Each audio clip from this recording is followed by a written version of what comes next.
We should be now pushing out to TikTok and YouTube. Welcome. Hey, Bex. Good to see you. Thank you for coming in. Appreciate that. Just Connor. Good to see you too. And just looking, it seems we have some friends in on YouTube as well. Hope it's all okay. Let's just double check that everyone can see the stream. Hopefully we can. Thank you very much for that. Elizabeth B in the house. Hasty Jane is back. That's very nice to see. Uncle Charlie, good to see you, friend. Thank you so much for joining us today. And Tesson is there as well. 46 Strings, lovely to see you as well. Okay, stream seems fine on the YouTube side. Just give me an okay on TikTok if the stream is working all right for you. If you can hear and see everything's okay, that would be super, super helpful. Let's see. All good. Thank you so much for that. Appreciate that. And let's see what we got going on. Good to see everyone. Thank you so much for joining me. I appreciate it. Thank you, especially if you joined me last night as well. I don't know who is here who was also on last night, but yeah, it was a bit of a weird one last night. We didn't have very much action in. There's a reason why I don't normally stream on Mondays. That's because I know Justin is streaming as well. And yeah, it was a kind of a little bit of a quiet one. But hey, that's okay. It happens. These things happen. And we still got some good conversation in, I think. Well, we definitely did. Let's see what else we've got. Sean will probably be joining us at some point soon. Elizabeth says it was good last night. Thank you. I enjoyed it. But then I always enjoy it. This is my happy place. This is where I feel happy and surrounded by smart people and having interesting conversations and the odd crash out. But it's still good fun. So I love it. And thank you, 46 Strings. I appreciate that as well for your comment that you found it engaging. I really appreciate that. It's wow, 4 a.m. greetings from Musical Monkey over on the West Coast. That is quite amazing. What on earth are you doing up at this time of day? Go and get some sleep and come back later. But I'm actually very happy to have you here as well. That is wonderful. What have we got? So having a look to see what else we've got. It was good last night. Great last night. Amazing. Thank you. Carol on the TikTok side says, we all need God. Well, Carol, if you think we all need God, come up. Just click the request up button and come in and let's have a talk about it. I'm nice. I'm friendly. I don't bite. I don't think we need God. I think it's about time that we moved on from this idea. I guess this is the kind of corollary episode to last night. The topic last night was God is silly. And today we're saying we don't need God. And it's kind of related, isn't it? And we don't need God because it's all a bit silly. We can do a little bit better, I think. We can come up with better explanations. We can come up with better moral systems. And we can move on and just not have to organize our lives around mythology and superstition anymore. That's how it looks to me when I see these things. Okay, well, we appear to have our first guest on the YouTube side. Let's bring in Sebastian. Hey, Sebastian. Hey. How are you? I'm pretty good, actually. I got a job recently. Oh, congratulations. I've had this joke in my head that about how, most people would see that as coincidence, but now that most people would see it as coincidence that I got a job so soon after following you. But now I know that it's due to being reflected in Puff's great skills. It is. Puff organised the job for you. There's absolutely no question about that. It's the shininess of his scales which enabled you to get the job, even if you don't realise it. That because he works in mysterious ways as well. Yeah, great. I've had a topic in my head for a while, but I've just forgotten it. Let me think. Sure. What was it? It was about... He'll come back. Yeah. Well, what was I going to say? Aside from the topic that I wanted to talk about, unfortunately, this job will probably mean that I will be missing most of the streams, so I'll probably just watch the VODs. That's a shame. And the clips. I mean, I live in a weird time zone because I'm Malaysian. I'm from Malaysia. Right. I live in Malaysia, so it's like a weird time zone compared to you in England and especially Sean in America. Yeah. Well, that's okay. I mean, you're still a part of the community, and you can always, jump on when you can, when the opportunity arises, and obviously watch on the, on the replays and comment and all of that stuff. You're still part of the team. But congratulations on the job, great. Sebastian. That's excellent. I hope that's a good one for you.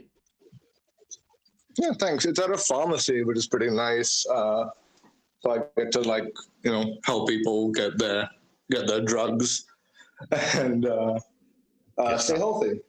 Good. Well, staying healthy is very, very good indeed. So today's topic: we don't need God. Do you think you need God? I don't think you do. I think you don't think you do.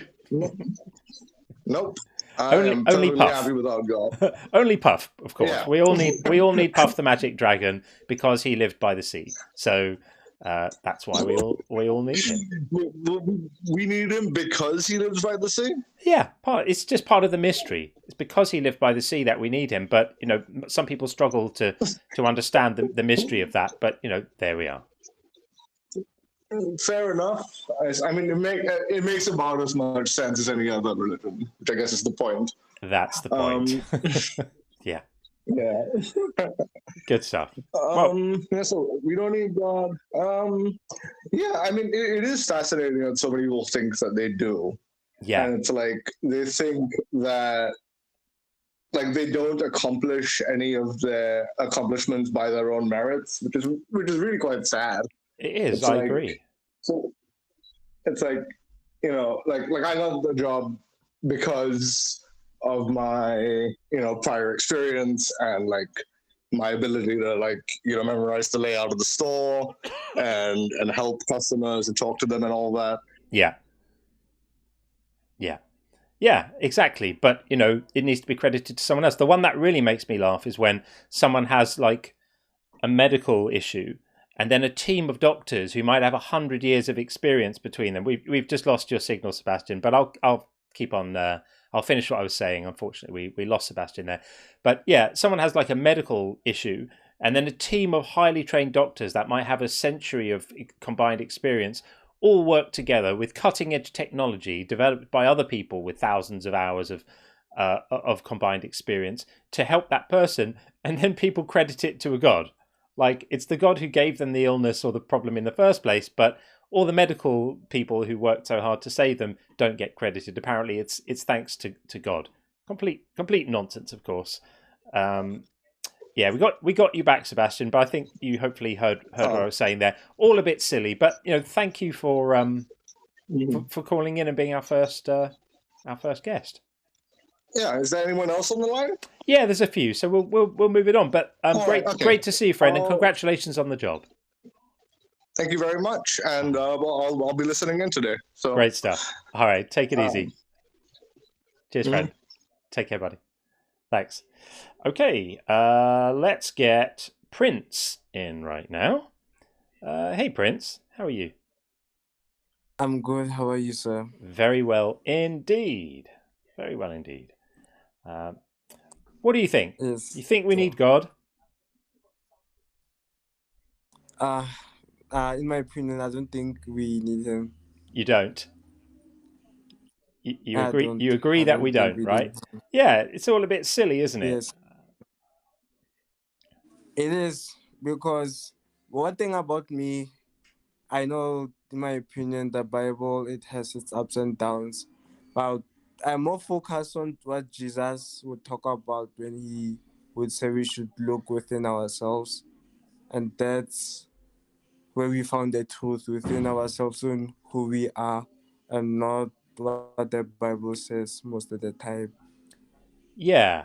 I mean, I think Jesus says a lot of stuff most of it's nonsense. Occasionally he says something that might be worth thinking about, like, forgiveness, or helping people, or caring for the poor or stuff like that. That's lovely.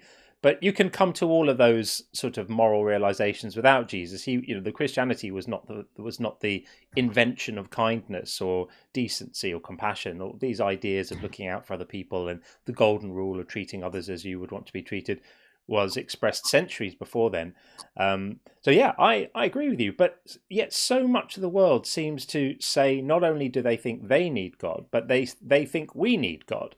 And they make it their business to tell everyone, how to live, and how they think God should be pleased. I just find that really strange. I think it also goes down to a point whereby people are afraid to look at themselves. Instead, they live in other people's perception than reality. So they see no part of being in their own reality and having their own opinion and perceptions, because they always wanna fit in on what others say. Yeah, I think that's true. And then I also think that people use other people to validate their own beliefs. So when when they've got these sort of superstitious beliefs, and then when they see lots of other people around them not having them, that could be a bit destabilizing. So that's why some of the most triggered people I see on here are just believers who can't get their head around the fact that it's possible to live a good life without any of these beliefs. It's possible to be a good person. It's possible to live a life of, being productive and helpful, and a life of service, and to contribute to society and make a difference to other people, and being a loving person without all of this. It doesn't make us evil. It doesn't make us, not able to contribute or be valuable human beings just because we don't believe these superstitious, crazy stories. Yeah, Have you always been that's a true. I mean, a non-believer? I myself, no, I deconstructed last year around January, February. Right. Okay. So I was a devoted Christian for like two years.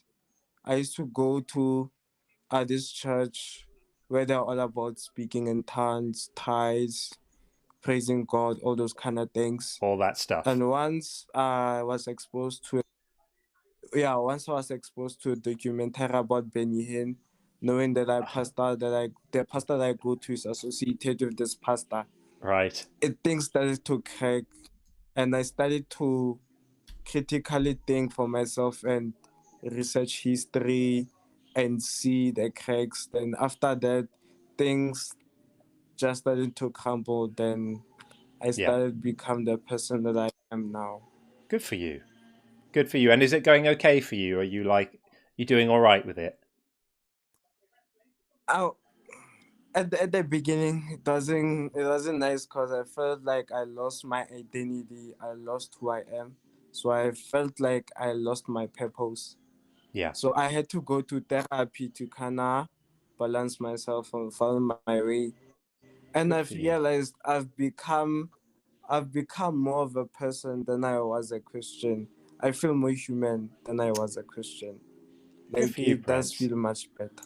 Fantastic. I'm really pleased for you, and I hope you've been able to find some kind of social connections with other people who sort of share your lack of belief, because it can be hard if you're surrounded by people who are all still in there and you're not. That can feel a bit isolating. So whether you find community online, or whether you have other friends or other people around you, I hope you're doing all right with that too. Yeah, because I enjoy watching your content. I watch Midvision, I watch Mindshift. So it's great to see other people watching this type of content and looking at the comments, Great of stuff. which I appreciate you. Well, I appreciate you too, and well done for having the courage to follow your kind of honest convictions and not stay stuck in the cult. I know that's really hard, so we'll respect you very much for that. And And you're part of the Yes, community now. You're part of this. So this is how it works. We all work together, and then we have one voice which is louder than louder when we're all together. So you're very, very welcome, and thank you Yes, sir. for coming up. Really good to speak to you. Yes, sir. Thank you very much. I appreciate you. Have All the a best. lovely day. And you, Prince. Take care, friend. Take care. Bye. Okay. Bye-bye. Well, W. Prince. Good for him. I love hearing about people who follow the light, as it were, the real light. Okay, let's get Reflect King in next. Hey, how's it going? Good. How are you? Good. That was like the most saddest powwow affirming conversation of just godlessness. I feel really bad for you guys. It's unfortunate. He feels freed from a system that was not feeling right for him before. Can you see a way of looking at his situation without feeling sad for him? Can you see how it could be a win, or can you just not see it at all? Well, look, he lost God, and then he went into deep depression. I mean, there's no win there at all. But he's not depressed now. And that's one now. of the reasons why you need God. He's not depressed now, is he? So a common thing, like I've spoken to hundreds and hundreds of people who have deconstructed, literally hundreds, right? And I'm currently writing a book about deconstruction in which I'm interviewing people, speaking to people, getting stories. A very, very common way that this plays out is when you lose your religious faith, you do feel a sense of loss, right? That's very, very common. Not always, by the way. Some people don't feel that sense of loss, but it's quite common to feel it because it's something that's been like important and precious to you in your life, and maybe even central in your life, and you don't have it anymore. So there's often a feeling of almost bereavement and loss, but it generally doesn't last that long. And what it gets replaced with is having the mental freedom to not feel that there are forbidden thoughts, to not feel that just the very fact of your beliefs could be making you a bad person deserving of punishment, could be making you a candidate for torture, could be making you, potentially bound for hell just because of what you found convincing. And there's a sense of liberation from that need to constantly negotiate with yourself about what your beliefs are, which is exhausting. So many believers have told me how tiring it was to keep on renegotiating. You read something in the Bible, it's absolutely horrific, some moral horror that God perpetuates or commands, and you feel revolted by it, but you can't condemn it because God is defined as good, right? So everything he does is supposed to be good, so it must be good. And to carry that kind of thing is exhausting. It is exhausting. So something I hear so often is that people find peace when they stop having to do that. Well, let me ask you a question. Do you pay your taxes? Yes. And if you don't pay your taxes, what's the consequence? Then I get a letter saying, please pay your taxes. And if you continue to not pay your taxes? Then eventually they come and get them. Right. They won't just come and get them. They'll put you in jail. They will put you in jail if you don't pay your taxes. There's a consequence. What's the point? The point is that you live with that every single day, the consequence of potentially not paying your taxes. No, it doesn't bother me one bit. I just pay them. It doesn't bother you because you pay them. That's the point. You do the right thing because you don't want to suffer the consequences. No, I do the right thing because it's the right thing, because I have a moral obligation to support my. I live in a collective. I benefit from it, right? If I need the police and I pick up the phone and call the police, they turn up. If I need my roads resurfaced, someone's got to pay for that. If we've got to pay for schools, we've got to pay for hospitals in this country, I'm happy to pay my way. I don't do it purely out of fear of the consequences. Your taxes also go to pay for things that you don't support, like planned or certain community groups like nonprofits and who benefit from those taxes, churches and mosques. So that might be the case, but I'm happy to accept that. I'm happy to accept it because I understand that it comes with being part of a collective. But what's that got to do with God? Because if it was your choice, you wouldn't pay taxes for everything that those taxes go to. You're doing it only because, like you said, you think it's good, but in fact, you don't think it's fully good. You're doing it only because you have to do it. And because you have to do it, there are consequences. And if you live with the pressure of taxes on you all the time, boy, if you were freed from that, then this is a wow, terrible you would live argument. a This is a you would terrible live a argument. nicer life. This is a It's not. terrible There's argument because every I single don't suffer one moment from the cognitive dissonance of having to pay taxes. I accept it's part of life. I'm happy to pay taxes because, as I said, I'm happy to contribute to the society I benefit from living in. It's not a problem for me at all. It doesn't And guess cause what? me one moment of problem.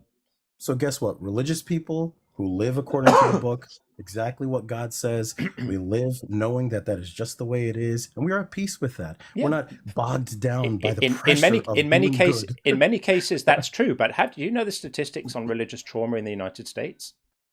No, I don't, and I don't really follow those statistics. Okay, I so think they're mostly wrong. between 80 and 100 million people in the United States will at some point in their life suffer from PTSD like religious trauma, and about 50 million are suffering from it right now. So they should do a test on, how people suffer from, obeying the rules of the country and the law of the land. Okay, I mean, there would be no difference. It would be a difference, and the difference is that obeying the laws of the country of the land is just part of the social contract, right? It's part of what makes you safe. You have laws to protect you from other people. We all understand that laws are just a way of organizing. But people aren't told by the laws of the country of that they live in that they are going to go to hell. Children aren't terrified by the laws of the country that they're living in to think that there's an invisible being spying on them every moment of their lives and judging them for the contents of their actions and their minds.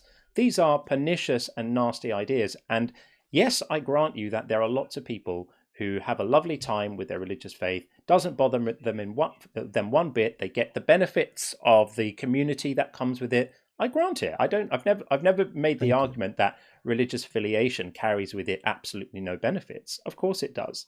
But then the same can apply to the laws of the land. There are people who live with it, and there are people who don't want to live with it. There are people who are upset by it. The laws of the land are necessary in order to cooperate and have a society together. You can't cooperate without them. So is it necessary that the law says that you can't turn right on red in certain cities? That's not necessary. If it were necessary, it would apply to every single location. Right. And that isn't the case. You're making an argument for the fact that it's conceivable that in certain places, there are laws that may be superfluous or unnecessary or badly judged. For example, in London, near where I live, they've implemented a 20-mile-an-hour speed limit in many areas, right? Try driving through a city at 20 miles an hour. It's really hard, right? Yeah. And it feels to me like a silly law, especially when it's 3 o'clock in the morning and there's no other traffic on the road and you have to drive along at 20 miles an hour. I think it's a ridiculous law. But I understand that somebody had a different opinion. Maybe they did the analysis on it and worked out that it was going to save 10 lives a year if they did it. I understand it. Even if I don't love it, it's not a problem. You wanting to keep hang on a second. You wanted to keep on comparing this religious nonsense that gets shoved down people's throats to laws that keep people safe, or having to pay taxes, or contribute to society, or keep the lights on, is a bit asinine, really, because we all understand that that's what you need to do in order to have a collective society. Whereas all of this stuff, telling children about hell, and telling children that they were born in sin, and telling children that there's a God who really, really loves them, but is going to set them on fire if they think the wrong thoughts, and that God loves everybody, but he wants to forgive them, but he's just not able to forgive them unless someone dies first, and the person who died had to be him. I don't think that's helpful. I don't think it achieves anything. Okay. So what you just demonstrated is you just don't like the laws of God. You just don't like those laws, because if the laws were different and they were, what you said was beneficial to society and so forth, and it helps people. And so if you felt that when you believed that, then you wouldn't have this issue. The only reason you have the issue is because you're mad at God. You're mad at his rules, and you don't want to have to follow his rules. Hang on a second. I'm not mad at God, because I don't think God exists. I'm irritated by the fact that after 2,000 years, we still haven't figured out that this story is a load of bullshit. It's time to it's time to move on from it. Yes, it's an assumption. It's the same way I think that that Zeus is a load of nonsense, and other gods from other pantheons that you would agree with me are just mythological. And it doesn't make sense to me for us to be organizing our lives around Middle Eastern blood sacrifice myths. Yeah, I mean, I think this is all just a bunch of assumptions. And unfortunately, because you don't have any evidence to support or deny, you You don't have evidence to say that God's rules are not real and the consequences are not real. Those consequences are very real for those who are believers. Let's talk about evidence. Let's talk about sure. evidence then. So the way evidence works is if somebody makes a claim, the burden of evidence is not on people who don't accept that claim to prove that it's not true. That's not how it works. If I tell you I've got a magical unicorn in my garden, you're not obligated to accept that as true unless you can disprove it. It's on me to prove that to you. So religions are the ones making the positive claim. People are telling us that the universe is configured in a particular way in which if you don't think the right thoughts, you're going to be set on fire after you die. And that's a hell of a claim to make. And it's a horrific claim to make to people when it affects their lives in a negative way and makes people feel bad or shameful or wrong, or creates a basis to discriminate against same-sex people or whatever it might be, right? There's a hell of a price that comes with these claims. There better be some good evidence to back them up. And when we look, what evidence do we find? We find none. Zero. Oh, there's tons. There's none. There's none. There's as much evidence for this as there is for Santa. None. Absolutely zero. Yeah, all we have, all we have are fallacious arguments, appeals to a history that isn't there, appeals to personal experience, silly philosophical arguments, and that's it. And we have the same things that apply to lots of other religions. And for the same reasons I don't accept your religion, you don't accept those other religions because you can see that their arguments are fallacious. I agree with you that they are, and yours are too. And so because you haven't met the burden of proof, and I say you collectively, as in the people promoting these silly nonsense ideas, have not met the burden of proof implied by making the claims, we maintain a state of non-acceptance of those claims. I don't have to come up with evidence for why they're not true. Sounds like just an argument from ignorance. That's just your argument from ignorance. Because it's not an argument from ignorance. Convincing to you, it doesn't exist and it's not true. That's not what I'm saying. I'm not saying that it's not true because it's not convincing to me. I'm saying I don't accept it as true because I've not had any warrant to do so. There's no justification to accept those ideas as true. Which means it's not convincing to you. Yeah, which is exactly what I said. It's an argument from ignorance. It's not an argument for ignorance. Everybody. Hey, Sean, go ahead. No, it's okay. An argument from ignorance fallacy is when you make a claim that X is true because you haven't proven it false, or vice versa, which is what you're doing when you say we should accept your claim that God exists. It's quite ironic. If we can't disprove it. Well, that's what you said when I first came in here. So being an atheist isn't like making necessarily the positive claim no gods exist. It's just a person who does not believe that a God exists. Do you understand the difference between I don't believe X? No, it's not. It's a claim about my belief state.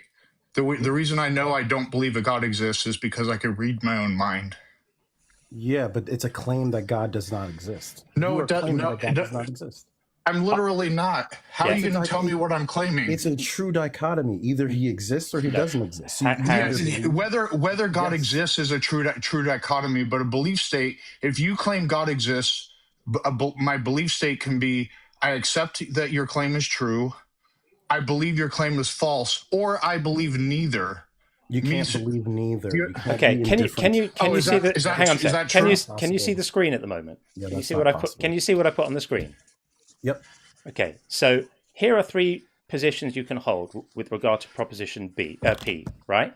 BP means you believe it. Right? Negative BP means you don't believe it. B negative P means you believe it's false. Are you capable of understanding the difference between position 2 and position 3?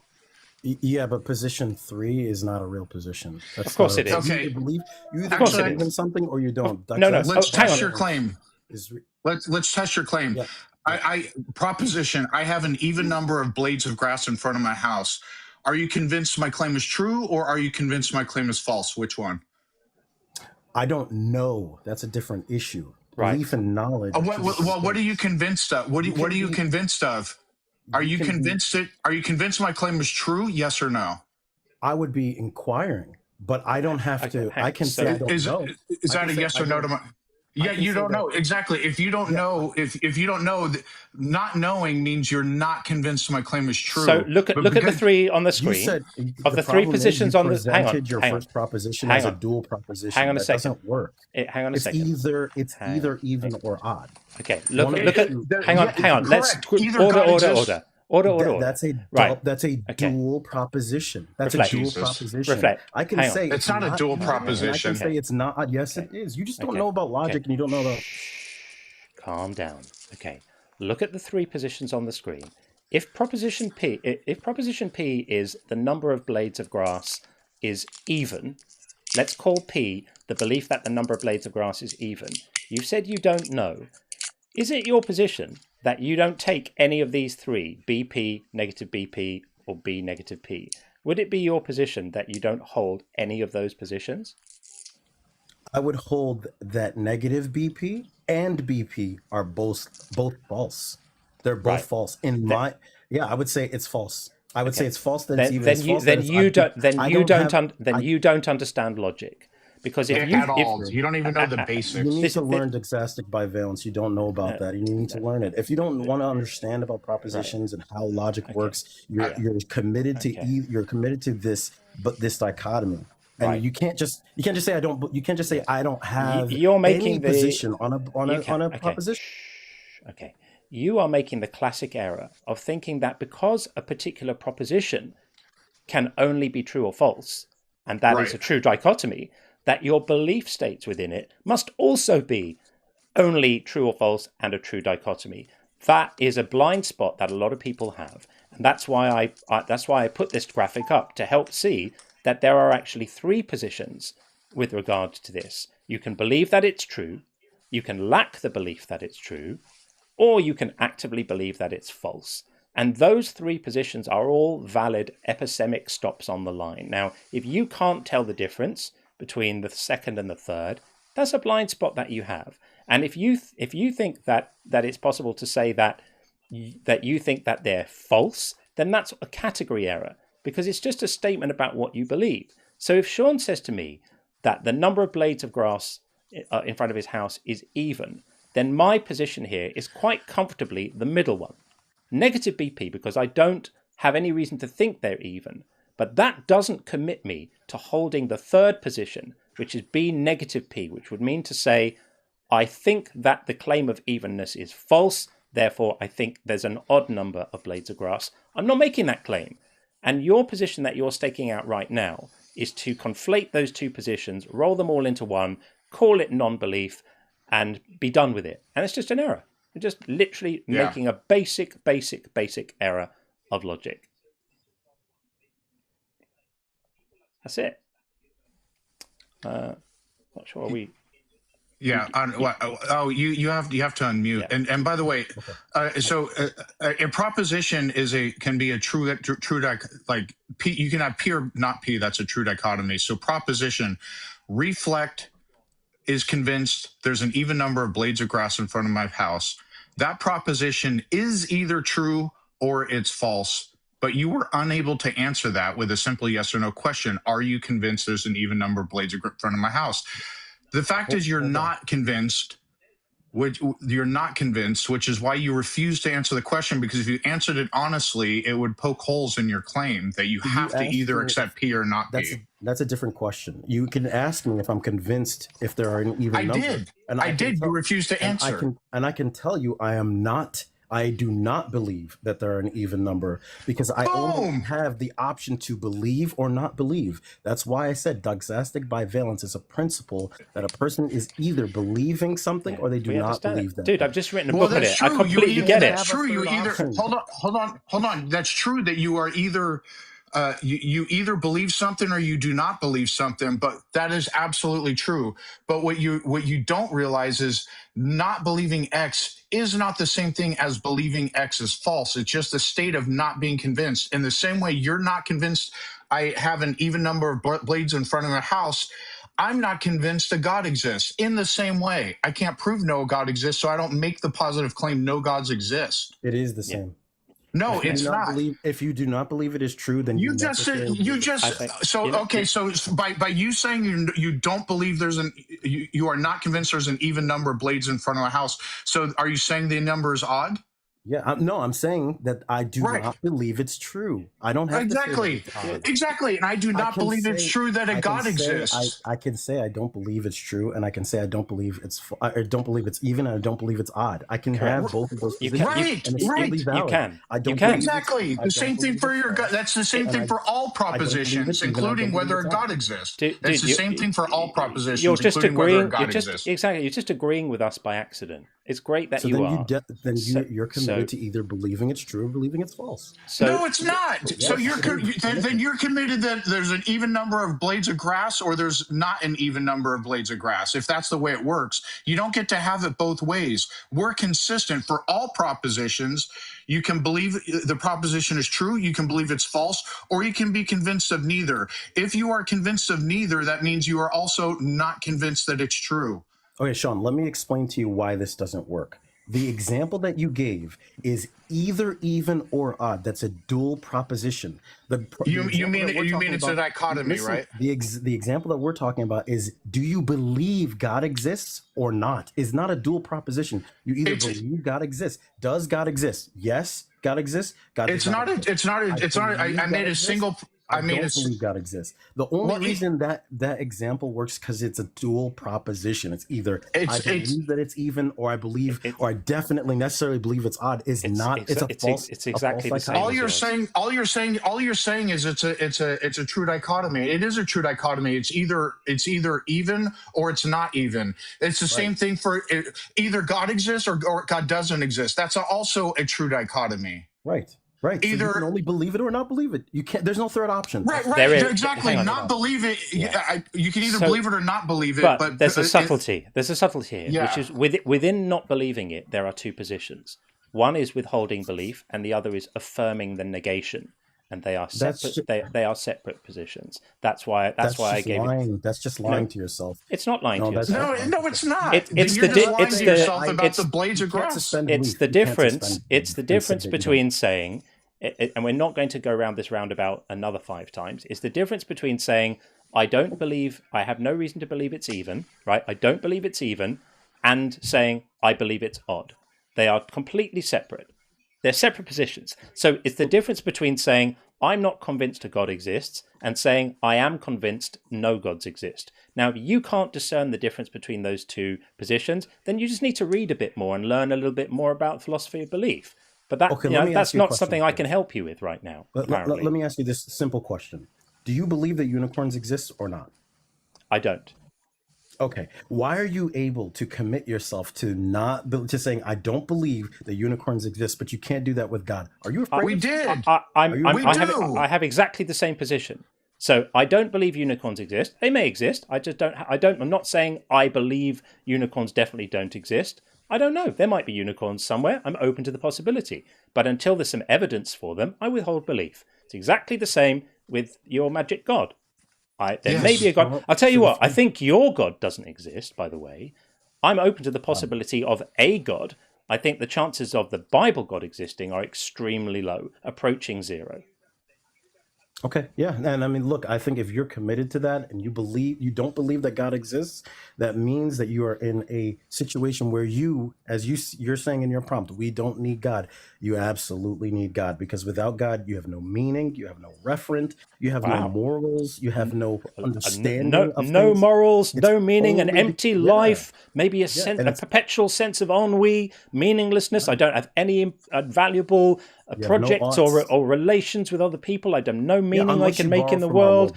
I need to borrow from Christianity in order to love my family. I can't have meaningful relationships with my friends without Jesus. Unless Yahweh is in the sky directing the weather, I can't have meaningful tasks and work projects in my life. I can't achieve personal growth. I can't learn stuff. I can't create stuff and put it out into the world that helps other people without Jesus. Are you serious? These are all good reasons to believe. These are shit reasons to believe. This is nonsense. This is like some kind of failed utility argument. I hate to break this to you. There are people leading productive, loving, meaningful, connected, full lives without baby Jesus. absolutely Called lying fine to yourself. That's all every it day. is. No, I could say the same to you about Puff the Magic Dragon. If you don't have Puff the Magic Dragon in your life, you're just using Jesus as a kind of pacifier to fill the puff-shaped hole in your life. But unless you've got Puff the Magic Dragon, your life is meaningless. All you're doing is holding on to this Bible because it creates the illusion for you that you have meaning in your life. But until you actually have Puff in your life and see yourself reflected in his scales, your life is purposeless and meaningless. Well, the difference between me and you is I have revelation. You only have your subjective thoughts I have and revelation ideas. too. Puff has spoken to me, and You he's have only your revealed to me. subjective ideas. He's revealed That's to me it. that your revelation is an illusion. Yeah, well, your subjective ideas have no referent. That means they're actually arbitrary and they're meaningless. No, I have revelation. I'm grounded If I in have Puff. revelation that gives value. No, he lived So by the sea. He lived by the sea, and so I'm grounded in the magic of Puff, and he gives me meaning and purpose and certainty that you don't have. All you have is faith. You don't need faith for Puff. I have certainty. That's know not true. Puff. Obviously, revelation is all contingent upon trust. We trust the informant. I don't trust you I don't because need to. you're I don't need to obviously trust lying Puff the about Magic that. Dragon because he's Well, told you're me that obviously lying. you're obviously lying. No, Have you not read Puff chapter 10? It says there will be people. There will be people who speak of people of the old book. That's you. That's why I said it's about trust. If you trust the informant, then that person is telling you the truth. If you trust them, and I don't trust you, you should trust me because I'm coming to you with the truth. You're not coming with truth. It's not like your worldview investigates truth. Your worldview only investigates subjective probabilities. It doesn't actually investigate anything with certainty. But you don't know how hot dragon because you don't know how hot dragon fire is. That's why. If you really knew.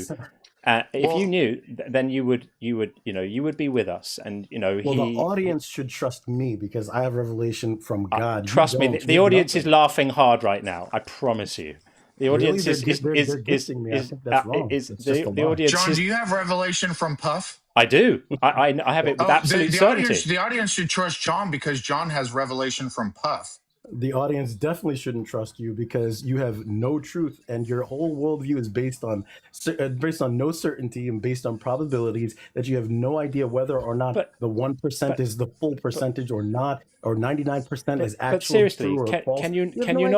Can you not see that every single claim you make could be made by anyone in a different religion with a different set of claims, all with the same complete lack of evidence that you have for yours? That's the point I'm making, right? Definitely. All religions claim that they are uniquely true. All religions claim that they've been revealed magically, that people have been the subject of revelations, and that they know these things to be true, and that they trust that they are, and all of this stuff. Everything you're saying is just generic religious babble that applies to absolutely every religion if they want to go that way.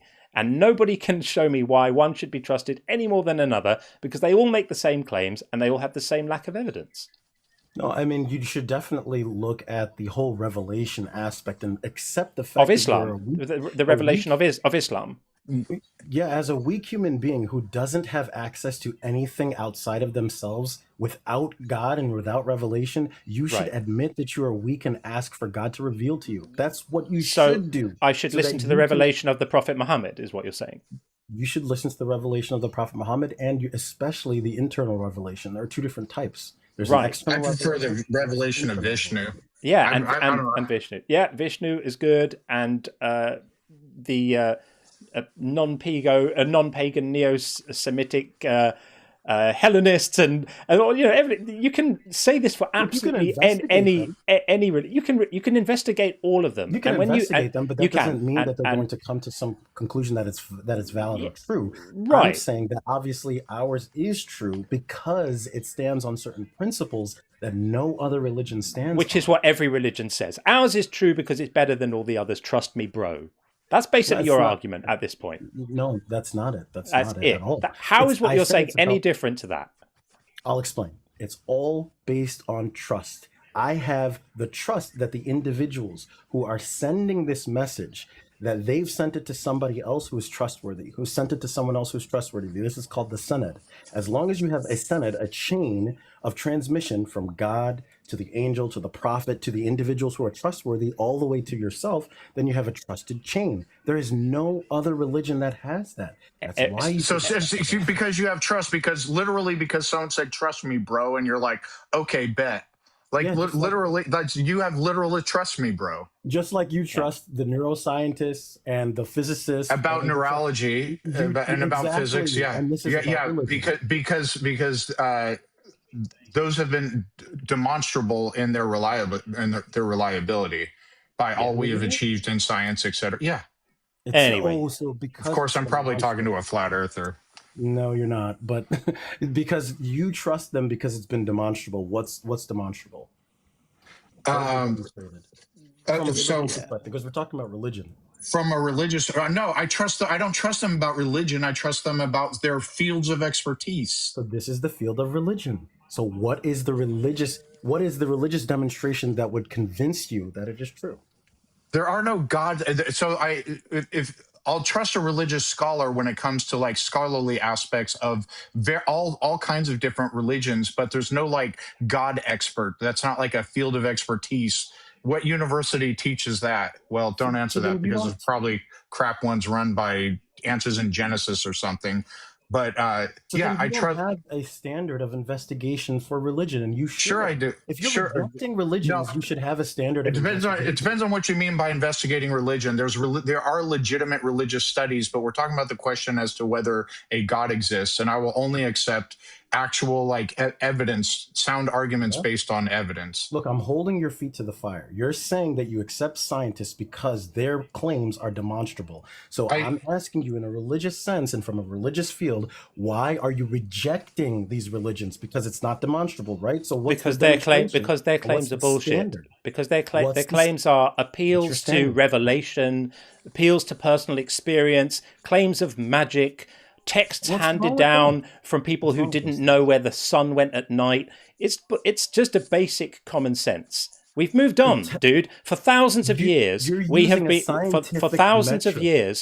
been replacing. I'm speaking right now. For thousands of years, we have been replacing supernatural explanations for the world around us with scientific explanations for the world around us. This process has not been symmetrical. It's been one way. It never goes the other way. We never take a scientific explanation and go, you know what, we were wrong about that. It was actually spirits. That's not a thing that ever happens. No, there's no problem. There's no problem with my logic. I'm appealing to being connected to reality. I'm a proud member of the reality-based community, where we've learnt not to look to fairy tales and bedtime stories to explain the world around us, and eventually the rest of the world is starting to catch on to this. It's a slow process. We had an enlightenment. We got a bit of a bump when that happened. Things have slowed down a little bit recently, but we'll get there eventually, and we'll realize that it doesn't help us to explain things in terms of magic men in the sky, to explain things in terms of spirits and devils and demons and magical things. This is the stuff of children. Okay, but you're appealing to an empirical scientific standard to determine whether or not a religion, which has nothing to do with empirics. You're appealing to some standard that doesn't apply. You nailed it. Nothing to do with empiricism. Correct. It doesn't apply. That's the reason we move on, because it's nothing to do with empiricism. It's revelation. You said it yourself. Revelation, claims of magic, claims of, the creator of the entire universe is a friend of mine, and he told me how it works. We put people like that in rubber bedrooms. What is the standard by which you reject the religions? What's the standard you're using? Their lack of evidence. Is it empirics? The lack of evidence. The lack of evidence in what sense? The lack of evidence in the sense that there's no evidence. In a scientific sense? In any sense. Can you use any standard to determine whether or not love exists? No. Of course you can. Yeah. Dude, you can actually measure the chemicals that cause love, that make you feel the emotion of love in the brain. And also John and I have both experienced love, so we know that love is an actual emotion. That's a subjective. that exists. That's a subjective experience which you can't demonstrate. I'm asking you about religion. No. If I'm experiencing it, if I'm experiencing it, then that's a demonstration to myself that it exists. The brain chemistry that happens in the brain is empirical and measurable. Okay, so I'm gonna expose the fact that you do not have a standard by which you reject religion. You just reject it because by expose you mean claim. No, you don't. You don't have any way to determine whether or not a religion is true or false, and that's a problem. Of course we do. It makes bullshit claims. God, that means you have an hang on a second. The moment your religion starts making claims about reality, those claims are very often testable, right? If your religion is confined to your own mind, if you have an imaginary friend, I've got no way of being able to prove that your imaginary friend isn't real, right? Because that all goes on in your mind. But the moment your religion starts telling us things like prayers get answered, or things like there was a global flood a few thousand years ago that created enough water to cover all the mountains, or or claims about cosmology, or claims about the age of the world, or claims about the origin of biological species, those are amenable to testing.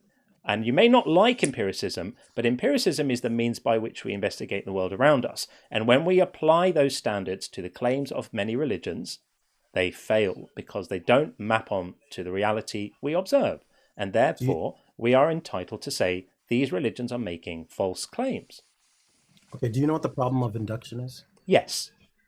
Okay, so if you're dealing with a world, a scientific world that you can't even definitely prove will always be consistent, then it is something that you should conclude that God can do miracles. If God is an all-powerful being, he can do miracles. He can make it seem and appear to people as if certain things are occurring and others not, meaning like he can reveal to some. And if my grandmother had a chimney on her head, she'd be a fireplace. But there's a big if. Your if is doing a lot of lifting there, and you haven't established that it's possible. Well, no, it is. If you have to first establish that a God exists, or even is possible to exist, and then we can start talking about the ifs and the whats, and if it did this and if it said that. This is just foolishness. So you don't think it's possible for an omnipotent being to exist? A being that's all powerful. Possibility has to be demonstrated. Possibility has to be demonstrated. You could say it's logically possible, but being logically possible and being actually possible are two completely separate matters. It's logically possible, therefore it may demonstrate and present itself in the real world. That's all logical. It's cool. The time for me to believe it is when you present your evidence for it. Yeah, I'll present it. God, who is the creator of all things. If something creates all things, that means it's not restricted and bound by any of those things it created, like time, like space. So it has the ability to be all powerful, to be in multiple places at one time, to be able to create miracles and so forth, because it instantiated all things. So that's very if it exists. That's it. No, I said no. I don't believe that it's actually true because you haven't demonstrated. Just because something's it's logically possible for me to jump to the moon, but it's not actually possible for me to jump to the moon. Yeah, and because you understand the difference? Because you're dealing with a limited, restricted sense of the question, of the state of yourself. In reality, you're limited by gravity. What's your evidence that your God exists? You're just saying you're just saying if my God exists, he can do all these things, and here are all the consequences of this God actually existing. What is your I don't need if.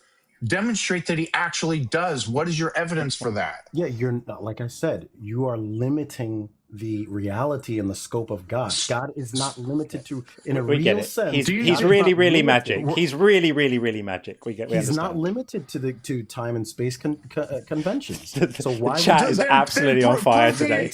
It's logically possible. Then prove he exists. The time for me to believe your claim is when you've presented sufficient evidence for your claim. You're just giving me excuses as to why you can't present evidence.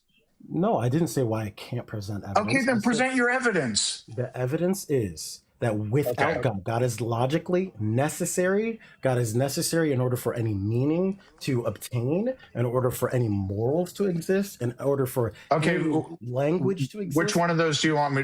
Which one of those do you want to address? Meaning or morals? Let's deal with language and meaning. Let's deal with language and meaning. Wait, language? Yeah, sure. It just requires a brain that have the conceptual ability to utter words and understand what each other means. Like how does that require God? I'm really sorry. This is baby's first presup.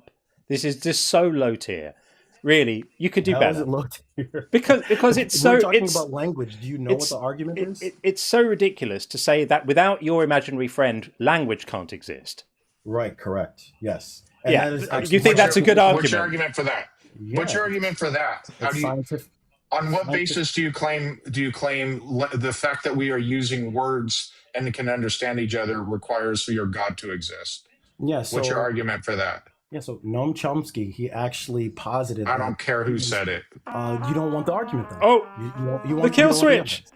The kill switch has been executed. I'm afraid, Reflect, we have a kill switch here, which has been activated by all our members. So we're going to have to leave it there because the inner circle good conversation. But yeah, that was fun. Take care. All the best. Thank you. Cheers. Take care. Bye. Bye. Okay. Well, there we go. Kill switch has been activated. I don't know why my name display thing is acting up really weird. It was doing it last night as well. Now I can't seem to remove the name unless I do it like this. Yeah, I was having issues with this last night, so I'm going to have to stop the name display for now until I've got this fixed, because otherwise you end up with the wrong name. So let's call a name off there. And is that an automated feature you have going on there? No, I have to do it myself. But normally I can.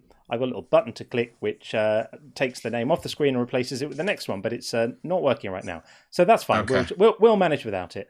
Well, that was fun. The chat was on fire. There was so funny things going on in both chats. That was good fun.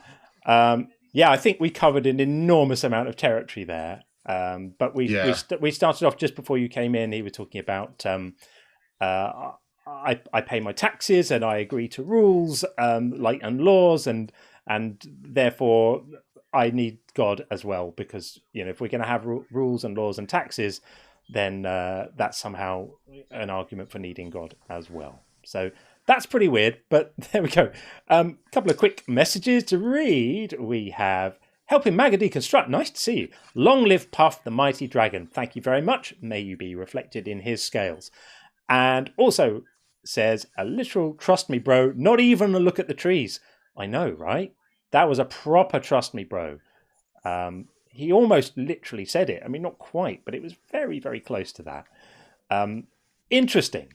Okay, let's get health and motivation in. We did have Jane. Oh, Jane is there. Let's get Jane in, and then we'll take health and motivation and see where we're at after that. Hey, how's it going? Good. Hey, how are you? I'm doing good. I was sitting here thinking about your prompt, and I feel like the sales pitch that is made for religion just proves outright that we don't need God. Like, look at the way they try to sell it to us. They come to people in their worst moments when they are, pleading for, help and assistance, or they get you when you're a child.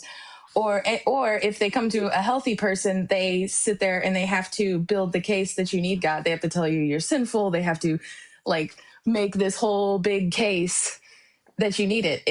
If you're trying to sell a product and they need it, you don't have to make much of a case for why they need it. Right. Yeah, absolutely. And everyone's trying to sell you their own version of the product and telling you that you need it more than everybody else's product. And you're obligated to listen to each person, but none of the others, and they're all saying exactly the same thing. Exactly. They're all trying to differentiate themselves in one way or another, and it's just hilarious. Like going through this marketing and advertising course, and then I'm studying rhetoric and persuasion as well in my minor. It's just hilarious looking at apologetic and all this stuff. It's just so blatant, I loved it a few months ago when you came in and you were drawing all these amazing parallels between the kind of marketing sort of structures and strategies that you had come across and spotting them in the religion. I thought it was amazing, Jane. Brilliant. Oh my God. It is just hilarious walking through the world right now, especially, in Missouri. It's like, oh my God, it's just everywhere. And it's so pervasive. And the level of persuasive rhetoric and the level of stuff that people are under their whole lives and they don't realize it. And then they're so certain and so angry when you aren't in that same place with them. It's surreal. It is absolutely surreal. That's wild, isn't it? Yeah. And people need other people to validate their own positions. And when they don't, it's triggering for people. Yeah, it is. It is. I remember hearing somebody compare it to, like, if you're out to dinner and they go around the table and who's going to order dessert and everybody goes, oh no, I'm watching my weight. Oh no, I'm watching my weight. Oh no, I'm watching my weight. And they get to you at the end and you go, yeah, I'll have the chocolate dessert. fudge. It pisses everybody off, and it's like, you ruin the dinner. And so I feel like it's exactly that way. But anyway, I don't want to take up too much of you guys' time. I just was thinking about that. Love it. Thank you, Jane. Appreciate that. Take it easy. Have a good one, y'all. And you. Speak soon. Take care. Bye. Excellent. Jane always brings the smarts. Absolutely brilliant. Okay, we will get health and motivation in next, and then we've got Tim after that. So I'm annoyed that my name display is not working. Got to get that fixed. I'll get that fixed today. Welcome in, Health. How are you? Health, are you there? Health and motivation. That seems to not happen. I think I can hear Sean's voice in the background. Not sure why. I'm not even speaking. Yeah, no, it's like I can hear you from like earlier in the stream. Okay, well, health and motivation, that doesn't seem to be working, so we'll drop you back down, come back up if you want to get back in, and we'll bring in Tim Bowling.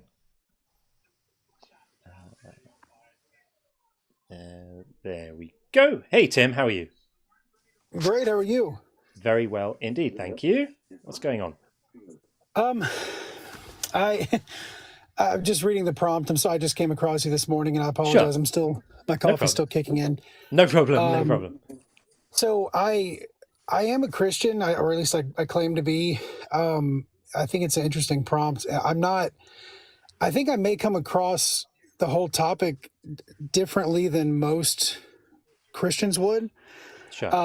Most of my friends have always been either atheists or people of other faiths, and that's always interested me more than sitting around and talking with people who just share the same exact beliefs and just kind of bouncing off of, I guess, confirmation bias and just making yourself feel better about things. And I try to raise my children to think the same way. I live in a small town in South Georgia. I'm originally from Florida, and there's a small Buddhist temple that was built here recently, which is very, very hard for a lot of people here to wrap their mind around. And, my children will ask questions about it. And my 10-year-old, she was asking about it the other day. And I started telling her, the little that I know about that faith system. And she was like, well, that's kind of weird. And I was like, well, baby, think about this. I mean, we believe that God sent his only son, who's a part of himself, to die on the cross to save us for our sins. And I went through all of that. And I was like, that sounds pretty weird too, and I'm just trying to get her to think, I try to not shove my faith onto my children. I try to, in my way, that I believe it's best to live it out, be an example of that. And if they believe that it's the right way, I hope that they come to that faith the way that I did. I was listening to, forgive me, I forgot her name. She was just on a second ago. Jane. And she was talking about Jane, yes. And she was talking about the marketing side of it and everything. And I can't disagree with the way that the religion is marketed, because, I see how it's used. It's used against people. And I see it in a very, it's strange for me, right? Like I don't even know how to explain my perspective of it, where I don't feel like it's fair for me to shove my faith system upon you. I tried to explain it this way to somebody before, right? And forgive me if this sounds like I think I have it all figured out, because I know I don't. But it's almost like if I'm in a happy relationship and I feel like I understand what deep love is with my spouse, right? And I look around and I hear other people explain what marriage is, and they make it sound like it's one way, but they're kind of doing that Facebook happy thing where it's just like one way on the surface, but really they're struggling, behind closed doors. And then you have others who just say, well, marriage is just terrible and you shouldn't do it anyway, and it's a waste of time. And I'm over here thinking, okay, well, I I don't want to come to either of you and say that you're wrong because you Yeah. seem to be happy in your vein of truth. Does that make sense? It Um, does. It does. I understand the analogy that you're making there. When you consider your own children, do you think if they come to the wrong conclusions about this stuff that they're going to hell? well, I mean, from my understanding of hell and not the whole fire and brimstone thing, being separation from God. I mean, in essence, yes. I mean, I do. So obviously, what I told my children not too long ago is that the greatest thing that I would love for them is for them to come to love the God that I do and have that relationship that I do. But the last thing on earth I would want for them to do is to come to that because I want them to. Does that make sense? And I've seen that influence way too much, and even in my own family. And so I'm trying to take a different approach with it. Yeah. Um, but but If yes, you no, I, if I you if you end up in heaven and your kids aren't there, will that spoil the experience a bit for you? I mean, I guess it depends. I mean, it would spoil the experience. I mean, yeah, I mean, I would definitely, within whatever capacity I'm able to mourn, that would be terrible. Obviously, that would be, And the that would, God that you'll be up there loving will be ensuring that they're wailing and gnashing their teeth according to Book of Matthew. So how will that change how you think about God while he's torturing your kids? well, he's torturing my kids. That's an interesting way of wording that. Yeah. I mean, it's not exactly my understanding of how that is supposed to go, or saying that he's, necessarily the one holding the whip, so to say. Well, Could, if he created hell and sent them there and decided what is going to happen to them, and he's all powerful, then he is the yeah. one torturing people in hell. And Matthew 13:42 says they will throw them into the furnace of fire where there will be weeping and gnashing of teeth. So God's chucking your kids in the fire, ensuring that they're weeping, that they're gnashing their teeth and being burned in the furnace. Meanwhile, you're up in heaven singing songs of praise. Isn't that going to kind of put a dampener on the party a little bit? Mm. Because I personally could not enjoy heaven if I knew that the person who's in charge, the top manager, the CEO, is currently in the process of hurting people I loved and cared about. Could stop doing it, chooses not to. Could just choose to bring them up to be with me, won't let me see them. No, they didn't believe the right things. They didn't find themselves convinced of the right things. So they have to either be perpetually tortured forever or maybe tortured for a little bit and then executed, wiped out, snuffed out, put somewhere else. I don't know. For me, it would really take the edge off, and I wouldn't sing as enthusiastically knowing that all of that was going on as I might do if he just said, you know what, I get it, you're all good people, you can have your family with you. To me, it's like a hostage situation. It sounds absolutely horrific. I'm curious what your take is on free will, if you believe it exists. I am open to the idea that free will is an illusion, but all the arguments I make about religion and religious belief actually they pertain whether free will exists or not. So if we do have free will or if we don't have free will, all the arguments I make about the nature of belief stay exactly the same. But by the way, I mean, if there's an all-powerful, all-knowing God who could configure reality any way he wants and has knowledge of all future events, then free will can't exist, because you're not free to change your mind about what you're going to do because God's already ordained. On Monday, he knows what you're going to be doing on Friday. You're on the track. You have no choice about that. And he could have created a different reality where you would have made a different choice, even with your free will. So I think free will gets spoken about too much by believers with the assumption that it's going to create either a justification for something or sort of solve a philosophical problem with respect to their beliefs, which I don't think it solves. Well, no, I mean, I see what you're saying, and I appreciate your side of that. I mean, I can definitely see how free will can be considered, an illusion for some. I don't know if I can completely get on board with it across the board. And I'm not also asking you to convince me either. I'm not trying to approach it that way.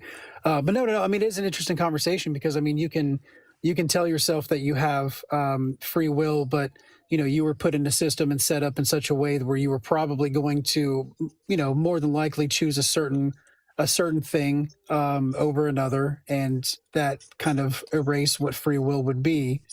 Well, even if we have libertarian free will, when it comes to belief, it doesn't apply. We don't even have the illusion of we don't even have the illusion of free will when it comes to belief. So like I'm agnostic as to whether we actually have free will, but I know when I go to the refrigerator, I at least have the sensation of being able to choose whether I'm going to drink chocolate milk or white milk. I don't have that same thing with respect to like believing Spider-Man exists. I know I am incapable, even if I try, to believe Spider-Man exists. And that applies to all beliefs, including God beliefs. I cannot just decide I'm going to, as an act of will, flip a switch and believe God exists.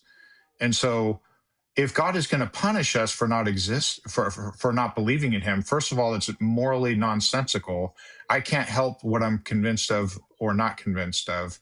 But second of all, God can solve this right now. And if he's all powerful, make it so everyone in the world knows he exists. Then we can use our free will to decide whether or not we want to follow him. Well, I mean, wouldn't that kind of negate the need for free will? Or, I mean, definitely, surely take away the need for any level of faith, right? I mean, any level of belief. Well, faith isn't belief. Let's clear something up here. So faith is a sort of role-playing belief. It's like acting as if you have belief where you don't quite have it in the hope that it's going to arrive. Because if you're genuinely, if you're genuinely convinced of something, you don't need faith. You just believe it. You've been convinced of it. You believe it. So I think that the point Sean was making there, which bears restating, is whatever your view is on free will, you can't decide to be convinced of something if you're not convinced. And this is where I think there's a deep, deep moral problem at the heart of Christian theology and Islamic theology, which is that there's a pillar, which is if you die and you're not persuaded of the correct ideas at the point you die, well, then it's too late, the clock's run out, and what you found yourself persuaded by while you were alive is going to determine the fate of your existence for the rest of eternity. And that's ludicrous, because maybe you just didn't luck out. Maybe it was just like the B team proselytizers that knocked on your door. Maybe the only people who ever came to tell you about God and Jesus just did a really bad job, right? And the next door neighbor got the good guys and he was persuaded by them. You got the beginner who was new to all of this and just didn't do a very good job, or didn't have very good social skills, or had bad breath. Who knows, right? And you just lucked out. You didn't get the right one, and so you weren't persuaded. And for that, you now are going to be tortured for the rest of eternity, or whatever whatever you think hell entails. That's wrong, because I can't believe in Jesus now. I can't do it. I could pretend to. I could say words and I could, do devotional practices. But in my head, I would just feel like I was role-playing and being a bit silly. There's nothing I can do. Now, if something changes tomorrow and persuades me, well, at that point, I'll have no choice but to believe, because I will have been persuaded. My belief will happen automatically. It's completely out of my control. There's nothing I can do. And that's why there's a moral problem, and that's where I think Christianity is very, very ethically problematic. What do you think? Well, to go back to what you said about not really being able to convince yourself if you're not convinced. I know I just butchered that, but the idea of somehow God could reveal himself in such a way that everybody would just automatically be convinced, or no, I'm sorry, you said have the free will to decide from there. What, I mean, is there a certain combination of things that you believe that would make everyone believe? I'm Not curious. it wouldn't have to be the same thing for everyone. It could be an individual package of evidence for each person on earth, because the benefit of being an all-powerful deity limited only by the laws of logic is that you have an inexhaustible supply of opportunities to do things and the means to do them. So God could, before his morning coffee, ensure that every living person in the world gets the exact package of cognitive material required for them to know unambiguously that he's there. Right, but like what Sean just said a minute ago about everybody, so if he revealed himself in such a way, then everybody could then take the evidence at hand and then decide from there. Yeah. Which Yeah. that would go back to free will, right? I mean, at that point, for you to decide, That would be It after would the enhance belief. free will. Yeah, It'd be- after the belief. It'd be after the Yeah, belief. so it would actually open up free will in a sense, because neither John nor I we are unable to follow Jesus because we don't believe Jesus exists. If we did believe he exists, then we have the free will to decide whether we want to follow Jesus or not. okay. So why doesn't God just make it so everyone on the planet knows he exists? Because otherwise it's luck of the draw. Whoop, I was born into a Hindu family and I became convinced of Hinduism. Therefore, I don't believe Jesus Christ is Lord and Savior. Therefore, I haven't followed him and done the right things. Therefore, I'm not going to be saved.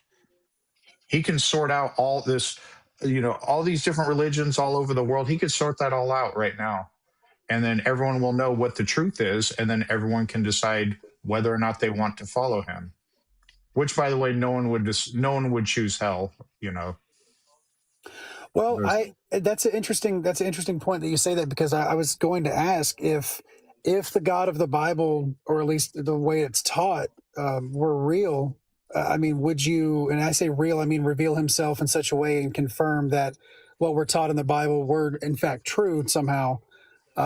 Would you deem that as a God that was worth following? Worth following, no, but I would try to. That's for me personally, and that does me. For me, worth following, no. If it's the actual God of the Bible, So would that not be? however, I would do. Sorry. Yeah. However, I would not. I would do everything I could to try to avoid hell. Of course, no one wants to be burned alive for all eternity or suffer any sort of eternal punishment. In the same way, if I were living in North Korea, I would follow the dear leader because I don't, Sure. I don't want to suffer the consequences. I But wouldn't that I wouldn't actually, love him. right? But that actually makes the point that we would then have the free will to decide whether to follow him or not. But certainly, if everyone on the planet, oh, Jesus actually is God and is real, et cetera, certainly billions of people would end up following him. Sure, but at the same time, I mean, there would be, I mean, in essence, people choosing to not follow God, which would mean they would be choosing hell, which you said that no one would choose. Well, Yeah. I think very, very, very few people would, but he would send them to hell because people. He can read. I would try to avoid hell, probably unsuccessfully, because unless God just wants that submission and he doesn't care whether it comes from love or not. Yeah. But if God is all knowing, I can't fool him and make him Right. believe that I think he's a great guy, because I Yeah. don't. Exactly. This is a demand for compulsory love, and this is fairly problematic because you can't demand love. You have to earn it, and you earn love by being kind. And if you look at the actions of the biblical God, he is not kind. He's brutal. He's indifferent to suffering. He likes collective punishment. He's very fond of punishing people who didn't do a crime for something that someone else did. And the moral logic of this is never questioned. But I couldn't love someone who does that. I would see that as being a monster. So if it turned out that there was some revelation today that made me understand that all of this stuff is true, that Yahweh is actually God, Jesus is a reflection of him in some way, it's all absolutely true, then I would obviously accept that was true. I would have no choice but to accept it. But I would still be appalled at the fact that he killed 70,000 innocent Israelites because David did a census that he made him do. I would still be appalled that he flooded the entire world and killed every newborn baby and every pregnant mother and every lamb and kitten and rabbit and deer and fox and whale all got killed by God flooding the entire world in a fit of rage because he had populated the world with creatures that he knew were going to be wicked. He would have known that, right? All of this stuff. I couldn't possibly love him because he commanded that somebody's wives get raped to punish the person. I couldn't possibly love someone who did that. And I would struggle to respect anyone who could.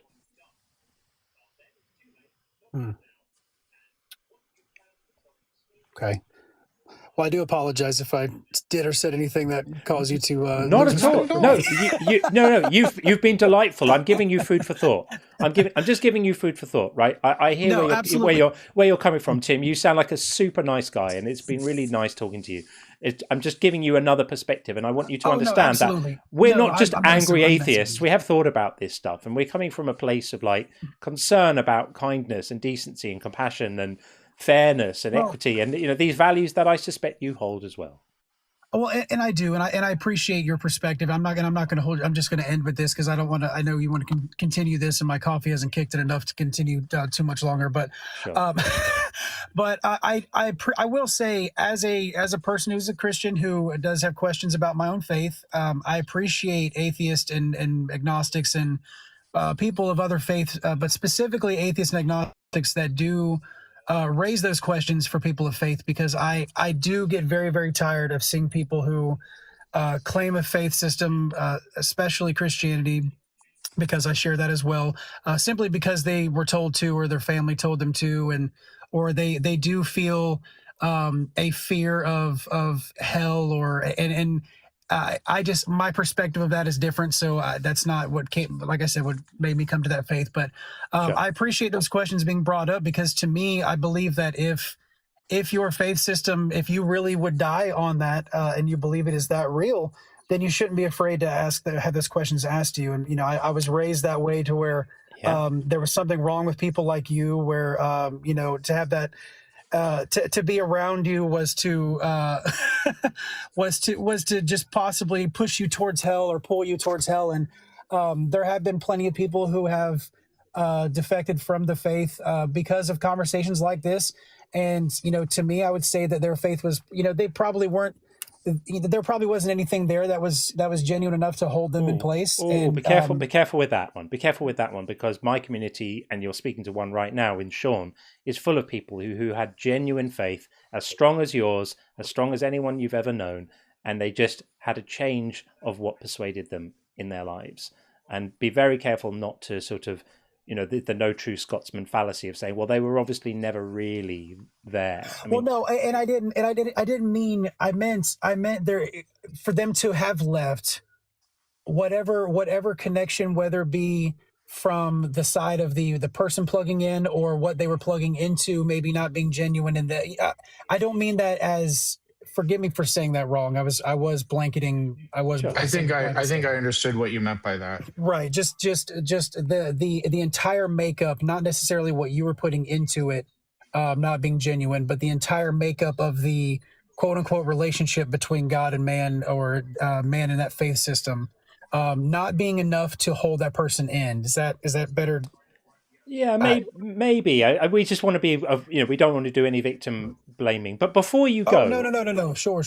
Before you go, I just wanted to read you this question that came in while you were up here. I think it's a really good one. So Dr. Pizza MD thank you for this, said you should ask them if separation from God is worse than torture, and if they would rather be tortured or separated from God. It's an interesting one, isn't it?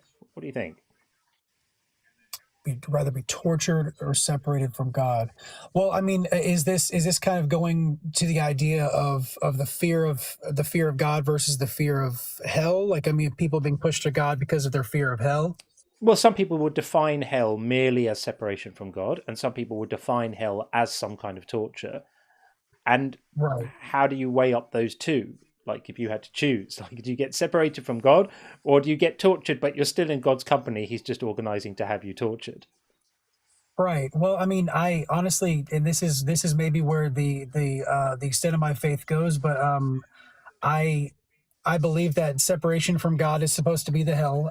And honestly, if I'm wrong about what I do believe in, then I suppose I'll end up in some level of eternity with the people that my faith stood against. I don't know if that's Or you might just reach the end of your life and return to the exact condition you were in before you were born.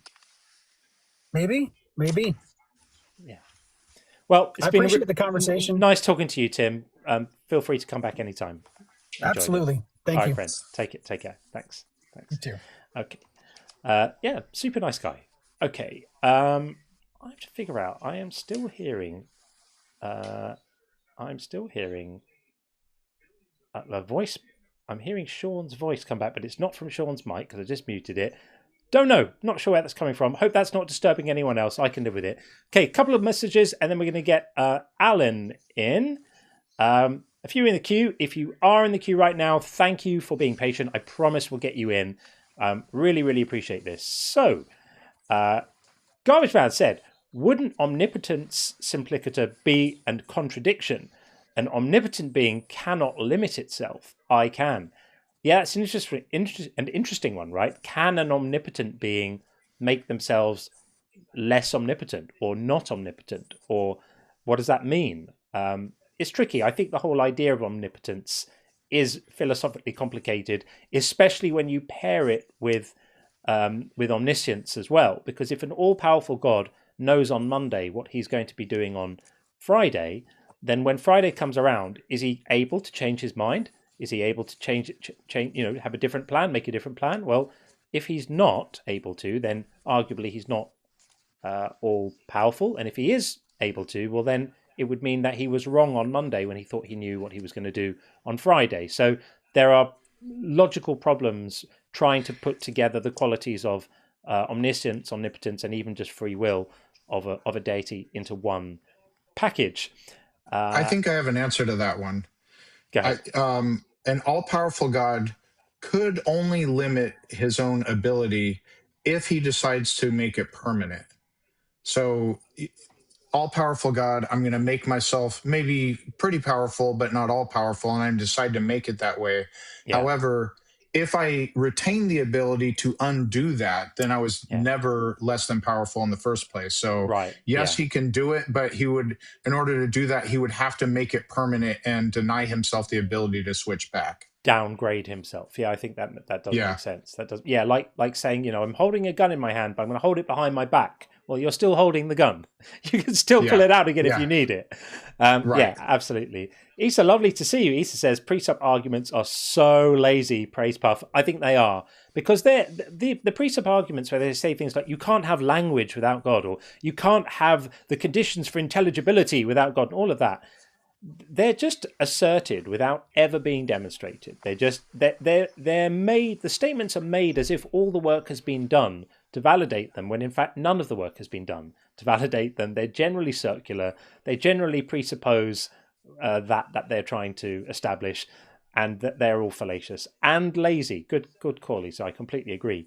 Miko has sent out 5 Unconvinced gift memberships. I massively appreciate that. Thank you. That's really, really kind. And I see they've been distributed already. So that's awesome, Miko. Thank you, friend. That's really, really kind.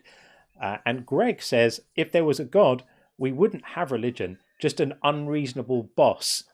Yeah, I think that's true. We had a discussion last night, didn't we, of someone saying, if there isn't a God, where do you get your meaning in your life? And the idea being that if there isn't someone handing down your meaning, then you don't have any. To me, that just sounds like a job. That's just like having a job. Being told what the meaning in your life is doesn't make sense to me at all. And then the last message for now from Punctuated Equilibrium. Have you heard of the problem of theological fatalism? I haven't heard of that. Is that something we need to look up and become acquainted with? Maybe we need. I haven't either. Maybe Googling it now. Yeah, Sean's gonna look into that. While Sean looks that up, let's do a quick check-in on the bingo, because we've had a couple of calls, so we need to deal with this right now. How to push back called Philbro Babble. I think that's definitely fair. and we had no morality without God was called by Isa at 1240. Brilliant. And then PVG called the look at the trees. We definitely had a variant of that. So there you go. That's absolutely brilliant. So 3 squares in. Time still to go. The night is young, or the day, depending on that. Any luck finding that, Sean? Yeah, it's basically describing what you had argued before is if God is all-knowing, then there is no free will because he knows on Friday on Wednesday what you're going to do on Friday. I guess that's called theological fatalism. I guess that's the thing. Right. Oh, thanks for putting a name to it, Punctuated. Appreciate that. I hadn't heard it called that before, but of course, theological fatalism completely makes sense now that you say that. Brilliant. Okay, let's get Alan in. Then we've got Hope after that. And then we also have Carl with a C, who we've spoken to before on the YouTube side, and Presup King as well. So lots of fun. If you are in the queue, just be patient. I promise we'll get to you. I'll try to keep things moving along. Alan, welcome in. Yes. Hello. Okay, yes. Do you have any question before? I assume you're over 18 and all the things. Welcome. The floor is yours. Thank you for waiting so patiently. Yeah, no worries. So I'm a Christian. Well, I'm trying to. Right. And first of all, I want to apologize. My English is not that good. So if I do any mistakes, I beg your pardon. Of course. Of course. Thank you. Okay. So I saw that you stated that we don't need God. Yeah. It depends. It is true and not true at the same time. Can you further go on this matter? We don't need God for what? You want to specify? Yeah. So I just think that we should know better by now. We should have learned. It's like we've been making the same mistake over and over and over again for thousands of years, which is we find a little thing we don't quite understand and we go, oh, the only explanation for that must be someone made it happen. So like there's water falling out of the sky, someone must have made it happen. There's thunder and lightning, someone must have made it happen. The crops don't grow well that year, somebody must have made it happen. Somebody gets sick, somebody must have made it happen. The stars move across the night sky, somebody must have made it happen. And every time, it turns out in the end, it wasn't somebody, it was just a natural process that we come to understand, and then we don't need magical explanations anymore.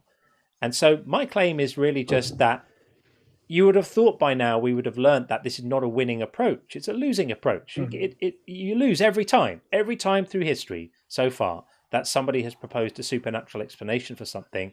It's been replaced by a natural one and a scientific one that doesn't require belief in any deities or gods or demons or pixies or fairies or anything like that. And we just get on with our lives. And now we understand why weather happens. There's a water system. It moves weather around the earth.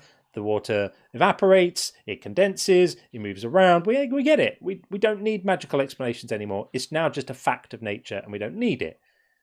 And yet we still find people saying, but look, here's this little bit of reality that we haven't quite worked out yet. We haven't completely defined the exact combination of organic chemistry and energy which starts the building blocks of life happening. We're close. It's going to happen in a few decades, but we haven't quite got there yet. That's God. You need a God to explain that, and etc. etc. So I just think that's as far as I know as far as I know, that's new with the name the God of the Gaps. Yeah, is that correct? It's God of the Gaps. Yeah. Okay, good. Let me present you two situations or two problems. To answer to this God of the Gaps, let's say someone wants a sign from God to know that God exists. Okay. That would be a problem because we will always have an empirical proof that that thing happened in a natural way. Okay. So let's say you pray and you ask God to, I don't know, to smash your window in the very moment you pray. And then the window smashes and breaks in pieces. and you would go out and you would realize that was the wind. So you would still have an empirical explanation for what happened. Let's say that someone is sick and the doctors cannot answer at the moment why that happened.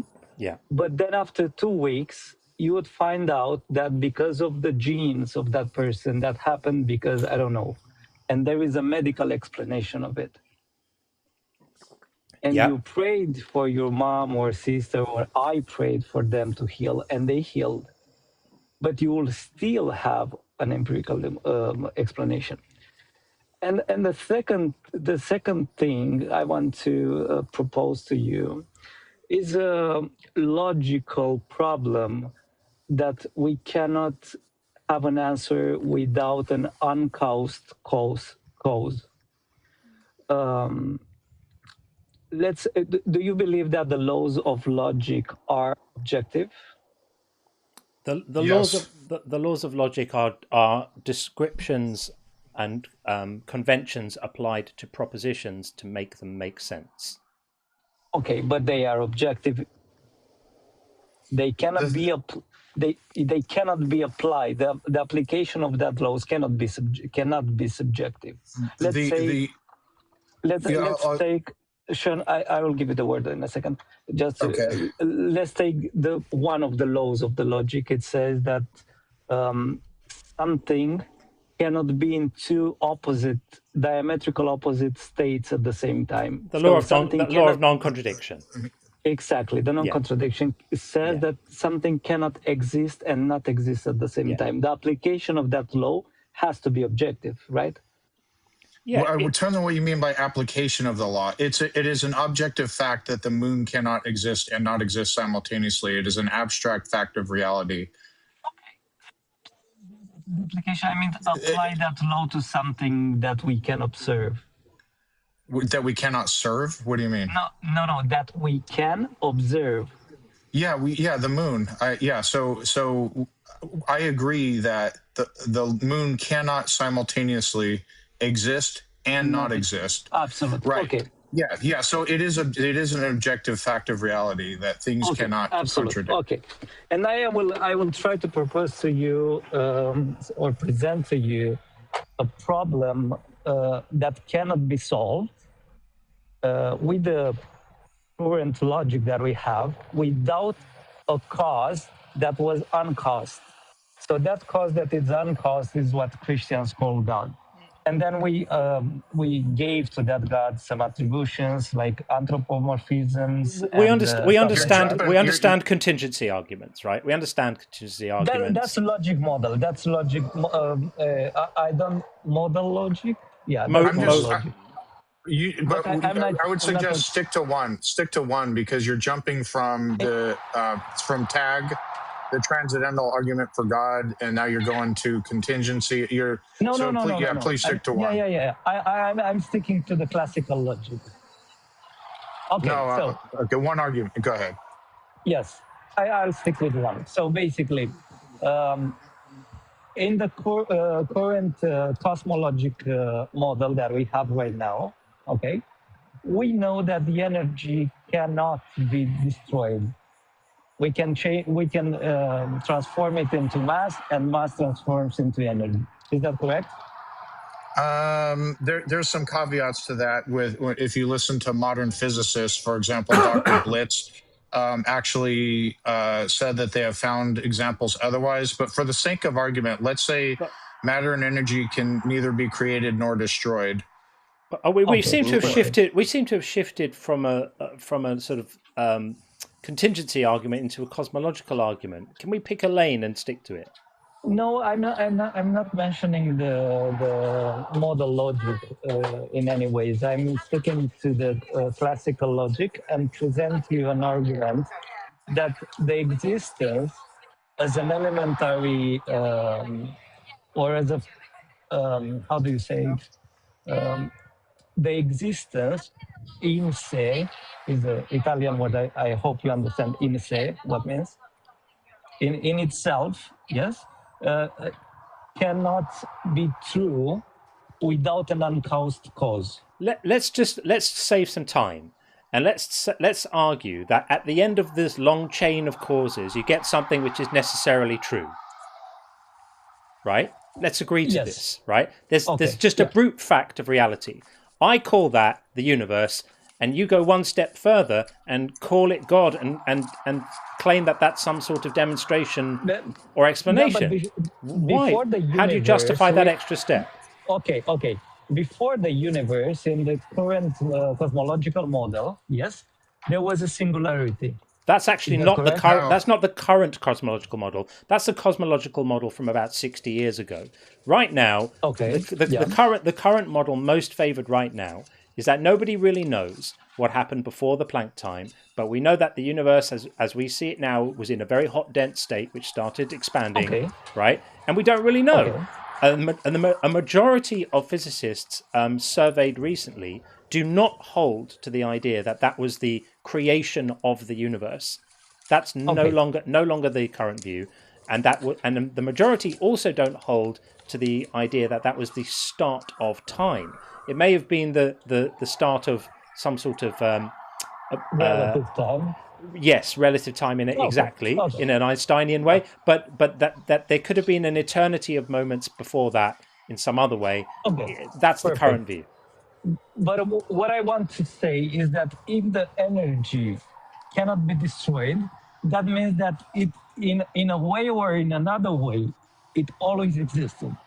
Yeah, let's agree with that. So it's always existed. The universe is eternal. It's always existed. It's a brute fact of reality that something exists. Okay. Now you can personify it, put a hat on it, and call it God. But I just don't see why we would. No, it's not that one that I want to call that. I want to mention that if something existed like forever in the past, we got into we go into a logical problem. We don't. The problem of infinite regress is really not a problem. You can have an infinite timeline in the past, and any two moments on the infinite timeline have a finite span between them. It's really not a problem at all. Absolutely, but you cannot reach that span time that you mentioned. You cannot reach it from the past till you reach. No one is starting at your problem that you say assumes starting at the beginning of an infinite past and having traversed it. Who is doing the traversing? That's not a necessary thing. The moment you say that, you're no longer talking about an infinite past. So there is no traversing it. Just think about it like the set of numbers. The set of numbers extends infinitely from 0 back into the negative numbers and infinitely from 0 forward into the positive numbers. There's no boundary. You don't reach a point where there's a biggest number. And yet one doesn't have to transverse absolutely every number from negative infinity to get to 0. No one is doing that journey. It's not a problem. None of this is a justification for a supernatural being that created everything. I don't mean God or a supernatural being. Or even any kind of cause. It needs a cause. Why? Why? What is being caused? Because you cannot explain our existence with an infinite time in past. You can. Why not? Because the current logic doesn't allow us to do this. So I've just demonstrated that it does. We've just demonstrated that it does. Demonstrate that it does not. You're just saying it. Yes, it's exactly what you did. It's just your opinion. What? You're making a claim. A lot of background noise. Yeah, you're making a claim that the past has to be bounded in some way. That there has to be a limit to the number of moments there could have been in the past. But you haven't demonstrated that claim. You've just asserted it. Can you do the work of actually demonstrating it, please?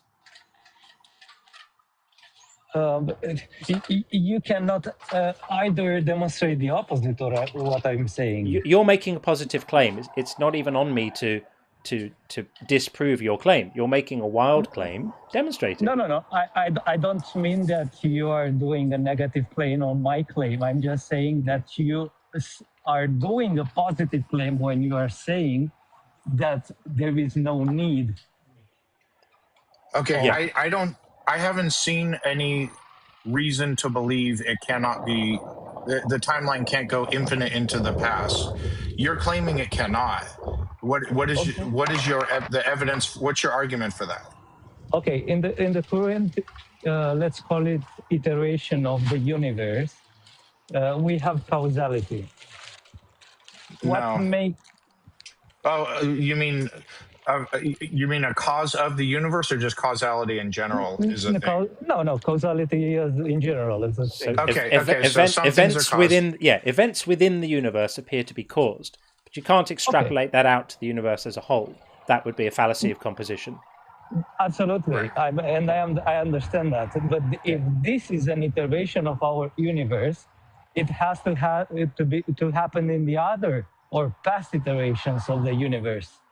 Yeah, so you have an infinite chain of causes into the past within the universe. And then the logical problem is which was the cause that caused the first? There wasn't a first. There isn't a first. Yeah. This is just not a problem. All of this isn't a problem.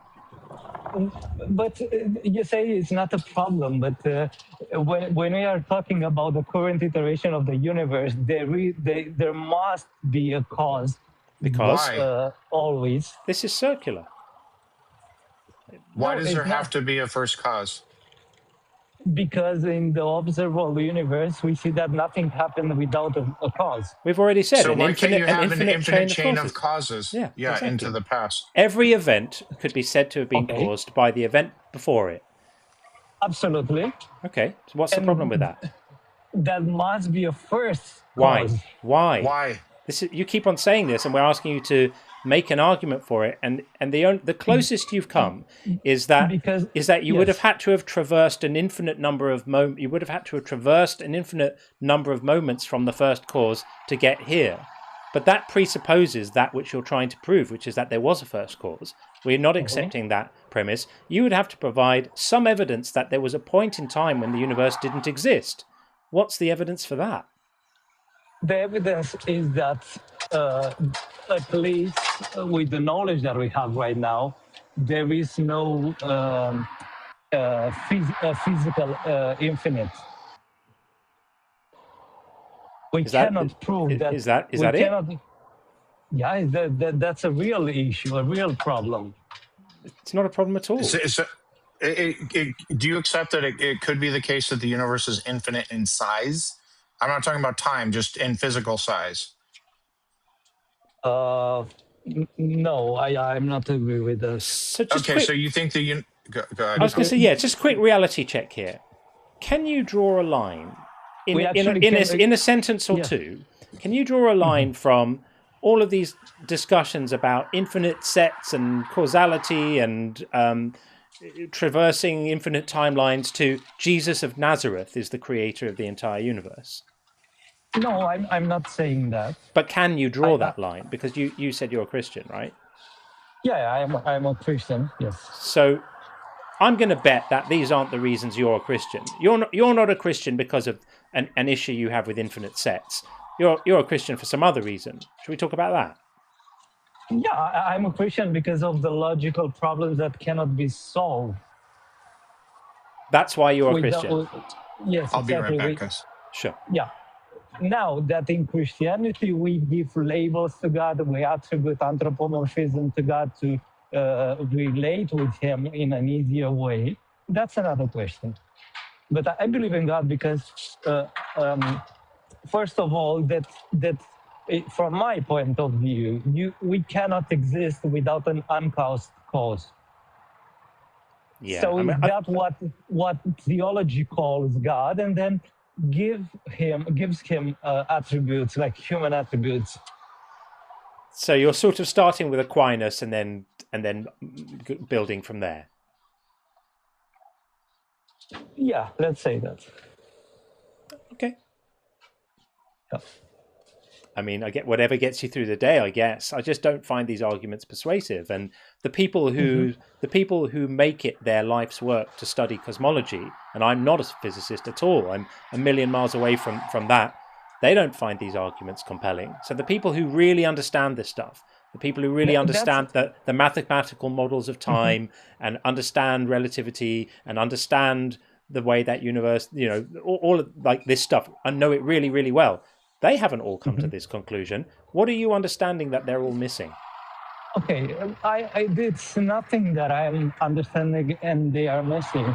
The thing is that in my opinion, God's revelation is through things that we know and we can observe, and how God relates with us is through empirical ways that we still can explain with like empirical demonstrations.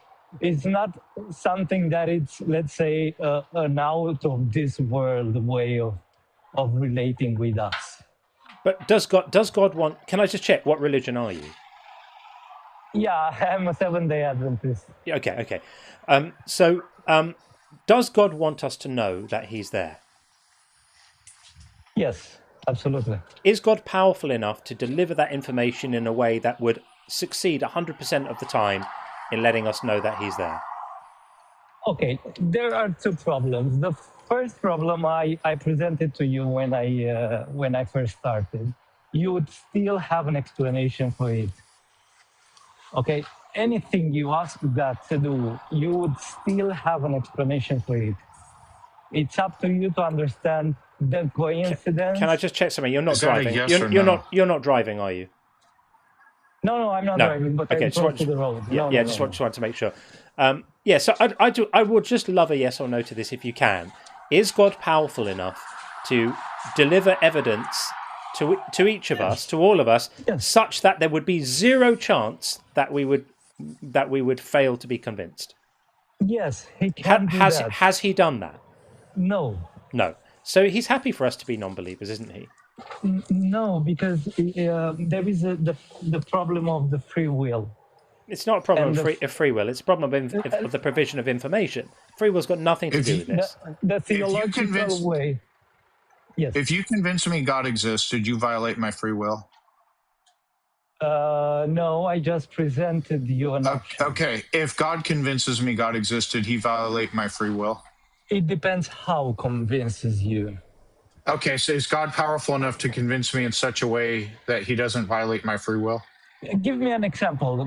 What would you like God to do in order for you to believe in him? What convinces me or John or anyone else is irrelevant. Is God powerful enough to convince everyone he exists without violating their free will? And we could answer I don't know, by the way, to that question. I don't know what that would persuade me, but you're the one claiming to have an all-knowing God who would know. So let's just assume there's a package of information that he can present in some way, an experience, a dream, a revelation, a vision, something that would not abrogate our free will. We wouldn't destroy our free will, but we would just learn something. We would have learned new information and we would know he's there. Is he powerful enough to provide that? Yes or no? Yes. And has he done it? In my opinion, he did it. Yes, he hasn't done it because if he had done it, it would have worked. Yes. Okay, if you're saying he's did it, if you're saying he's done it already, that would have meant that he was wrong. That he thought it was going to work, he tried it, and oopsie daisy, it didn't work, and he's not all knowing. Immediately, look what's happened. You've destroyed God's omniscience. Okay. Sorry. It sounds like they're coming for you. Yeah, that's right. That was a good one. Okay, so basically, I'm not familiar with what definition of free will you have, but in theology, free will means that someone can have the ability to choose between two options. So in a way that does not force you to believe in one or the other. For instance, if we take the Old Testament and see the way God did some sort of miracles or any sign that he did that he is the true God and he really exists, he did not make those revelations to people that don't believe. Why not convince? If God can convince us without violating our free will, he hasn't done that, right? I think he does it. If you are asking me in a way that you're not understanding if God, he actually hasn't, because if he did that, we would believe. If God gave me what would convince me, I would be convinced. That's just definitionally so, right? We need free will on the bingo. Yeah. Yes, you need free will on the bingo. We do because free will is not like a magic wand that you can just wave and it makes arguments disappear. This is nothing to do with free will. This is to do with what you find persuasive, what you find convincing. Whether you believe in free will, whether you don't believe in free will, whether you have it, whether you don't have it, it's still the case. Exactly, and I gave you the example where someone prays and during the prayer, he prays, God, if you really exist, smash this window. You will still have an explanation for it. So, in my opinion, but that's why we asked you. But hang on a second, Alan. But it's up to you if you want to see it or not. But that's why I asked you, does God have the power? I was very careful about how I phrased this, and you can watch it back. I said, does God have the power to provide evidence that he knows would 100% be effective in convincing me? And you said yes. But not convincing you. Yeah. So you're saying he doesn't have that power? He doesn't want to violate the free will. It's nothing to do with free will. There is no other context in which learning there's no other context in which learning new information takes away your free will or compromises your free will. If that were the case, no one should ever go to school.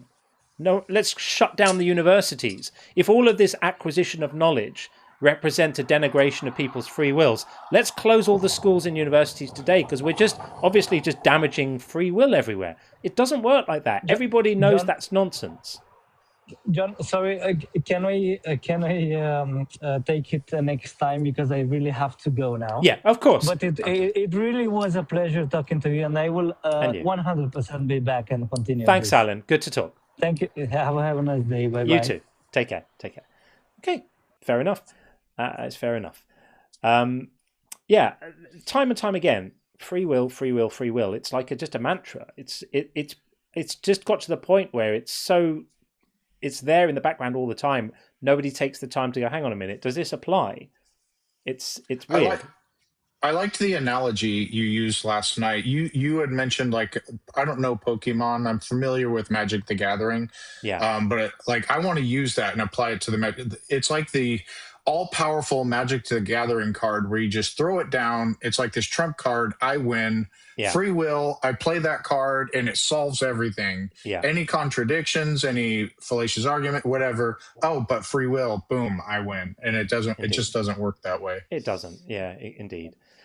Okay, so we've just got Hope in right now. We're going to have a chat with Hope. Then we have Eric, and then we've got Carl with the C, and Precept King.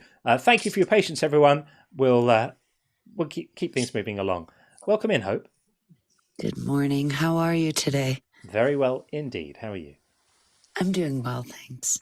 Great. Yeah, I first of all, I love. I wake up early. I start my job around 6, and it's nice to hear a good debate that's not so vicious, and I appreciate that.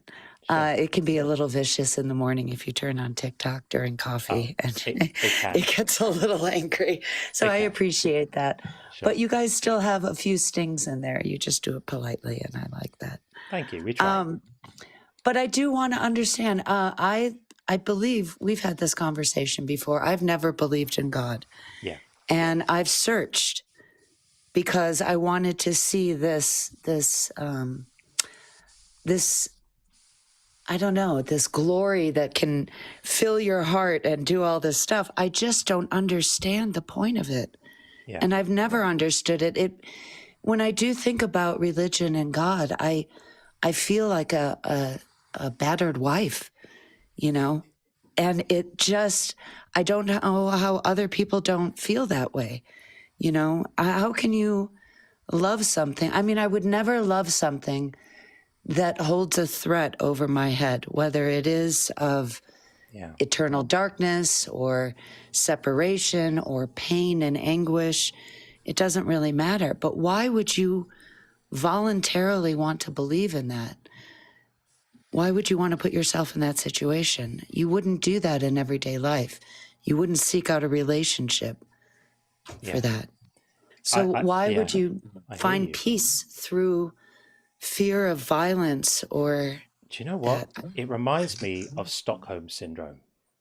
It reminds me of people who kind of form these weird connections with their captors, because I totally agree with what you're saying. There's a strain of coercion that runs through all of this, a weird, slightly uncomfortable, in fact, very uncomfortable power dynamic of compulsory love.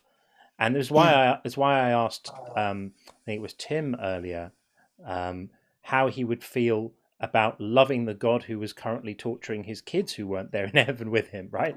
I almost felt a bit bad asking him that, but it's like, this is what you have to contend with. You're going to love this guy. You're going to devote yourself to this monster. And I think this, I don't know, it's weird, isn't it? I totally understand what you're saying. It's weird. Why would anyone want that? I think the abusive boyfriend analogy or abusive husband analogy is very apt. I'm watching you at all times. Look what you made me do to you. Yeah. If you don't love me back, I'm going to punish you. There's just so many parallels there. Well, and it just promotes the fact that all of this nonsense is created by man. Why would something so superior, so kind, so loving, so creative go back and fall to vindictive threats, all of that to get you to support? Why isn't love enough? Why do you need the fear? And that's what I don't understand. And I don't find that in people that believe, because it's like an angry parent when your kid keeps breaking stuff. At some point, you're going to stop talking and saying, Johnny, you shouldn't do that. You shouldn't be throwing things. And at some point, you're going to raise your voice and yell, stop doing that. Yeah. Right? If you're a God that's all loving and has all this ability, why does it go so quickly to the threats and the violence and you'll find out when you die and suffer? Really? Right. Yes. I mean, that threat is amazing to me, that works on people. Yeah. Good gosh. Here's a contract. Here's your food. I'm going to buy all this groceries, and then you're going to get it just as you're about to unalive. Right? Yeah, it's grim. I don't understand that. Yeah. Well, and if somebody could explain what love they're seeing, right? If there was no God in their life, would they still have to pay their mortgage? Would they still love their children? Yep. Would they still want to wake up tomorrow? And when people say they wouldn't, I say, you're full of it. Of course you would want to wake up tomorrow. There's a flower that you want to smell. There's wind that you want to feel in your hair. Those simple pleasures have nothing to do with your soul. I just don't get it. But I can't argue with you. You're right. I know. And I love when people come up, but I just would like to hear more of why people want to believe in God. Because they do have a choice.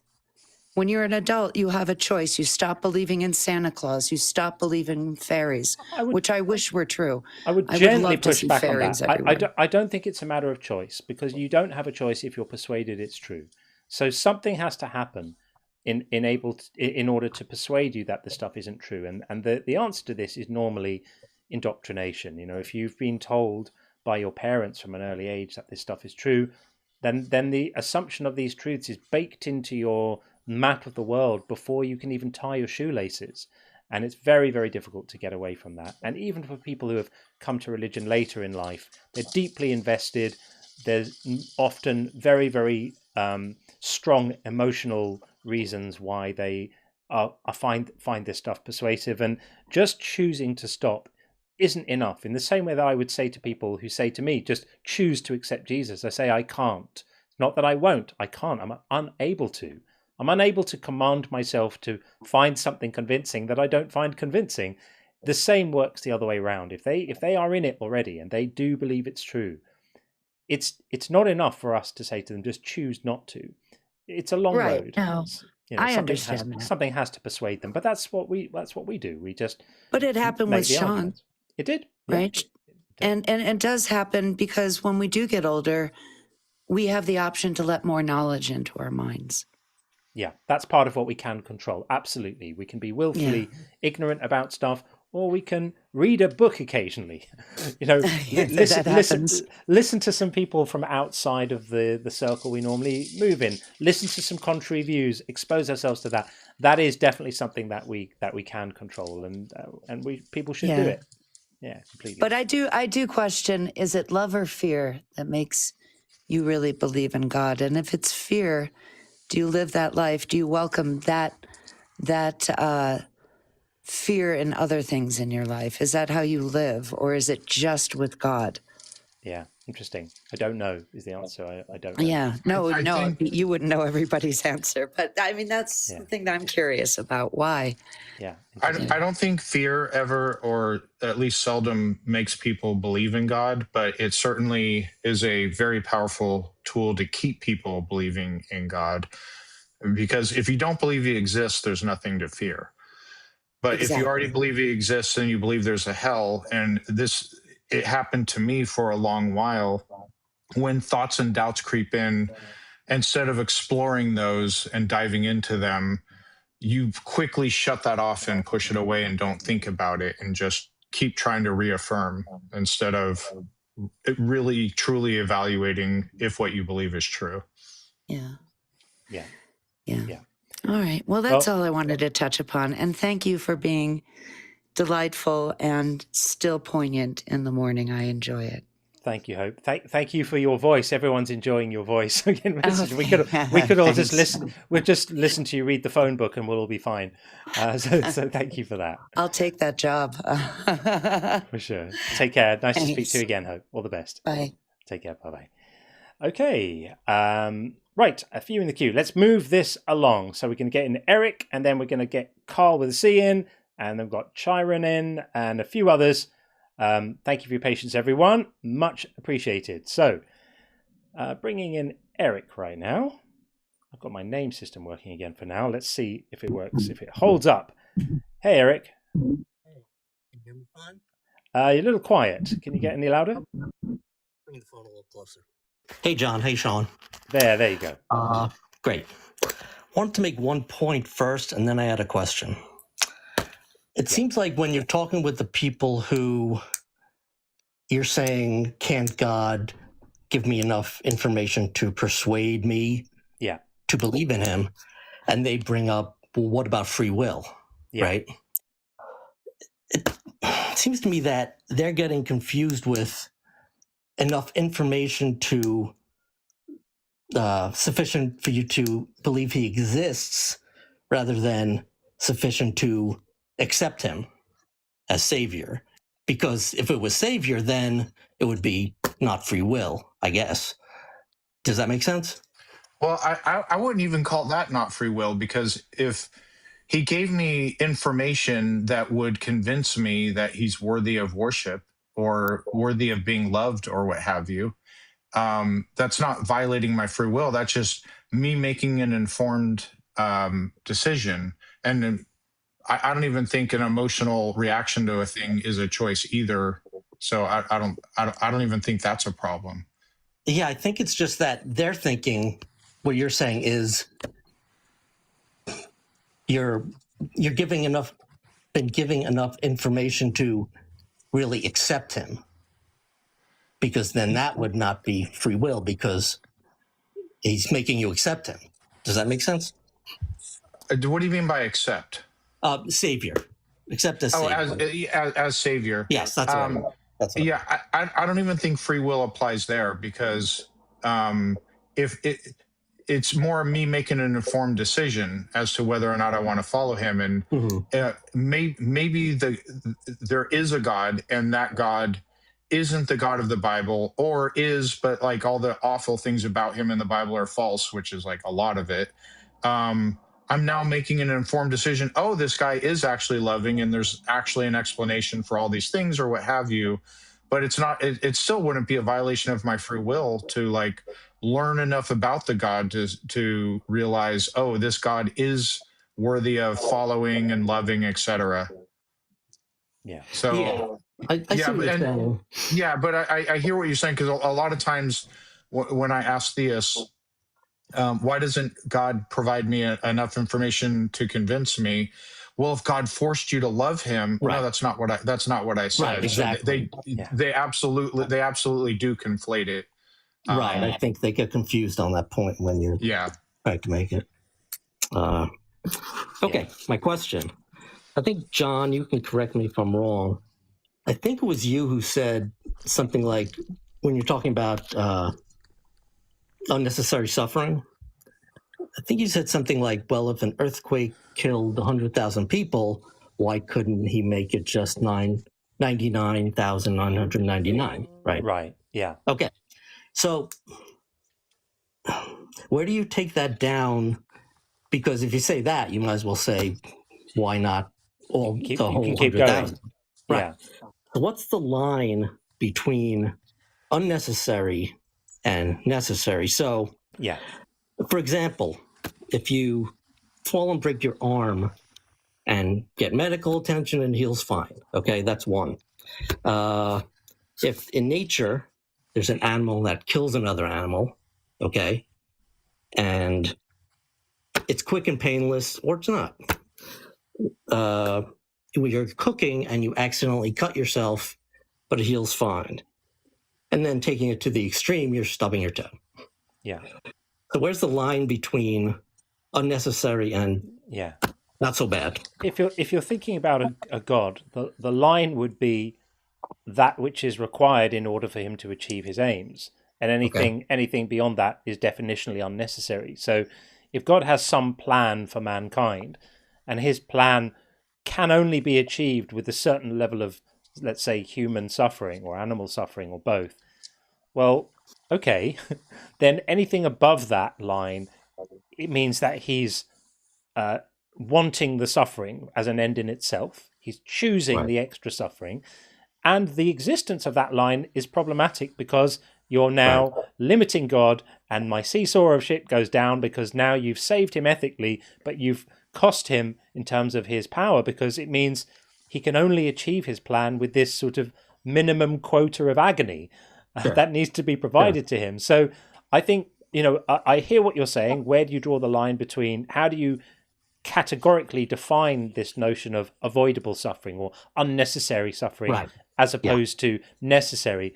The problem is, if you're an all-powerful God, there's no necessary suffering, because you could achieve any outcome just by...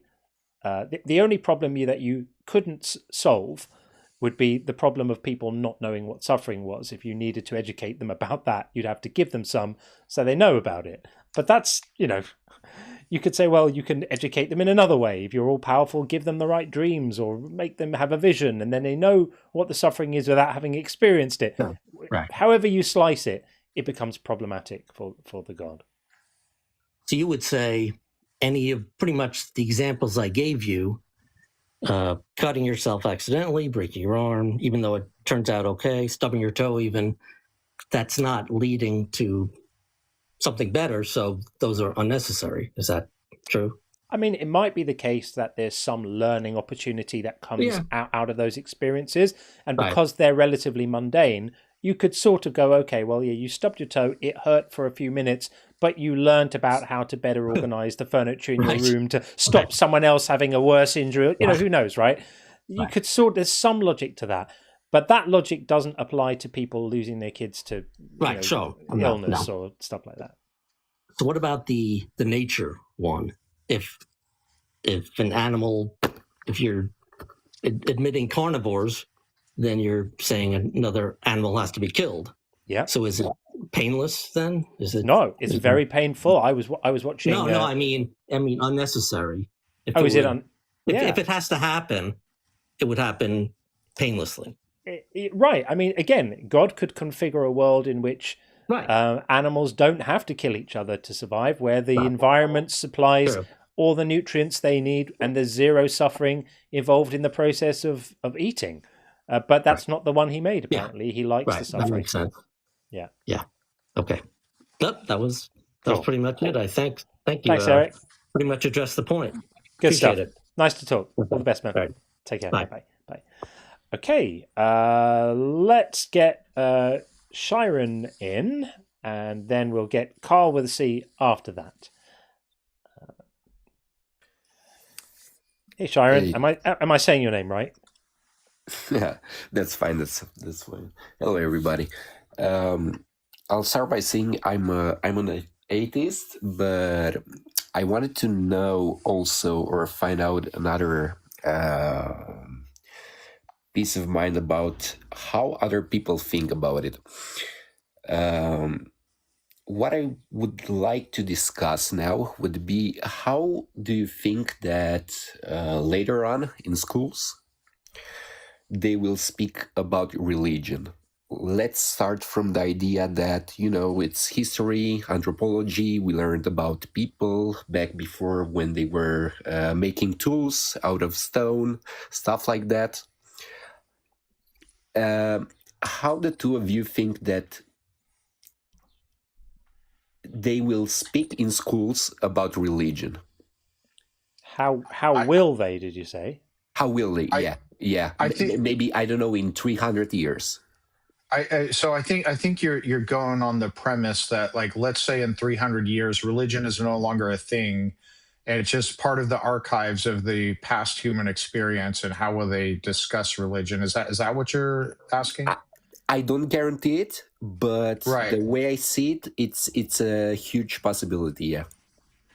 Yeah, I'm not as optimistic as you, and I hope I'm wrong. I think there's always going to be religion in some form, but that's of course speculative. But I don't know how they would discuss it. I guess maybe in the same way that we discuss in mythology in classrooms about Greek mythology and all these different mythologies of the past. And the interesting thing is they're just comfortable to call it mythology because it's no longer popular, but it's all mythology.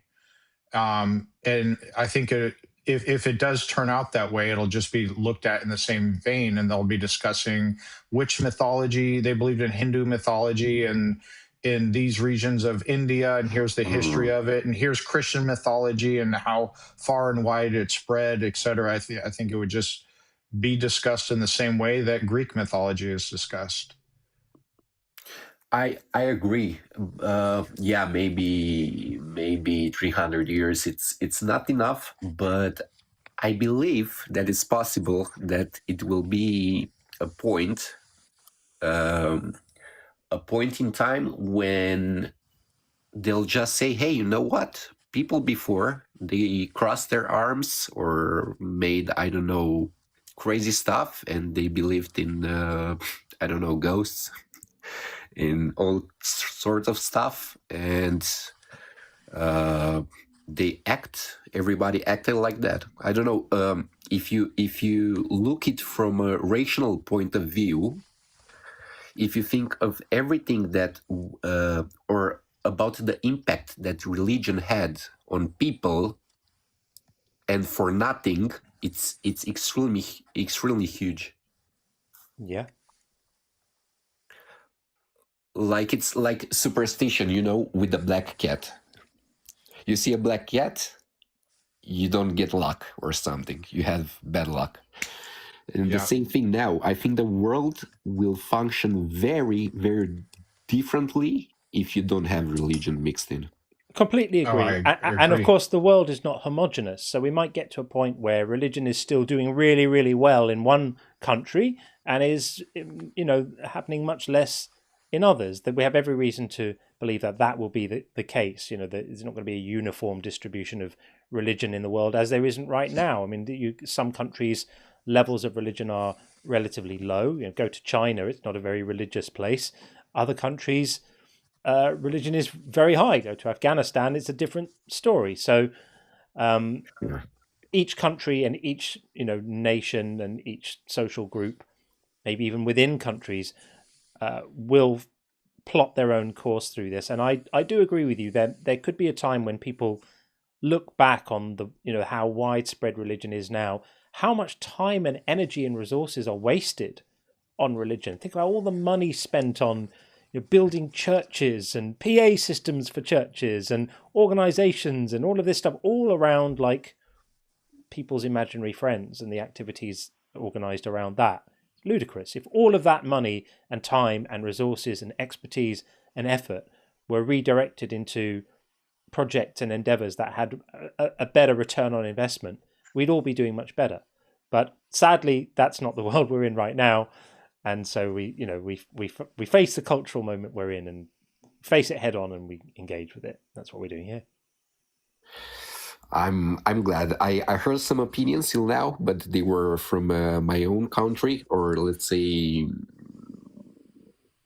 where I'm from. And I wanted to see also an opinion from the people from abroad about this theme. Yeah, I think sadly that it will be a place in time when they'll say, "Hey," or let's say they will talk about us how we talk about shamans now. We can hope, right? That's crazy. We can hope, yeah, or leeching or something like that. Yeah, we can hope. But we keep going.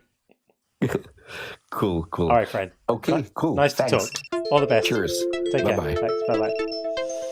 Okay, let's get rid of that TikTok police checking in on us like that. And let's get in Carl with a C on YouTube. Hopefully that's going to work. Carl, are you there? Hello. Hey, how are you? I think so. I'm fine. How are you guys? Yeah, good to speak again. Thank you. Likewise. I think I can't hear Sean. I couldn't hear him previously when we were talking. Right. Okay. Well, hopefully you'll be able to hear him in a moment. He's just switching over. Now I can hear you. Yes. Yeah. Good. Okay. Okay. So pleasure to be back. First of all. Nice to have you back. Yes. Last time I was here, I was trying to talk about the difficulty of having conversation with theists and atheists, and like the conversation feels like you're in different rooms is where I was starting that thing off. Do you remember? Yeah. Yes. The bingo card actually really helped me in getting like an epiphany, more or less, on what I wanted to say with that. Okay. So thank you, bingo card. Sure. The bingo card was the God works in mysterious ways thing. Like that's an excuse. That's a excuse or like an argument for, well, that doesn't work. Or like for an atheist, well, saying God works in mysterious ways doesn't really convince me. Am I correct? Yeah, it's like a thought stopper, isn't it? It's sort of it's a sort of permission to just stop asking difficult questions. Yes, of course. But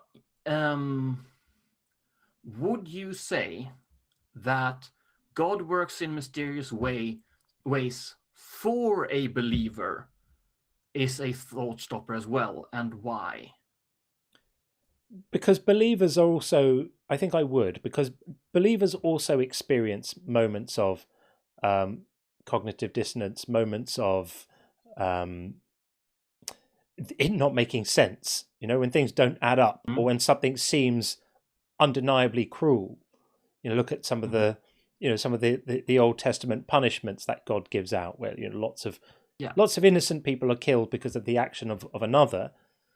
And God works in mysterious ways, gives believers a permission structure to say, I don't understand it, but God works in mysterious ways, therefore everything's obviously fine here. There isn't a problem here. I can keep on going and I'm fine.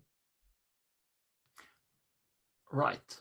So, last time I stated that I was a Christian. That was a mistake. There are baggages that I did not understand connected to that. For a person who, let's say, not a Christian, they believe in a God, doesn't really matter what kind of God. They have some sort of, feeling that there is a God somewhere out there. And the argument then, God works in mysterious ways. Is there still a reason why that shouldn't work? If it's being used to explain, quote unquote, a perceived contradiction or problem, yes, it's always a thought stopper. There's, in my opinion, there's never a good reason to stop thinking about something or trying to come up with an explanation or acknowledging that there's a problem or contradiction. It doesn't have to be the Christian God, it's for anything. If it's like, for example, if someone believes in a vague, vanilla, all powerful God that allows all the awful things that happen on earth, well, that God is all powerful and all knowing. Therefore, his ways are higher, mysterious. He works in mysterious ways. So there's got to be some kind of explanation. Well, no, there doesn't got to be. It could just be that the God doesn't exist or the God is evil. Yeah. And if you prevent yourself from examining or trying to falsify your own belief with, by trying to identify problems, you're preventing yourself from doing that by invoking God works in mysterious ways. Okay, sure. But now you introduced all powerful and all knowing. It was an example.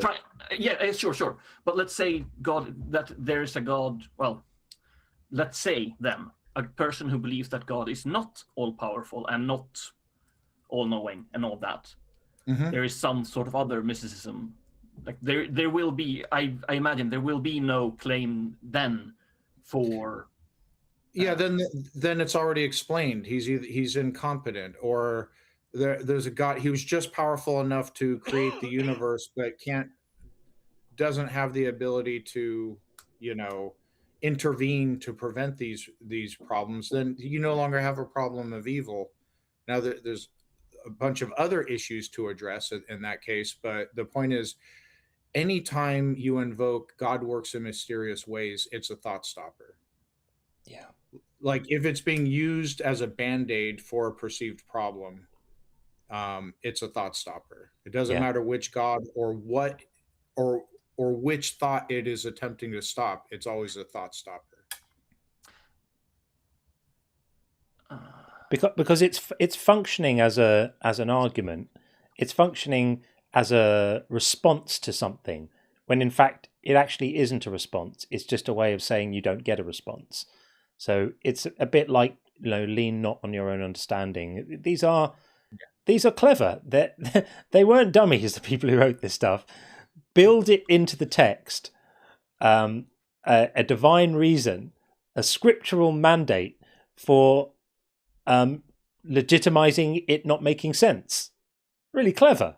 If I was going to write a religion that I strongly suspected people were going to go, hang on a minute, this doesn't add up, I would also put in lots of lines saying like, when it doesn't add up, that's the devil, or that's the, don't worry, our ways are higher, and it may not make sense to you, but trust me. It's the literary equivalent of trust me, bro. It's just, this is obvious bullshit, but just don't worry about it. It's all fine. Don't worry. Just move on. Keep as you were. Sure. And this is clearly evident. This is you're clearly showing that in order to prove to someone God exists, this is a thought stopper. Like God works in mysterious way. It doesn't work. It doesn't hold water. Dang it. What I'm trying to get to is that for me is the whole thinking about like the difference between knowing there is a God and believing. So I'm not trying to say you should trust me on this because I believe in and therefore you should believe. That's not where I'm getting at all. Please do not get me wrong. This is not an argument to convince you currently. Yeah. This is me trying to posit, okay, so this is what a person thinks.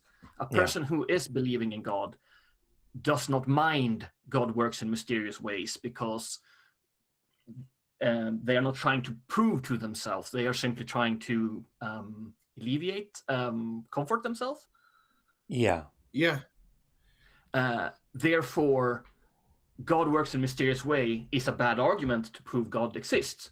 True, but God works in mysterious ways said by an believer isn't necessarily a way, or at least shouldn't be to a atheist, should be in. Sorry. I'm stumbling on my words. The English in my head is not working. It's a concession, really. When it says, well, they're basically saying that does seem to be a problem. I don't have a good answer for that. That's basically what they're saying. I don't have a good answer for that, but I'm confident God has an answer, or there's some kind of reason or explanation. Yeah. Yes.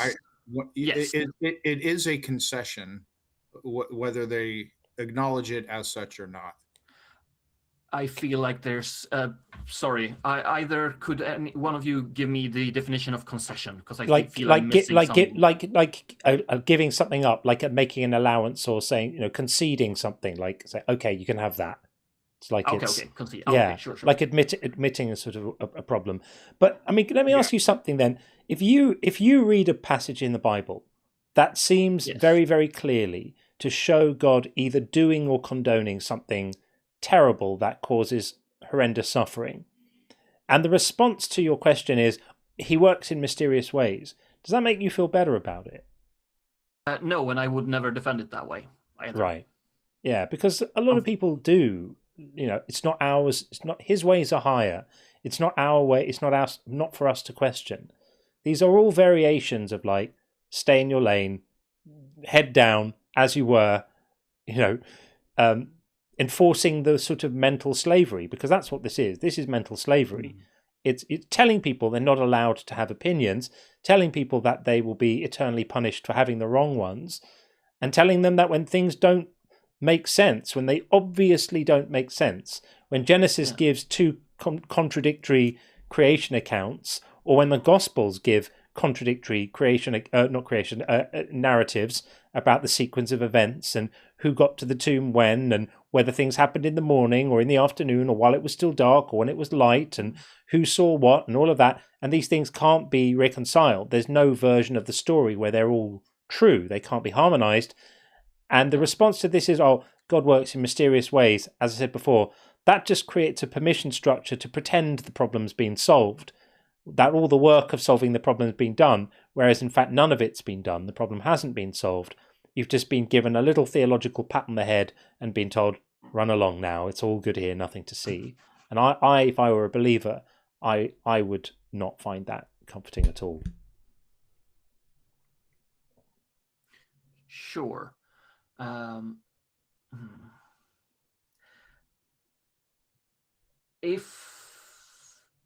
Would it be fair to say that belief and knowing are two different things? Yeah, that one is a subset of the other. So if you think about a bag containing all your beliefs, and within that bag there's a smaller bag that contains all the things you know, that's the relationship between those two things.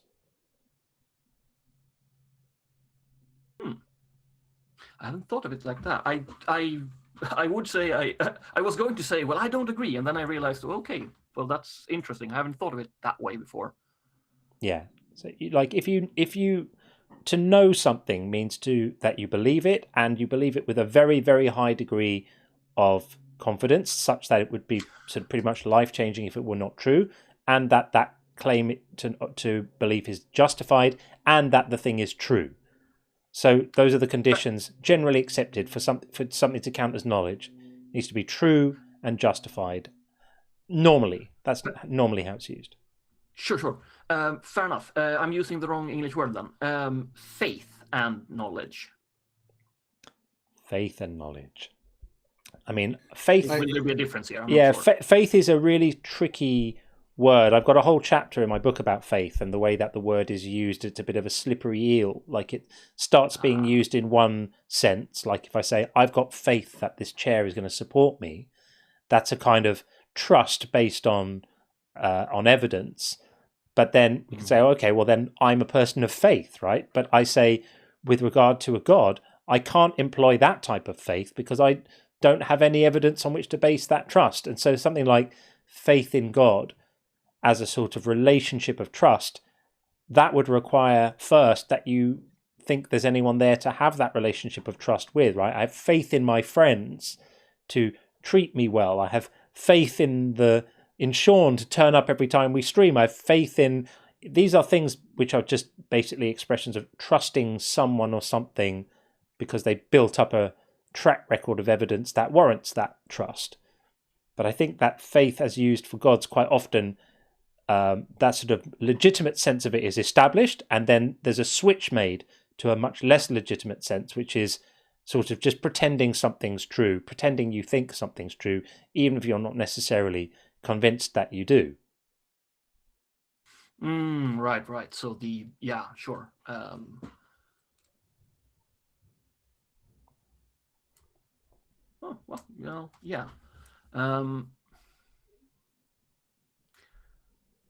Could you? Well, no. Then you can't. That's the problem. The issue falls back to. The issue I fall back to is then we're still in different rooms, and I'm trying to see if my point in all of this really is I wanted to try to get your thoughts on how to step into a theist mindset, sort of, and if there is a way to argue from that mindset and get them to hell. But this is still, in a sense, from two different rooms, even though I agree this room that you're in is clearly better for thoughts. Clearly. I mean, we try, and I'm always aware of the fact that my thinking goes wrong sometimes. I sometimes I'll think about it and I'll think about it wrong. I'll reason something and my reasoning won't be sound, and I'll make a mistake. I'm human. We're all human, and we're all just trying to figure it out. But I think I have a deep suspicion of anything that tells people not to think immediately gets my hackles up, because that's the one thing we know we can do is think, apply reason, try and work it out, try and spot our own biases, try and mitigate them if we can. And anything that says not to do that, I feel an enmity towards any system that does that. And I also think that raising up belief without evidence, some people would say faith is belief without evidence. In fact, I could just say right now, where is it? Nectar has just said, faith is the excuse you give when you don't have good evidence. If you had good evidence, then you wouldn't need faith. You just cite your evidence, right? Faith is not required. It's not needed. And I think there's definitely something to that, right? And I think that faith being lifted up as a virtue, to say believing things on insufficient evidence is somehow a moral good, I think that's a really dangerous idea. I think it creates vulnerable people who are more likely to be victims of conspiracy theories and scams and misinformation. I think we should tell people that believing things on insufficient evidence is a terrible idea. It's not a virtue. It's not the sign of a sound person. It's a sign of a gullible person. So if I were to tell you that I believe that there is a God who may or may not have created the universe, totally irrelevant, but at the end of my life, if I have lived a good life, they will accept me and bring me to some sort of reward. Is there something wrong with that, with me having faith in that, in and of itself? It depends what your views are about people who don't satisfy the requirements. So if you just believe, you have a personal belief that if you've lived an ethical life, that there's going to be some sort of reward for you having done that in the hereafter, I don't have a problem with that view, because that you having that view, the main impact it might have is it might incentivize you to be an ethical person. So I have no problem with that. But it's a very small step from that view to, and the people who haven't fulfilled the requirements are going to be punished in some way, and one of the requirements is believing this, this, and this. That's where we have a problem, and that's where you have people being told, in the millions, that they are deserving of torture purely for thought crimes. And I think that is totalitarian in nature, and it's horrendous. And I'm not suggesting that's where you are, but I want you to realize that that position I've just described is the very close first cousin of where you are. Sure. So with that in mind, Yeah. If I were to say that thing I believe in clearly works in mysterious ways, I could never understand them. Is that an evidence against what I believe? Have I? It's not evidence against. It's just not a good argument for. So in the broader sense, faith is not a reliable pathway to truth. So if you care about believing things that are true, and if you're going to dedicate your life to something, you really should, then you should not believe things based on faith. Even if the belief itself doesn't end up being necessarily harmful, you should want to believe as many true things and as few false things as possible. And the way to do that is to believe things based on evidence and sound reasoning, not faith. And just apply that logic to an alternative theological claim. So if I said to you, there's a magic butterfly, and when I reach the end of my life, if I've been good, the magic butterfly is going to give me a chocolate cake. And you said, okay, well, why do you believe that? I said, well, the magic butterfly works in mysterious ways. You wouldn't think I'd made a case for my position. You would think I was just being evasive and not answering, and I was using the magic butterfly works in mysterious ways as a kind of placeholder to put in the gap where evidence ought to be. And you would be right to think that. So that's not proof. Wouldn't be proof that my claims are wrong. It would just mean that I'd failed to demonstrate that there was a justification for accepting them. No, of course. But let's try to get in. Let's try to get into the mindset of the person who believes in this magical butterfly. They believe this. This is something that they have faith in. They believe in the magical butterfly who will give them a chocolate cake if they've been good. They've been bad, something else, whatever, doesn't matter. Could we somehow step into that mindset of believing that, okay, so this magical butterfly exists. It works in mysterious ways. Is there some other way of going into that headspace and like trying to use that logic, their logic, like, okay, it exists and it works in mysterious ways? Sure. Is there some way of stepping into those shoes and trying to, like, some other avenue? Like, I mean, you can try to, but to step into somebody's shoes, you really need to be able to experience the world as they are experiencing it, which is, of course, impossible. You can try to imagine what somebody's perspective is, and we should all be willing to be open-minded to try and understand somebody else's perspective. But, you know, to really step into their shoes is a big ask.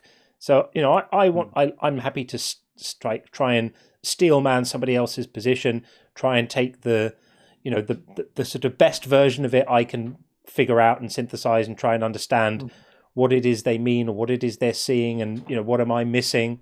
Hello, little one. What am I missing, and all of that sort of stuff. But it's hard, you know, and when the arguments are poor and you find yourself unconvinced and unpersuaded, it's sort of impossible sometimes to really step into that other person's situation and their shoes, because they have become persuaded in a way that I'm just not capable of doing. So all I can do is try to imagine what it might be like to have their view, but that's a million miles away from really being there, if that makes sense. Yeah, it makes perfect sense. I do see the value in trying, though. When you're talking to the other person, you should do the best you can to steel man or really understand what their argument actually is or what they're trying to explain to you.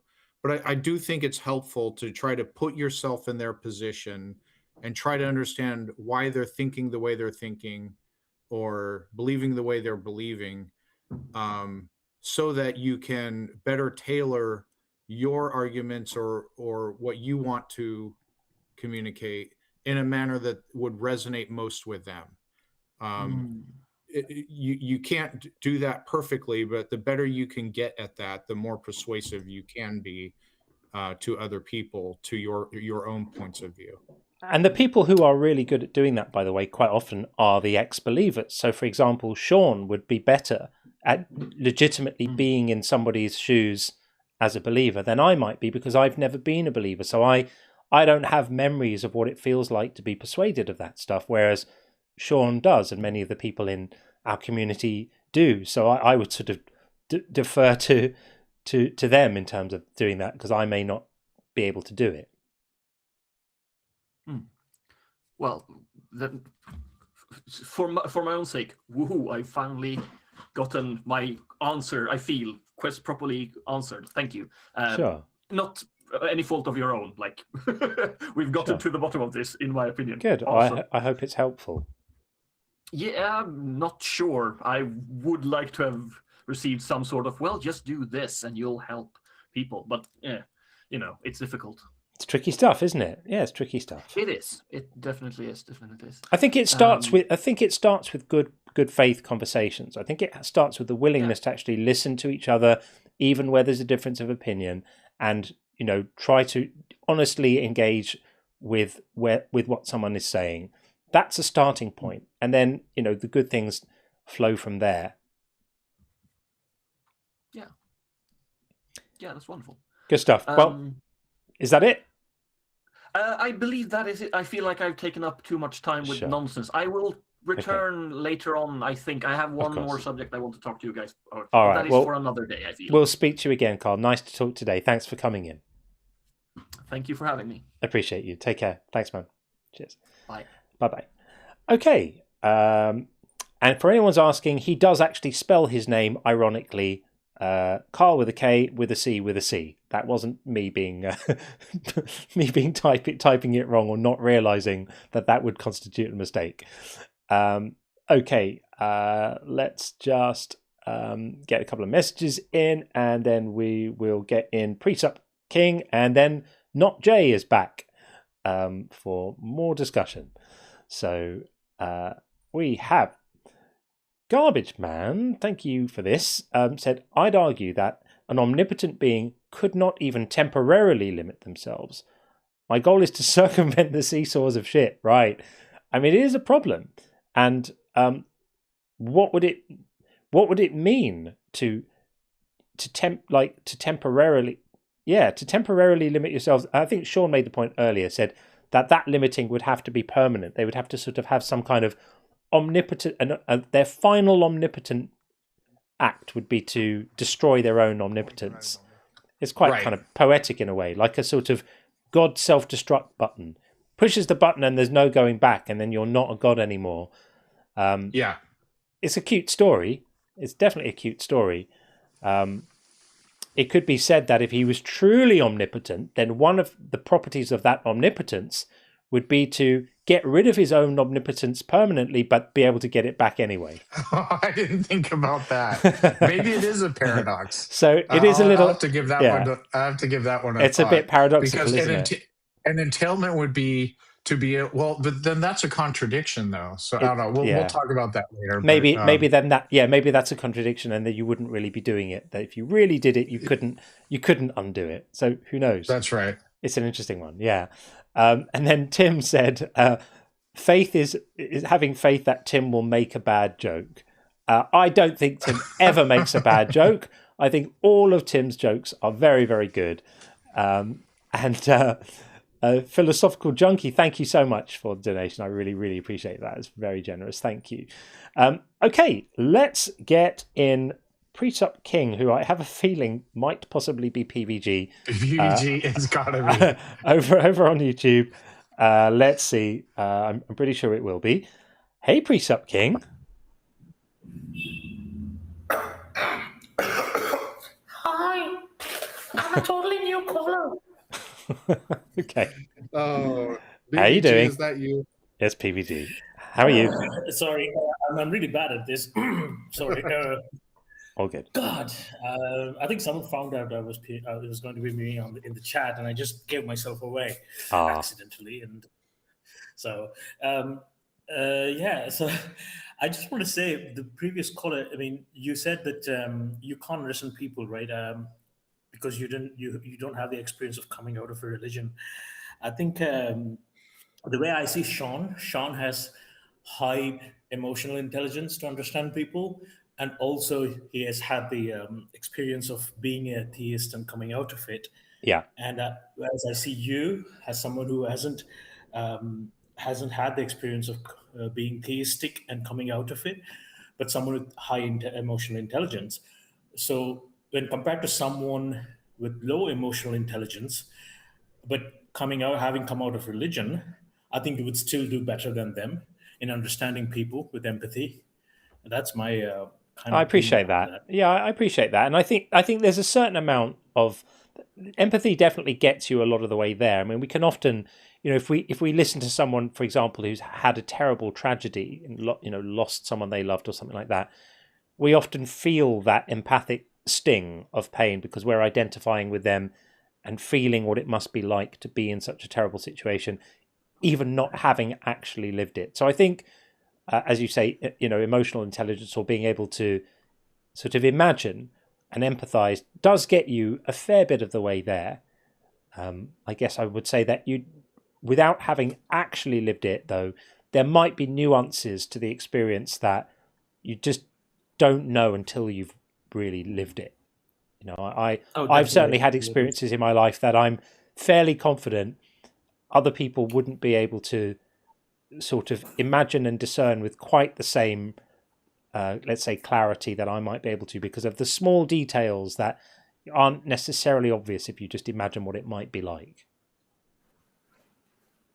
Yeah, that makes sense. That makes sense to me.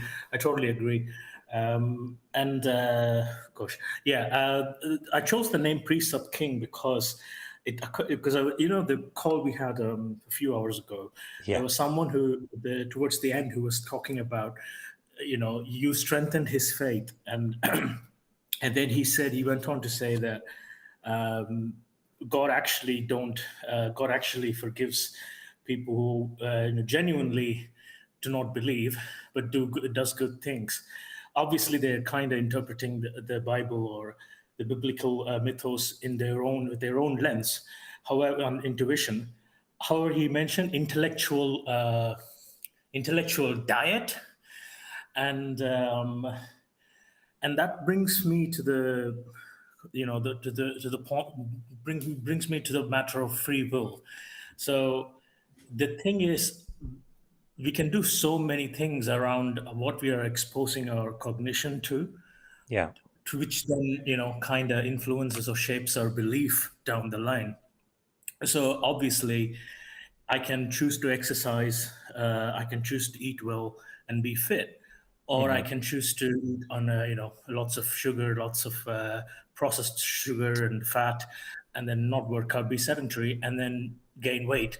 So there is a bit of a plasticity, sort of like a flexibility within the human body.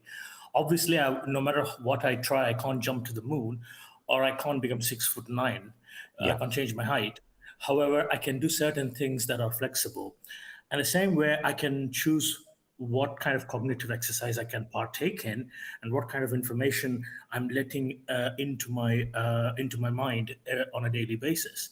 Yeah. And if I have choice over that, it's kind of like a free will. And that's why I don't go for hard determinism, because hard determinism tells you that, I mean, I'm sure like people like Sapolsky, they don't mean to say that you don't have any flexibility, but the way they come on hard, the way they present as a headline, and the way the way it's seen superficially, people may think they have no choice at all whatsoever, and they can't do anything about anything. So I think that can be a bit misleading. But however, when he said intellectual diet, fine. And you usually use the term epistemic hygiene. Yeah. Fine. We have good epistemic hygiene. We have good intellectual diet. I mean, I'm totally stealing those terms, by the way. If we have all those, then that doesn't mean your God is going to that means your God is going to put you in heaven. Because if you have good epistemic hygiene, if you have good intellectual diet, you'll be questioning these things, these presuppositions that there is a God, and then there is a heaven where he is the arbiter of that heaven. And then on judgment day, after your death, apparently your spirit or whatever is going to get judged. So if you have good epistemic hygiene and good intellectual diet, you're going to question that presupposition in the first place. So if they're going to use the argument of intellectual diet and epistemic hygiene to say that you can have a good intellectual hygiene and intellectual diet and epistemic hygiene, and then conclude the truth, which is there is a God and there's a creator, and you will be forgiven from hell, that defeats the whole purpose, because those are again contradictory terms. I mean, they're literally, it's not that you strengthened his faith. He ended up strengthening our epistemic approach to questioning these presuppositions even more. It was the other way around. So I don't know how he thought it was that he took a win over there. I'll be honest. I took what he was saying as just a dig, as just sort of a backhanded, flippant, not malicious, but sort of a little jab. You're a large deconstruction community. You're strengthening the faith of millions of Christians, and you're doing so I'm not much sure if we're for talking people. about not Jay, who said that last night, who's actually in the queue waiting to come in now, or if we're talking about an earlier caller today who said something like that. Oh, I'm sorry. I might have been confusing the conversation there. Yeah, PVG, are you referring to someone who called in earlier today? Today, yes. Okay, all right. Yeah. So I mixed that up. I didn't remember someone today discussing us strengthening. We had a caller near the beginning of the stream who was very pre-suppy and all over the map, moving from one topic to another topic. I think that's who you're talking. Yeah, it's when you came in while he was here. I think that's who you're speaking about. And then not Jay, who we had on last night, who we'll speak to shortly, said that these conversations strengthen his faith because they make him think about things in a way he hadn't before, and in the process of doing that, he feels more resolved in his faith, that's fine. If that's what he takes away from this, that's absolutely fine. Yeah. I mean, we can take this up with him. We'll speak to him shortly. I think it's unlikely that lots of people have that takeaway from these conversations, because I get messages almost every day from people saying that these conversations help them to feel more resolved in not having faith. But who knows? But yeah, I think it's the same guy that said the claim that you must have convinced millions of Christians in strengthening their faith. Yeah, it was him. Also, Sean, you said religion will always exist. I believe so. Of course I don't know that. It's speculative, but go ahead. Have you heard of Edward Burnett Tyler, the anthropologist? I have not. So he was an English anthropologist, and he did a lot of work on the evolution of religion. And he said that he was like the Darwin of religion, basically, in the sense that he observed how different cultures were religious and what stage of religious faith they were in. And he observed that people would usually be animistic, and then they would have sort of like a polytheism, which will then become sort of like a monism or monotheism. And then eventually you will have scientific thinking or secular rationality. That will be the natural evolution of everything. So I think as long as we are emotional beings, there will always be some emotional anchor for us to lean to. And I don't think it has to be religion, or I don't think religion will be long-lived in that way. It will, at some point, as I said, I think it'll be just secular humanism at that point. And I don't think it'll be fair to even call that religion at that time, because you're just trying to be a decent human being that cares for other human beings and fellow people in life, and then you're relishing in that. But I don't think a religion or organized religion as we have now will exist unless we are talking about capitalism or late stage capitalism and other things that comes after. But I don't think organized religion will live forever in the nature of, from the way things have gone from animism to what we have now. I hope you're right, especially if, as you suggested, everyone in mass starts turning toward humanism. I think that would be a good thing. But we can hope. We can hope. Yeah. Thanks, PBG. I think Yeah, that's a privilege, guys. And one of these days I will come and I will bamboozle you guys, and you will not know who it was. With your name. Oh dear. Sometimes I see someone in the call queue. Sometimes I go, "That's definitely PVG," and then it isn't. So that also happens. Well, he did get us with the Sean face reveal one. Oh, for sure. We had a conversation for the live, like, what's going on? Who is this guy? What? Yeah. Yeah.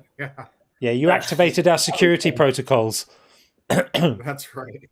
Yeah. I will get you guys one of these days. All right. I'm sure you will. Care, I'm sure you will. Take care, friend. All the best. Bye-bye. Bye. Okay. Let's get Fact. We're going to get Fact Man in still on YouTube, and then we'll speak to Not Jay after that. Fact Man, hello. Hello. Hi. I'm audible. How you doing? I'm good. Good. Welcome in.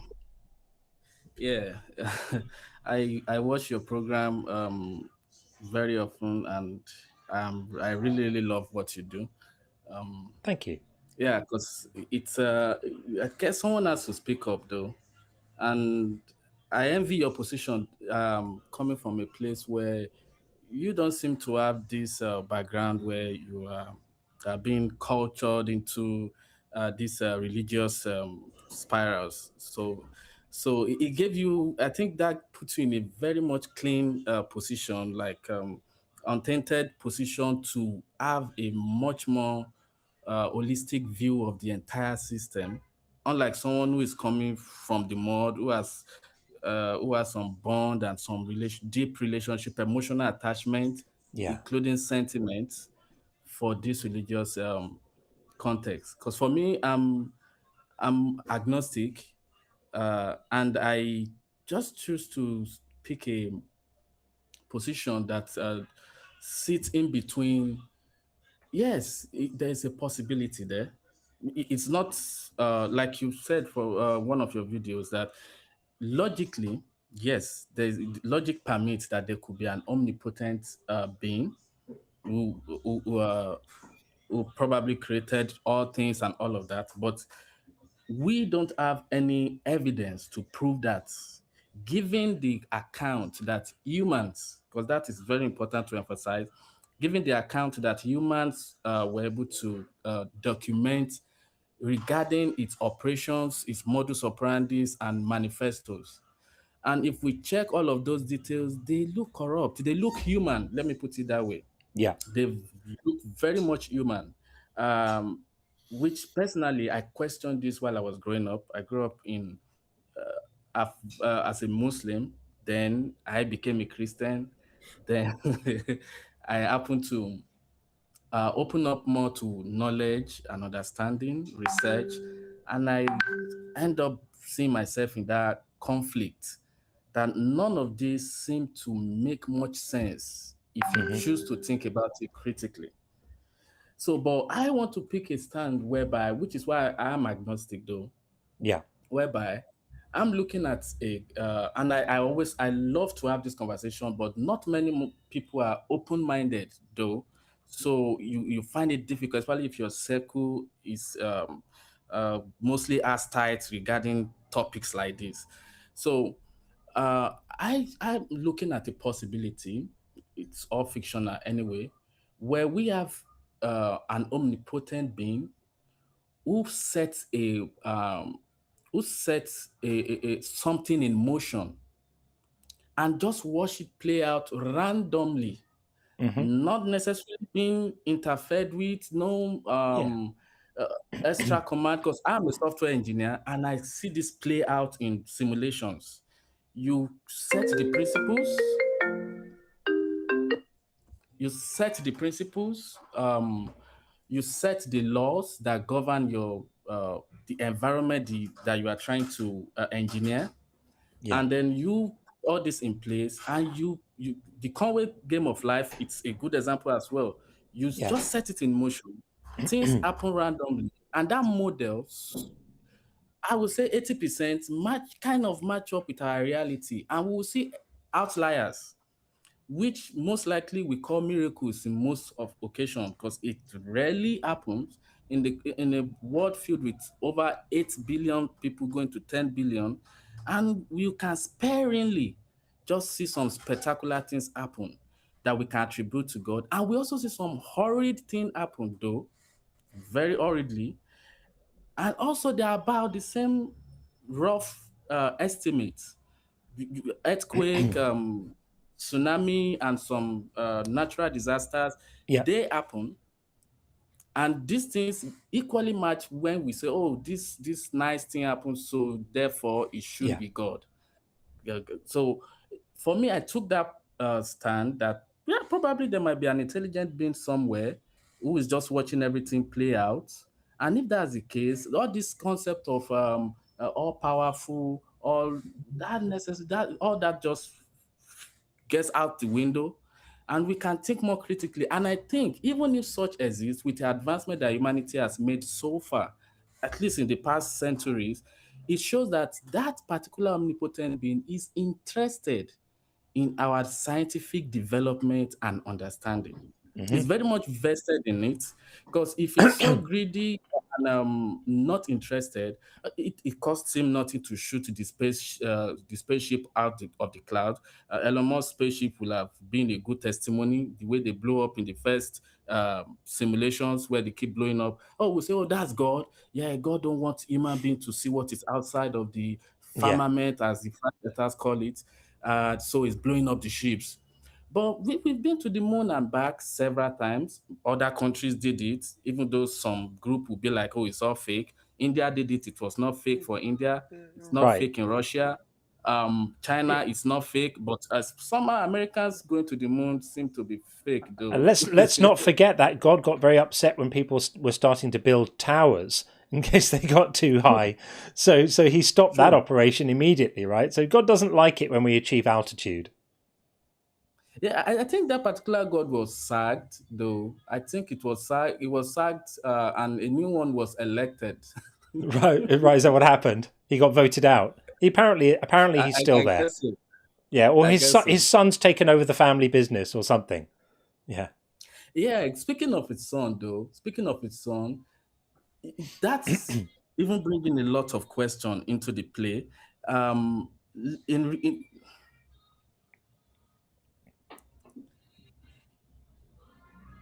Are you still there? Okay.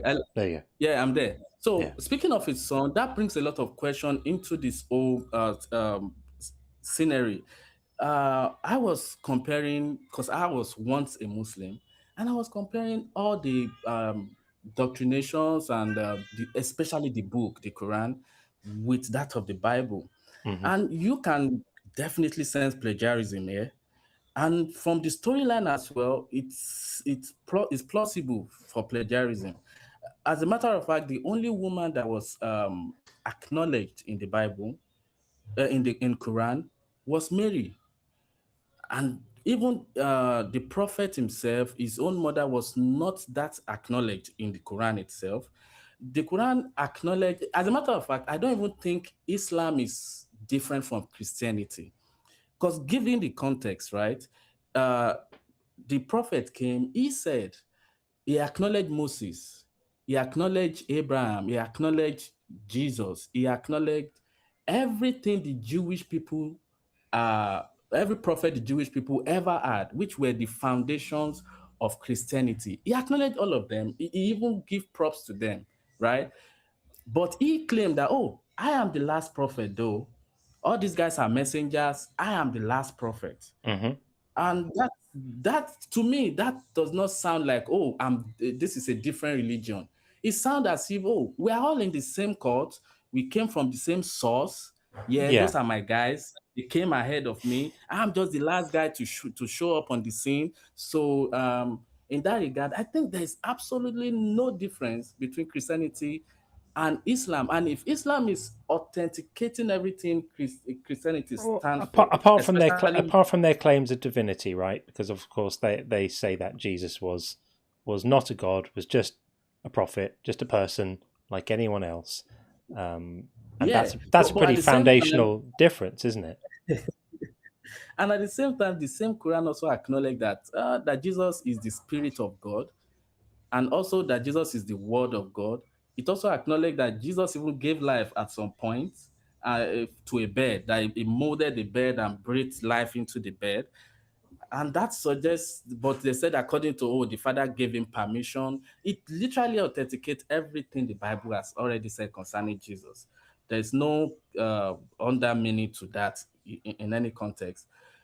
And for me, that is problematic because it just further proves that both religion from the same area of the world, the Middle East, obviously have there's almost nothing true about it. So I found it difficult to hold the account of the Bible true as a true testimony of reality. I found it difficult to do that. I just think all these were human conjured. Even the testimony of heaven, it's bizarre, right? If that is supposed to be a spiritual realm, then what the hell is God doing there? Like, God has no business in a spiritual realm. God is no spiritual entity. It's matter. Yeah. Matter should not have existed in a spiritual context. Oh, what is a robe doing in spiritual context? Robe is fabric. Oh, crown, gold crown. And why did it seems like a goblin came in to write the whole story, because what is the obsession with gold? Oh, gold, the streets are paved with gold dust and gold this. To me, I see back then, gold is the most precious metal known to man. And they try to just look at what incentive can we give to people who follows this rule. I think gold is something that is not so abundant to us, at least. Not many people have access to gold. So if we promise the common man, the beggar on the street, to have a gold paved road, tiled road into his mansion, I think that would be very interesting. So if he's deprived of that on earth, then if we promise him that is elsewhere, we can make him do things that will... They're psychological. They're psychological traits and promises of the reward later. Things are going to be crappy for you now, but just simmer down. You'll be fine. Everything will be lovely for you later, and that's how you get people to fall in line. Friend, we're gonna move it along because we've got other people waiting, but. I appreciate you coming up, Fat Man. Thank you. Good to talk to you. Yeah. I really appreciate. I really appreciate your platform. I just want to get it out there that these are my personal concerns. I don't have much opportunity to express them to people around, but I think it's very interesting. People need to think in that context. We're happy to talk to you. Seem not to be realistic though. Good stuff. Thanks, friend. Yeah, thank you. All the best. Take care. Thanks. Okay. Well, the partial subject of some of these discussions is waiting in the wings right now. So let's bring in Not Jay, and I wonder if we'll pick up where we were last night, or if we'll move on to Pastors New. Welcome back, Not Jay. Thank you. I'm honored I'm a subject of discussion. Welcome back. And that thank you. That was not a dig. What I said last night, not at all. That was sincere. Sure, that's fine. That's okay. That's okay. Yeah. And the other thing was that guy said that thing that I said about genuinely following your conscience.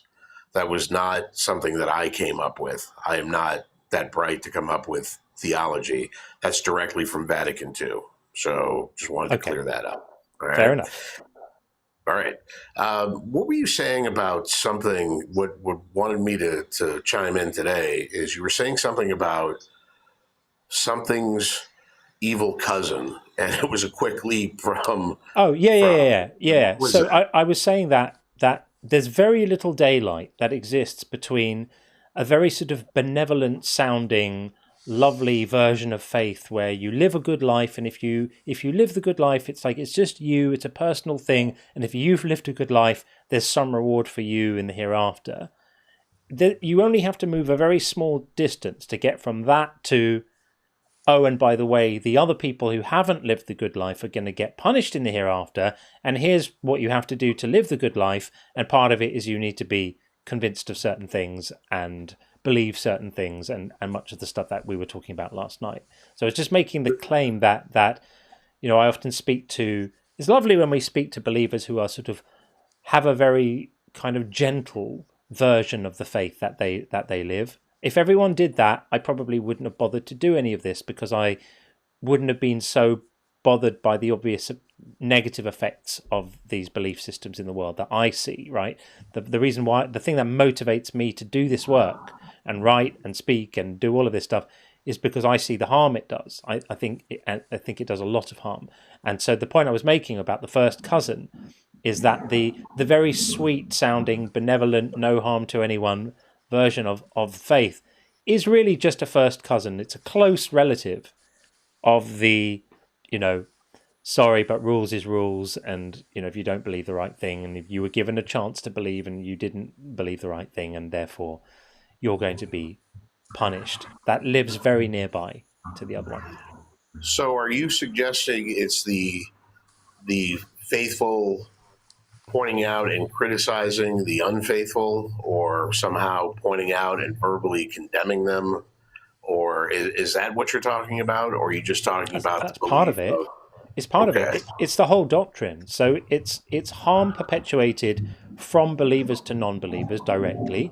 It's also harm perpetuated onto non-believers just by the fact that they were indoctrinated into a system that set these values very early in life, and then they live with them as they progress through their life, and they echo through their lives. So feelings of shame or not being good enough, or feelings that, imagine what it's like to be a gay person who's same-sex attracted and live in a world where the culture, depending on where you live, the predominant culture tells you that, at best, it's like hate the sin, love the sinner. But even worse than that is like there's something wrong with you.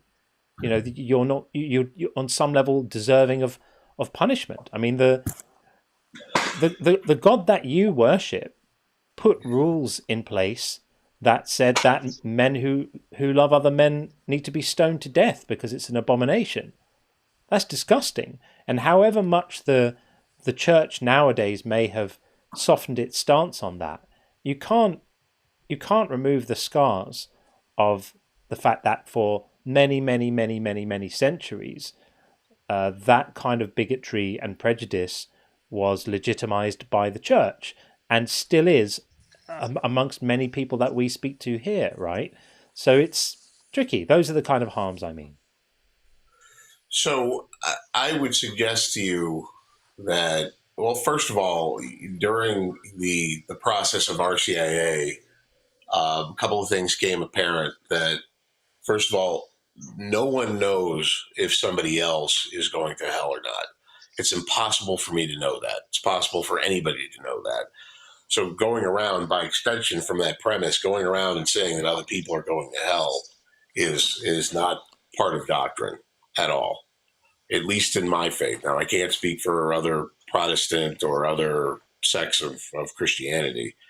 The other thing is that basically, if we were going to correct somebody, there's a difference between correcting somebody in the church and correcting somebody outside of the church. And I can tell you that correcting somebody outside of the church, pointing at them and saying, well, you're an adulterer and therefore you're going to hell, that is not something that is taught or permitted at all whatsoever. As far as let's address the example let's address the example I gave in the Bible, right? So sure. This won't be unfamiliar to anyone, right? It's Leviticus 18:22 and something like that. It says that let me find it. Hang on.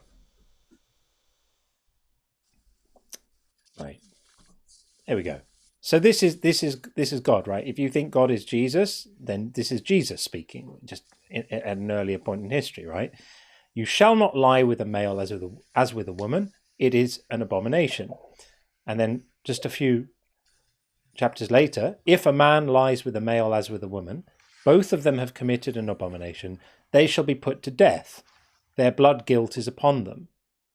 Now, this is in the Bible, right? So this is a law from God to Israel.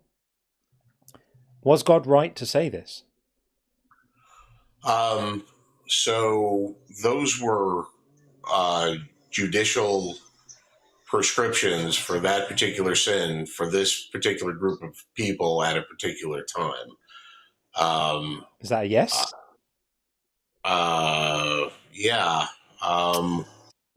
Do we sense a problem? I do. Is this making you feel stronger in your faith? It's going to make me want to go and look at it. It's not making me feel one way or another. It ought to. The question wasn't posed to me because I don't know exactly what that means, other than the literal meaning. And this was like used. Said, it's not something that I can speak on. On the surface, that sounds terrible. Absolutely terrible. But it's in your Bible. You should be able to speak on it. And there's no context you're going to find that sanitizes this. There's no framing of this, either historical, cultural, or in terms of the literary context, that throws a different coloured light on the horror of a verse like that. That just says, if men love other men, they deserve to be killed. That's absolutely horrible. And gay men have been victimized because of this for centuries. So here's a really, really obvious, moral failure of the God that you apparently claim to worship. Yeah. Like you said, that's not a direction that's given to me. No, but it's your guy. It's your guy giving the direction. It doesn't have to be given to you. If you're praising and worshipping the God who did this, then you are implicitly condoning it. Okay. Right? It doesn't have to be directed at you. You're saying, he's my guy, the guy who ordered all of this monstrosity, right, and barbarism. And we can look at, I love looking at Old Testament barbarism, because to me it just indicts the God of the Bible. It demonstrates beyond any measure of reasonable doubt that he's a moral monster for commanding these things and getting people to do them. And we know they did them.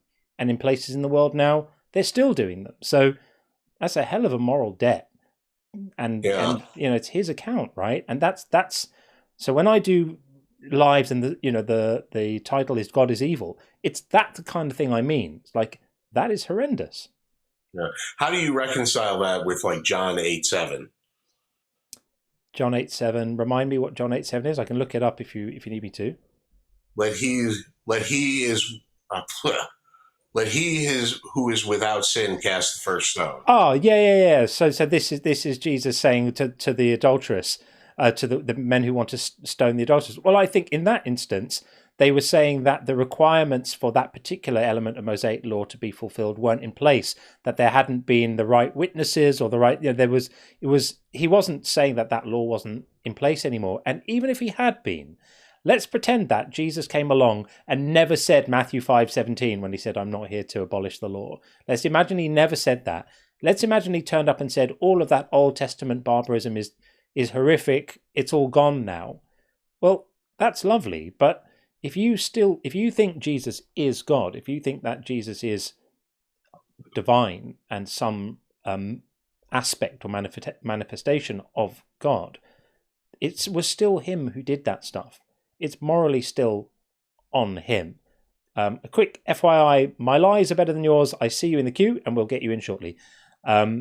Yeah, so this is a problem. Every commandment to genocide, commandment to kill, brutal law, all of that stuff from the Old Testament is Jesus. That's him doing it or commanding it.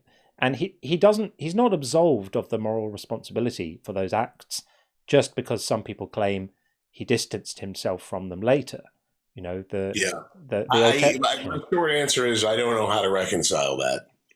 Okay, I don't know. I appreciate your honesty there, and that should give you pause, because if you are an ethical person and if you value the ethics of compassion and kindness and decency and fairness and justice and proportionality, it's very hard to see how you hold those principles unbruised and get to an adoration for a God who violates all of them.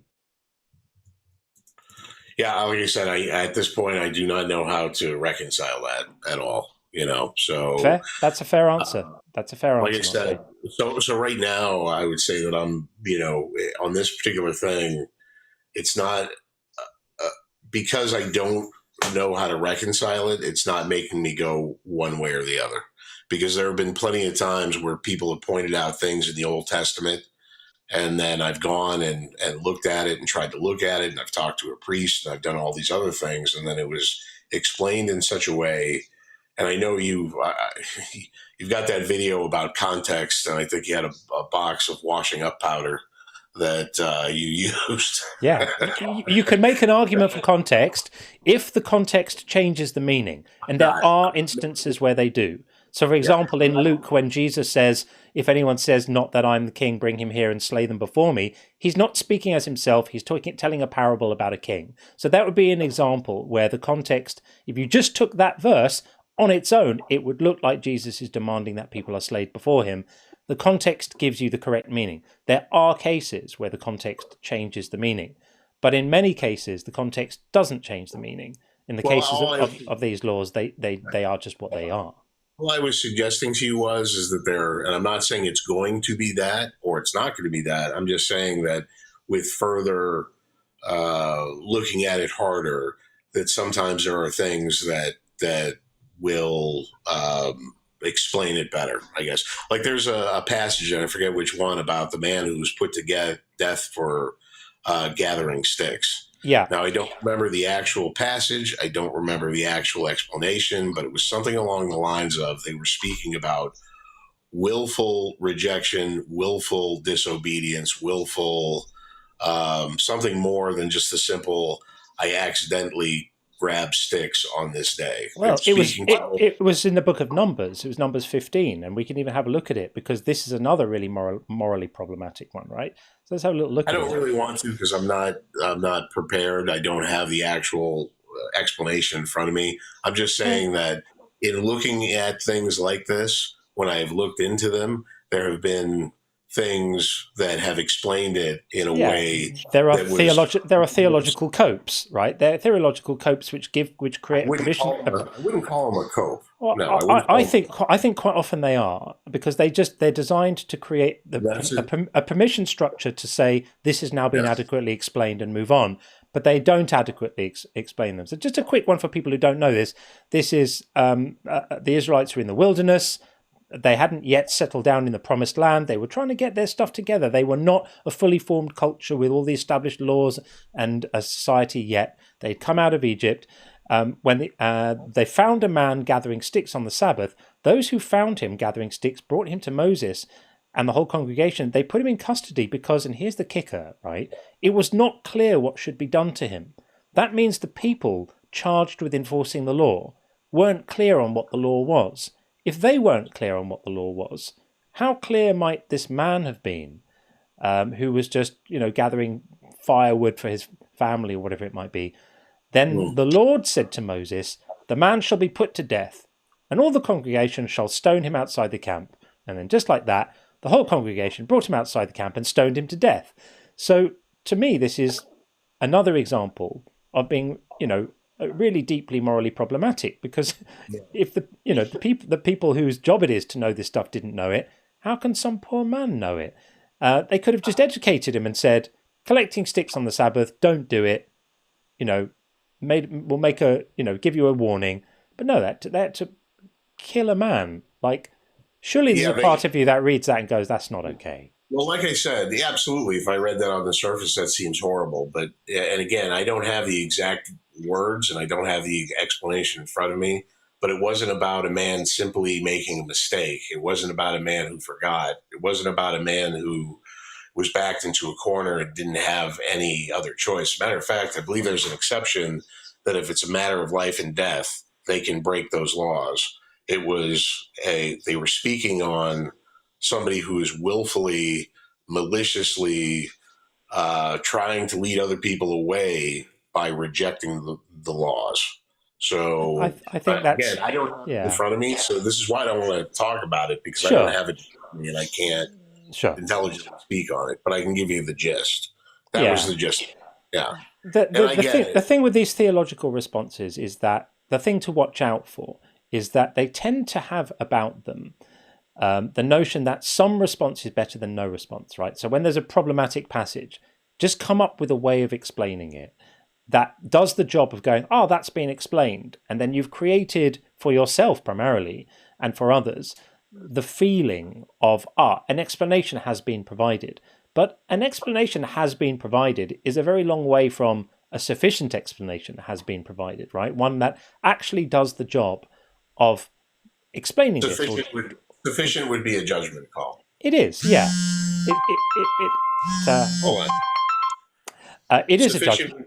It is a judgment call. It is a judgment call, but it's still the case that in many cases the standard theodicies and responses to these problematic things really are not sufficient by any reasonable standard you might want to apply in terms of like has this. What I'm suggesting to you, John, is that you say, well, it's for somebody to be able. I think this is explain this away and make themselves feel good. We lost you there. I think your phone made a noise, but I think you're back in now. Just say the last thing you said, and then we're going to move on and get my lies are better than yours in.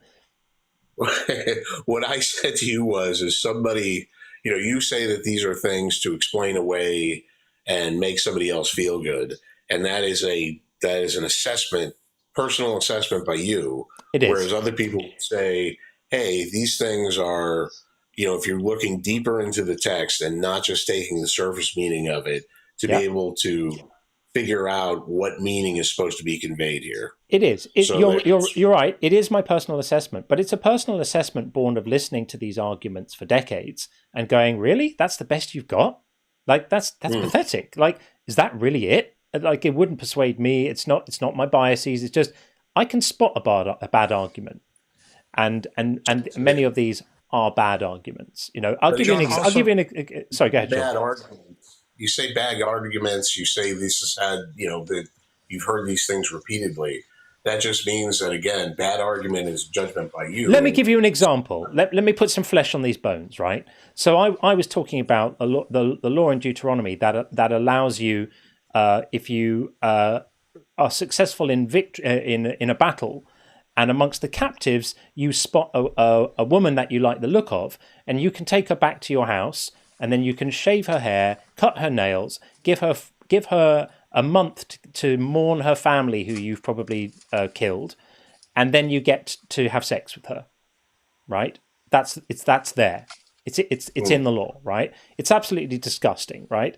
It's basically just saying that you can make a war bride of anyone that you like the look of. Her consent is not required. And she becomes your wife. So her consent. What's the verse? It is. Pretty sure it's in Deuteronomy. Let me find it for you right now. It is Deuteronomy 21, 10-14. Put it on the screen so everyone can read this delightful thing, right? And the reason I'm doing this is I want to give you an example of a response I heard to this, which is pathetic, right? So when you go out to war against your enemies and the Lord God hands them over to you and you take them captive, suppose you see among the captives a beautiful woman whom you desire and want to marry. So you bring her home to your house. She shall shave her head, pare her nails, discard her captive's garb, and remain in your house a full month, mourning for her father and mother. After that, you may go into her. We all know what go into her means. And be her husband, and she shall be your wife. And if you're not satisfied with her, you let her go, and you're not allowed to sell her. So you can't make a slave. You can't make a profit out of her. That's not the translation. That's not the translation that I have. What translation are you working off of? I use the NRSV. NRSV. Yeah, the National Revised Standard Version. Yeah. But the crux of this, even if you have a different translation, the crux of this is still the same. The crux of this is that you go into war, you're victorious in battle, you take some captives, the remaining survivors of the battle, because of course all the men and boys would have to be put to the sword, and then you spot a little bit of hotty totty that you like the look of, you take her back to your house, give her 4 weeks to get over the fact you slaughtered her parents, and then take her to bed, whether she wants to or not, right? And somebody came up with a sorry. Say you can force her. Where does it say what? Sorry, I'm missing this. Where does it say she can be forced? Well, it says that you can go into her, and that's not the translation that I have. It says you can go in. It says you can go into her and make her your wife. So we're talking verse 13 here, and have her throw out her clothes she was wearing when she was taken captive. She is to live in your house for a full month and mourn her father and her mother. Then you may go to her and be her husband. Yeah, the Hebrew wasn't go to. The Hebrew here was go into, which is a well-known. I'm using NCB. Let me try another one here. Yeah, no, there's no controversy here about what this was, right? This is a well-known phrase that appears a lot in the Old Testament as it means have sex with. It means have sex with. Go into means have sex with. And then after that, thou shalt go onto her and be her husband. That's the American Standard. Onto is even nicer, isn't it? It's polished beautifully, isn't it? But the point is, her consent is not required. And the reason I brought this up was not to focus on this verse. It's to focus on an example of a really poor argument. So somebody came to explain this. And his explanation was, well, she was obviously being abused by her family before. Where does it say that she's been being abused by her family? Nowhere. It doesn't say it anywhere. I'm saying this was an example of somebody claiming he's explained this and given a context for how it makes this moral, because she must have been in a much worse position before. So you've essentially ridden in on your horse and rescued her. So yeah, I don't see that anywhere in the scripture. No, because it's not, because it's bullshit, which is why I said it's a bad argument. So this is an example I'm giving you of a response to try and clean up a morally disgusting verse in the Bible by saying that there's some explanation which accounts for it and makes it morally less horrible. And when I asked him what it was, he gave me this laughable nonsense. And so I said, well, okay, you've responded. You've provided a response, but was it a sufficient response? And I think you and I would agree it's not. Yeah, I can't see it any. I'm agreeing with you. It sounds like you're getting a little angry, but I'm agreeing. No. I'm not angry at all. I'm just showing you that because you had asked, you'd said it's a personal judgment call whether a response is sufficient or not. I'm saying yes, but some of them are of such low quality that if you have even half a brain cell, it's obvious to see to anyone that, as it is to you, right, that it's not a sufficient response. That's a ludicrous response. But that guy who made that ridiculous defense of this horrible verse went away patting himself on the back, thinking he'd adequately explained it. Well, it obviously makes complete sense because that poor woman was obviously being abused by her family, and you're some sort of knight in shining armor for coming in and killing them and then taking her to bed 4 weeks later. It's ridiculous. I would look at that and I would say, as my judgment goes, that is an insufficient explanation because there's nothing in Scripture, and there's not even anything you can infer in Scripture. Exactly, he made it up. He made it up out of whole cloth. And as Rod Blow Alvarez says quite rightly in the YouTube chat, the month of mourning was probably more to just make sure that she was not pregnant or was a virgin. Let me ask you, what would you think would happen to her? Let's say that in battle, everybody but her and people like her are slaughtered.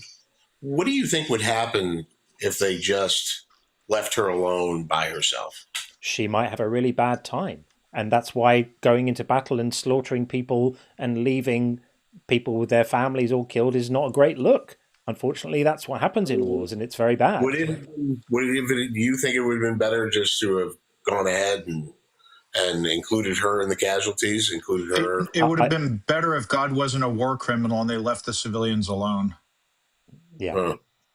Yeah. And that's the point. The argument is that, her life is really bad now. So, raping her is not that bad considering how much worse things could have been if you'd killed her. I don't see rape. I don't see force. I don't see any of those things in these scriptures. Oh, come on. You've just killed her family. She's not going to be gagging for it, is she? You're not her dream man. You've just come in and killed her family and then forced her back to your house, shaved her hair off. She's not going to be feeling amorous, is she, realistically? Yeah. I don't see anywhere where there's force here. Really? It's not explicitly in there. No, it doesn't have to be. Is there anything about her asking for her consent? It's basically saying you go and you take her slaughter and you may do this thing, and it doesn't set conditions for. The only condition it set isn't her consent. It's the 30-day waiting period. Yeah. Yeah. No, I don't see it is silent on that. No moral problem there for you. It's not silent. It tells you what's required for you to go into her. It's the 30-day waiting period. So it does tell you the conditions, but the conditions that are met, none of that involves consent. It's just that 30-day waiting period. Let's imagine that some of those women did consent, right? John. Hang on, think about it like this.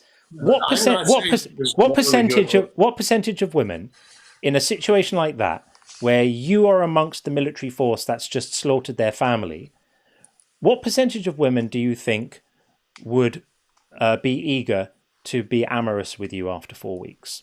Yeah, that's not the question at hand. I'm only stating that there's nothing about force in these scriptures. No, but it's implied because unless your answer is 100% of the women would be eager to be amorous with you 4 weeks later, then you're granting that there would be some women who are not eager to do that, and yet the scripture here mandates you having sexual relations with her regardless of her consent. And so, the small island of land that you're standing on, which is sinking in the water, is the idea that some of the women might have been into this idea, into this engagement. They would not. And even if some were, the majority would not. And even if the majority were, some would not. If all of the women apart from one were really up for it, and only one wouldn't want to have sex with you then, and this law gives you permission to do it whether she wants to or not, and to make her your wife whether she wants to be your wife or not, she just becomes your wife. That's not okay. I'm not seeing anything about force here. And you know what? I mean, if it was just about force and you could do whatever you would want with her, I mean, it says she shall be your wife. I mean, a wife is very different from somebody that you just would force. Not Jay. Are you really suggesting? And I'm going to bring in Christy here, because I think Christy might have something to say about this. Are you really suggesting that every instance in which a woman is forced against her will into something like this, the word force must actually be used to describe it? Like, surely you're not being that myopic, are you? Like, the fact that it doesn't literally say in the text, you may force her to do this, it is completely irrelevant. It doesn't need to say you may force her in order for any reasonable person to infer that this would be an act that she's unlikely to want to partake in, and therefore force is a reasonable expectation of exactly what would have been going on here. I'll give you another example. When David is told that because he had slept with Bathsheba, that God was going to punish him by having his wives given to someone else, right? And you know about this one, right? So 10 of David's innocent wives got raped because David had been unfaithful. Well, there's nothing in the passage there that says that they were forced. There's nothing in the passage there that says that they were raped. But when you read it, it's quite obvious that that's exactly what happened. Just because the words weren't used doesn't mean that's not what happened. You should have a more sophisticated reading where you don't insist on the words being there in the text, because there's lots of things that, the word Trinity doesn't appear anywhere in the text. Yeah. That doesn't mean that we don't think it's a thing, right? Yeah, you're asking me to make assumptions about what's in the head of these women thousands of years ago, and I'm not saying that what was in their head and what was not in their head. I'm just saying that that force and rape is not in these verses. That's all. And I'm saying that it doesn't have to be in order to know that that's exactly what it was. Go into means fuck. And she's extremely unlikely to have wanted to do that with someone who's just slaughtered her family, isn't she? Okay. Okay. There we go. All right. Well, I hope the conversation has been useful. I think so too. Yeah. I originally just wanted to come up here and talk about what faith was, not what faith was. The only thing I wanted to talk to you about today is that right now, currently, to criticize or condemn the unchurched or to say somebody's going to hell is not something that is taught at all. Because if you were going to ask a modern day Catholic who's going to hell and who's not going to hell, the answer always is, I don't know. It's not for me to make that determination. And if you were to ask Catholics what the teaching on criticizing or condemning the unchurched or even correcting the unchurched, they would say it is not our business to do so. That's the only thing I wanted to come up here and talk to about today. I think that's fine. Fine, but you're still slightly stuck with the fact that when you get to heaven, and you look around for some of your friends or the people you cared about or crossed paths with in life, and they're not there, you're still going to be heaping praise and worship on the one who's keeping them somewhere else, possibly in less than ideal conditions. So even if I grant that, you're not telling people, you are personally not telling people right now that they're going to hell, and a lot of people in the church do not live by this, by the way. It's not about not telling them to going to hell. It's about, we don't know who is or who isn't. It's not for us to say. So it's not about knowing, hey, that person's going to hell, but I'm not going to say anything because it's impolite. It's, I have no idea who's going to hell and who's not going to hell. That's what it's about. So you don't have a theological doctrine about here's like a set of criteria what you need to get to heaven or hell. It's just you have no idea. Oh, of course there's a criteria, but someone's personal relationship with God, what that relationship is, and what they are and are not forgiven for, and what they do or do not do, and what their intent is or is not, is beyond my capability. I can't open up somebody's head and see intention. No, I got you. Yeah, it's the criteria that we are addressing, because and I'm not saying specifically you, but that's a cop-out in a lot of cases where Christians will proclaim, like, you need Jesus to be saved and you're going to hell if this and blah, blah, blah, blah, blah. And then when you show a problem with the doctrine, but really ultimately God decides. So now my hands are washed of it and now they don't have to address it. I'm not speaking of the right or the wrong or the correctness or incorrectness of the doctrine. All I'm speaking on is for us to say that somebody is or is not going to a place or not to a place, or to say that we know what the judgment is wrong. Absolutely wrong, especially for the unchurched.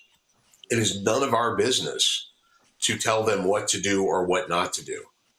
And it is unknowable to us to be able to say who's going. But even if we grant that, as I said, even if we grant that, you're still buying into, legitimizing, and even venerating the system that still says that that section of people do exist and they're going to get what's coming to them. You're just going, well, it's not for me to say, but you're still supporting the regime that is sending them to the holy gulag, aren't you?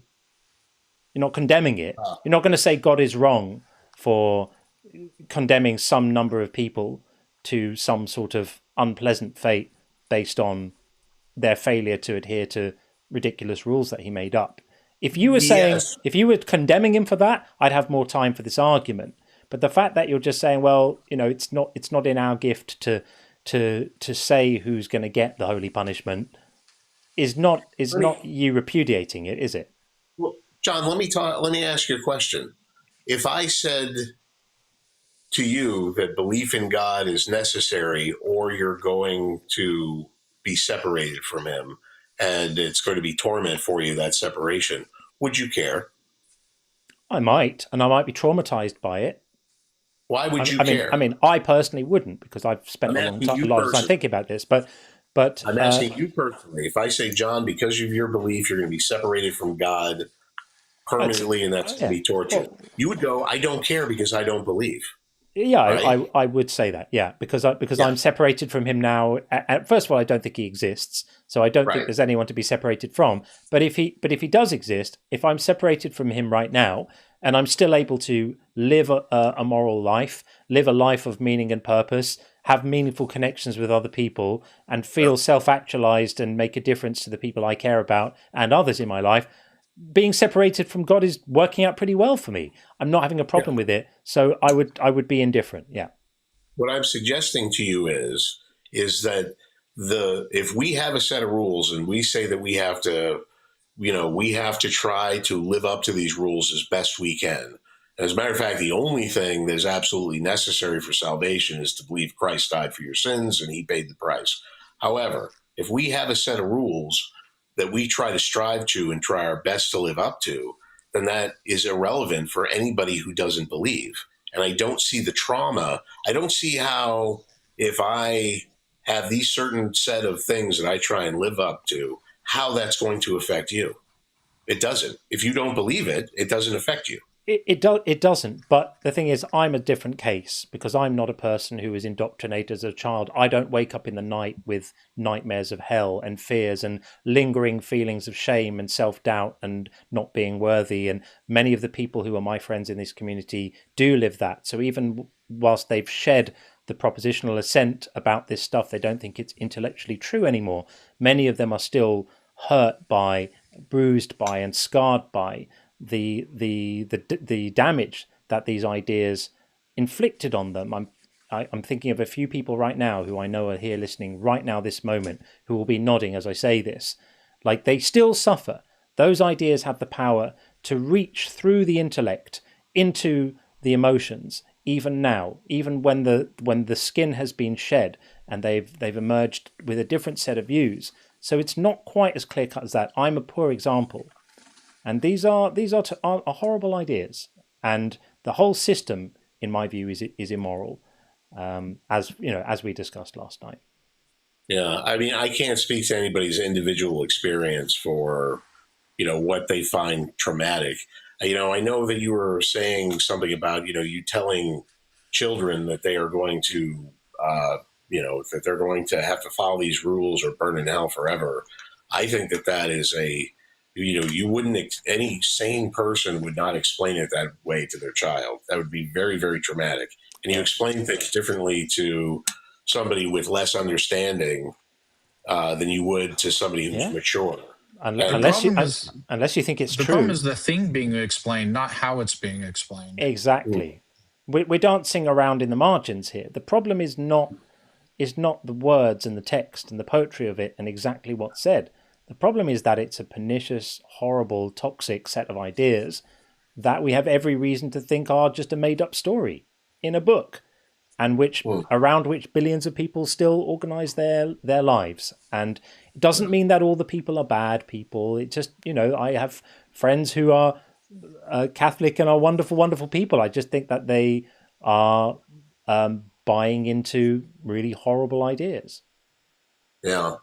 Again, a judgment call on your part. I do not think that what I've learned morally from being a Catholic at all is a horrible, toxic set of ideas. And yet you have no defense for the God you worship demanding the murder of gay people. And your response was, I haven't got a response for that prepared yet, right? Because you just haven't found an appropriate, framing of the text that allows you to feel better about it. Staying prepared would imply that I would look for excuses, that I would try and make excuses for it, and that's not what I do at all. Right. If we go back to the sticks thing, that's not me making a justification. That's not me going, that I got hit by my spouse and going, well, I made him angry. That's not what's going on here, and I would never do that. But there is, what I'm saying to you in that regard is I have not looked at this hard enough to be able to gain better understanding one way or another. That's what I said. And it's disingenuous for you to imply that I'm looking for excuses, and I'm looking to justify. That's kind of what it is, because even if that's not what you're consciously doing, right, you're looking for a context to give you a deeper understanding of it, such that you're going to be able to rest easier with it. Yeah, I mean, you're making assumptions like you can read my mind, and that's it's not true. But am I wrong about that? Yes. So if you're not able to, okay, well then let's put this to the test. If you're not able to come up with or find an appropriate reframing or apologetic for that passage that allows you to feel better about it, will you join me in condemning God? We can meet back here in the same place next week. and we'll do it together.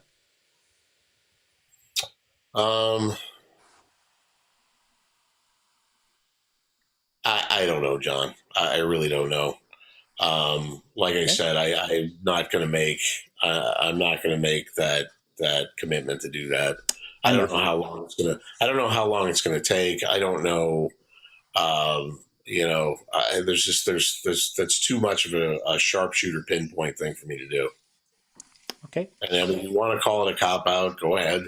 I'm not saying anything. I think people will draw their own conclusions, I think, from this exchange. So, yeah. Well, not Jay, thanks for coming in to talk to us. Appreciate it. Yeah, it was lovely. Appreciate it, John. Take care. Yeah, you too. Bye-bye. Bye. Okay, let's read some messages. So, funnily enough, right on this topic, Oren says, I'm not prepared for that conversation means I haven't memorized the cope or apologetic for that passage to defend my abominable faith. Much love and rock on. Yeah, thank you, Oren. That's kind of the point. Yeah, I think that is what it is. And Tim said, does it say ask her to be your wife or take? There's no asking involved in that. I don't think the word ask appears anywhere in Deuteronomy. It's all about taking. Yeah, it's really disgusting. Absolutely disgusting. I find that to be one of the most horrible of all the Mosaic laws, this idea that someone who's going to be traumatized beyond measure. I mean, imagine, think about people who are being caught up in war right now, in Ukraine or in Gaza or in places like that. Imagine that, and then imagine one of the soldiers just picks them up because they like the look of them, pulls them back to their house, waits 4 weeks, and then considers the possibility that that person would be feeling, amorous towards them. It's a ludicrous position to take. And Nidhi clarified. I think this is clarifying the use of the term I probably go into. I think, Nidhi, am I right about that? Deuteronomy 22, 28, 29, and Genesis 34, the grape of Dinah, to use the same verb to take. Yeah, this is all about forcing, not asking. There's not very much asking going on here. And then Sloshy Whale says, thank you, Sloshy. Science needs to go into these gapes again to fill the collective gape to prevent toxic leakage, if you know what I mean. Well said, Sloshy. Appreciate that. Yeah, it's all pretty toxic. So there we are.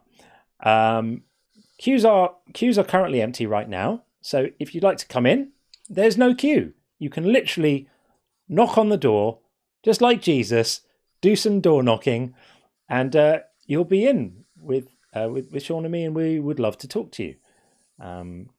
We'd love to know what you're saying. I wanted to bring up a plausible picking up sticks explanation that he had given. Like, he's like, it could be that they were, and I'm trying to remember exactly the verbiage he used, but trying to turn people against the faith by rejecting the law. Isn't that what you and I are doing right now? Yeah. Should we be stoned to death? Yes, good point. I mean, like that came up as well.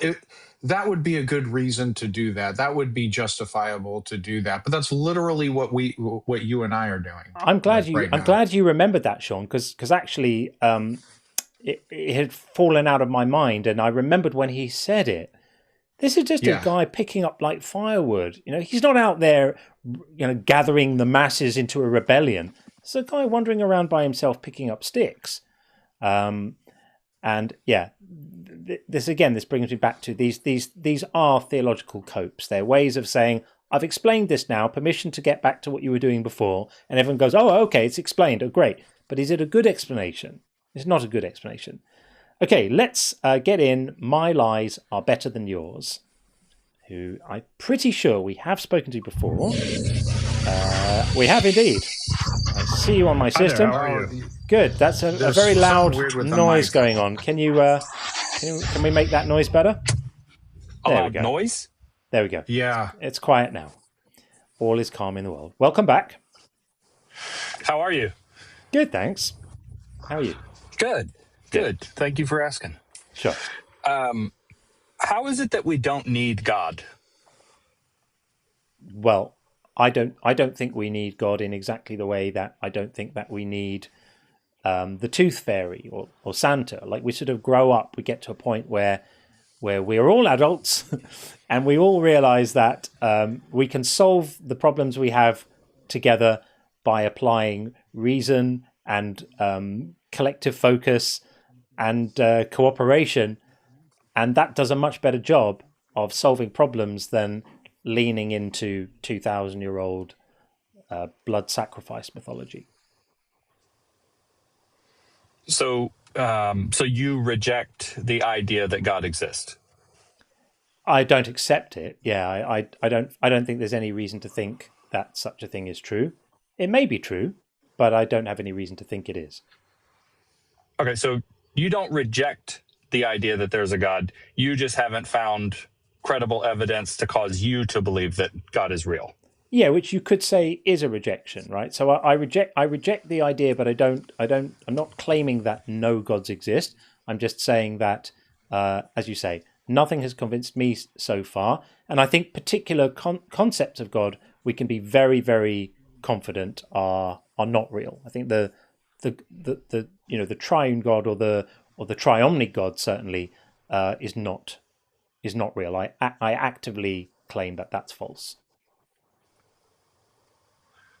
Well, that's quite interesting. Don't you think that stating that you haven't found credible evidence to cause you to believe in God is different than saying this is absolutely not true? Yeah, they're completely different.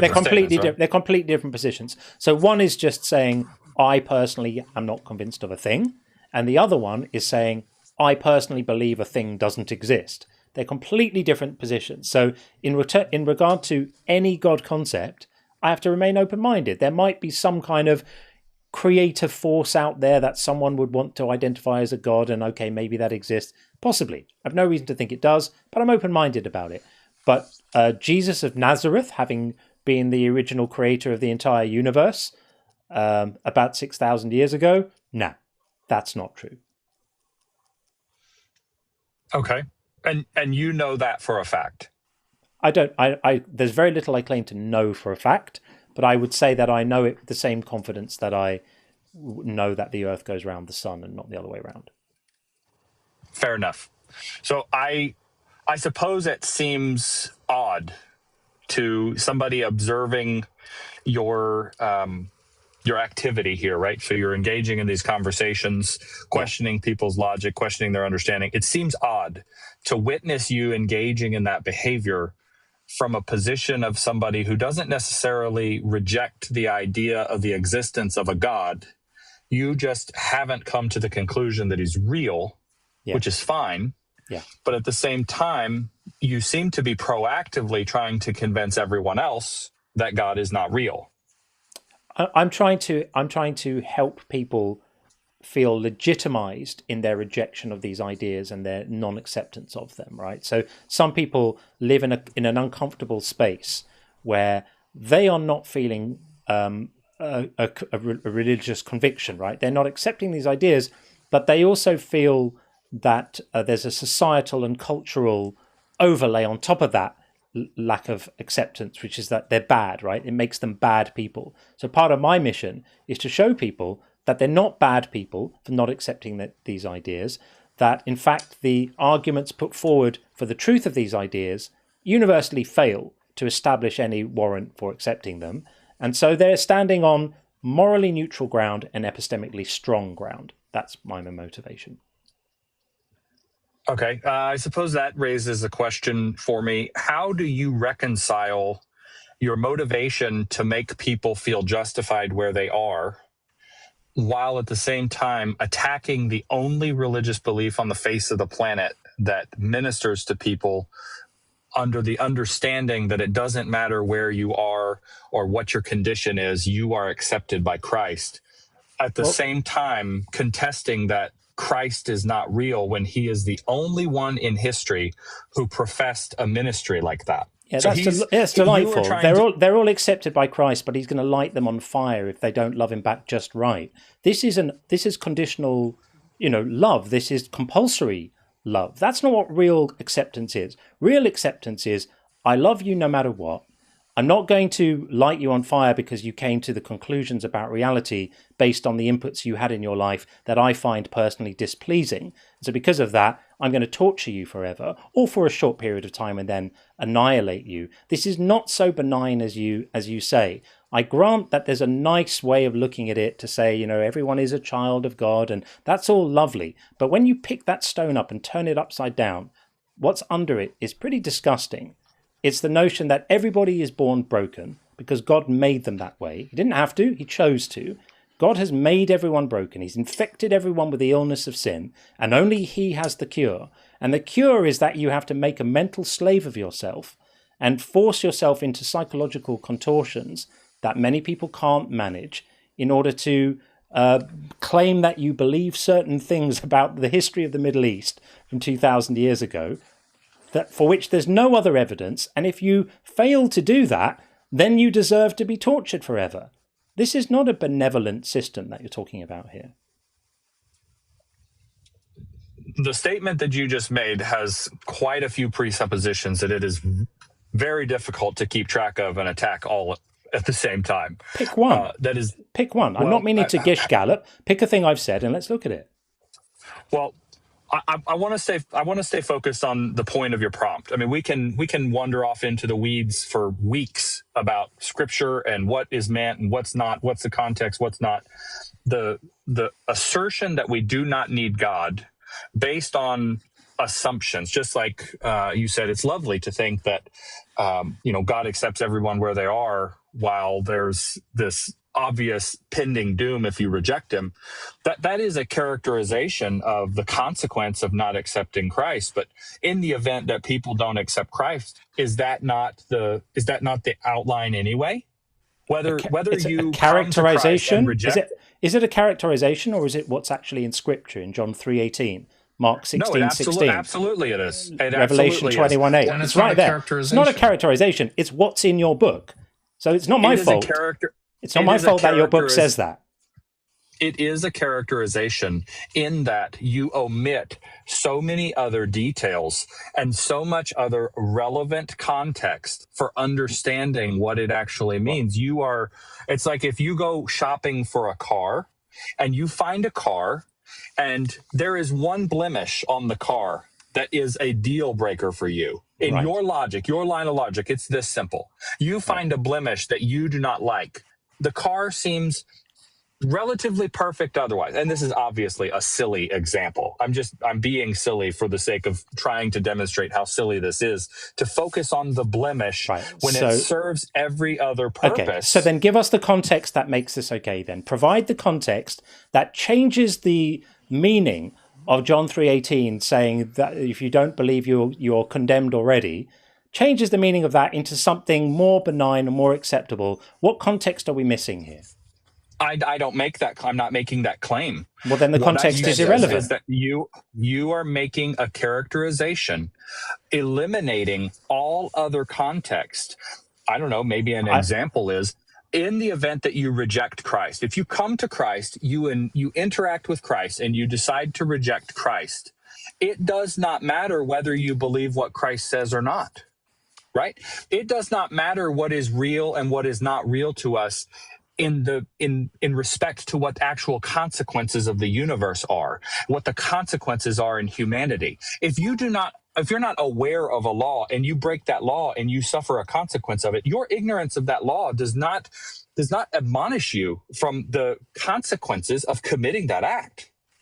You're creating a fallacy where people can feel justified in being lazy, so to speak. Do you think that what you just said provides a context that reframes the characterization, as you said, that I was pointing out? Because it's my understanding that it's a central pillar of Christianity, that if you don't accept the sacrifice of Jesus and atone for your sins, that you are not saved and that you're essentially going to face the consequences of not being saved. And there's a few different views about what they may be, right? But in order for you to do any of that stuff, you have to believe that Jesus made a sacrifice. You have to believe that Jesus is real. You have to believe that any of this stuff actually happened. And all of those things can only be true if you are convinced of these claims. If you're not convinced of them, you're done. You don't have access to all of that other good stuff. So in this example, you're talking about the car. Show us the car. You're expecting us to believe that there's even a car there. I'm not worried about the scratches on the car. Show me the car. No. You are using an illustration. All right. You seem to not. You know what? It might be that I'm not communicating my point effectively. Allow me to restate it. Okay. In the event that at the end of everyone's life, they discover that they were wrong to reject Christ, and they do face the consequence, does it make the decision at the time to reject Christ, does it make it any less valid? There's so much wrong with what you just said. So when you say wrong to reject Christ, do you mean incorrect? Do you mean that we came to an assessment of reality that just happened to be an error and we hadn't read it right and we were just making a factual mistake? Or do you mean like morally wrong? Oh, correct. If a person rejects Christ and in the end they suffer the consequence that they rejected in the first place, does it mean that they're not going to suffer the consequence? It means that God is immoral for creating a system where people who are intellectually honest get punished for it. That's ludicrous. And furthermore, we have the situation, as I'm always saying here, that you can't just decide to make yourself convinced of something. All you can do is go on what is convincing to you. That's the only thing you can do. If you find yourself unconvinced of something, there's no decision of your own will you can make that flips that like a switch. And suddenly the thing you found unconvincing became convincing to you. And that's the problem with this doctrine, is that it moralizes and criminalizes what you find convincing. And that is morally idiotic. That's why this whole system is bullshit. Do you believe that's universally true, John? Do I believe what is universally true? The assertion that you just made, do you believe that it's universally true? That you can't change, that you can't decide to be convinced of something? Correct. Yes. Yes. Okay. Well, is it true that, let's say, a child who is 10 years old who rebels against their parents, against their own interest, does it invalidate? Not believing something isn't rebelling. Okay. Can I finish my question without you interrupting? Okay. Sure. I'm just going to say it again, though. So, do you have children? Yeah. Okay. Has your child ever rebelled against you immediately after you instructing him what to do, and he did it anyway? Has that ever happened? Not really. I've got a really well-behaved child. Right. But let's say for argument's sake, never rebelled. Let's say for argument's sake, I said yes. Let's just say for argument's sake, I said yes. So let's say he was 3 years old, and I said, "Don't pick up the thing," and he picked up the thing. Am I going to set him on fire now? Is that what I said, John? You asked if my child has ever rebelled against something. I asked him. So let's follow you down this road of argument. So let's say yes, he has. Are you willfully rejecting the example for the illustration of the significance of needing guidance in life and immediately cutting to you're going to hell to be malicious, or are you doing it because you genuinely can't wrap your head around? No, I'm doing it because it's disanalogous. I'm doing it because it's disanalogous because I'm not an all-knowing being. So trying to suggest that you can make an analogy that's my point. of well, it's devastating to your point because you're trying to say it is analogous. It is my point exactly. Well, no, it's not analogous because not believing is not rebelling. Not believing is not a rebellion. It's just not being convinced of a thing. So John addressed being punished for not being able to believe or for not believing. And you turn that and use the analogy of rebelling. One is an action, the other is not. Belief is not a choice. Actions are choices. Right. Belief is not a choice? Correct. Now really? you get it. Interesting. Yeah, we could test the hypothesis though. Choose to believe right now that the floor you are sitting or standing on is lava. Choose to believe that right now. Let us know when you start believing. So, are you saying that I do not believe that Jesus Christ is Lord? No, you do. You do believe it. That. You believe it because you have become persuaded of it. You have no choice but to believe it, whilst it's true that you're persuaded of it. If you stopped being persuaded of it, you would have no ability to believe it. And that's why this moralizing of belief, pretending it's an action. Here's how to think about it. This might help you.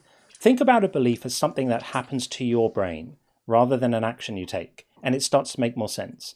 It's an experience you have. It's something that happens to your brain as a result of you becoming persuaded by something. But it's so you acknowledge there is a root cause for a belief, right? Of course there is. There are many causes. It's multifactorial. So there are many factors that impact what you believe. It's to do with your upbringing, your background, your genetic inheritance, the experiences you've had, your education. All of these things come into focus. How well something is expressed to you. Is it expressed clearly by someone you trust?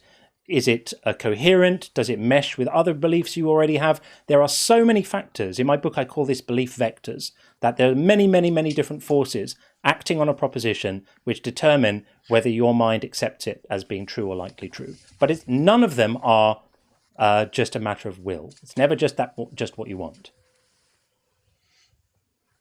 Wow. So you don't think that there's any merit to a person's desire to do what they want that prevents them from entertaining the idea that they should be accountable to God?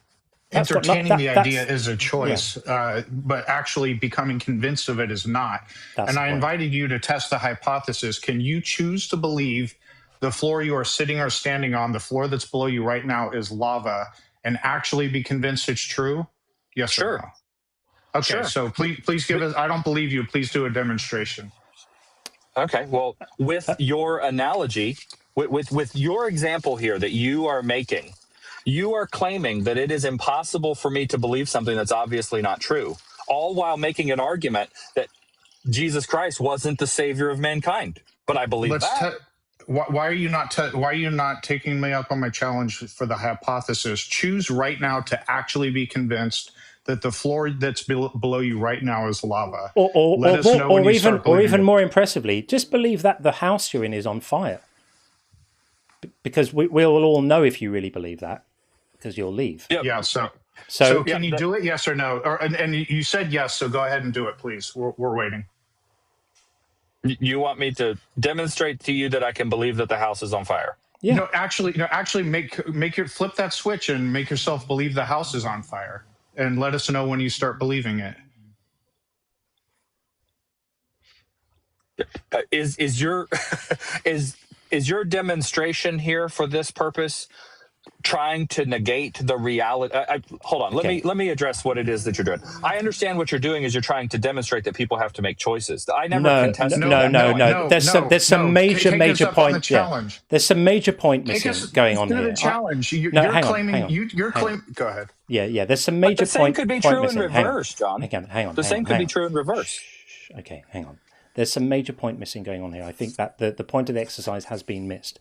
Nobody is saying that you can't believe something that isn't true or anything like that. That people become persuaded of false things all the time. Happens all the time, millions of times every day. That's not what's being said. The point is purely that what you believe is always a consequence of what you have become persuaded of, whether it's true or not. There are plenty of people who believe the world is flat, right? They've been persuaded of that, and therefore they believe it.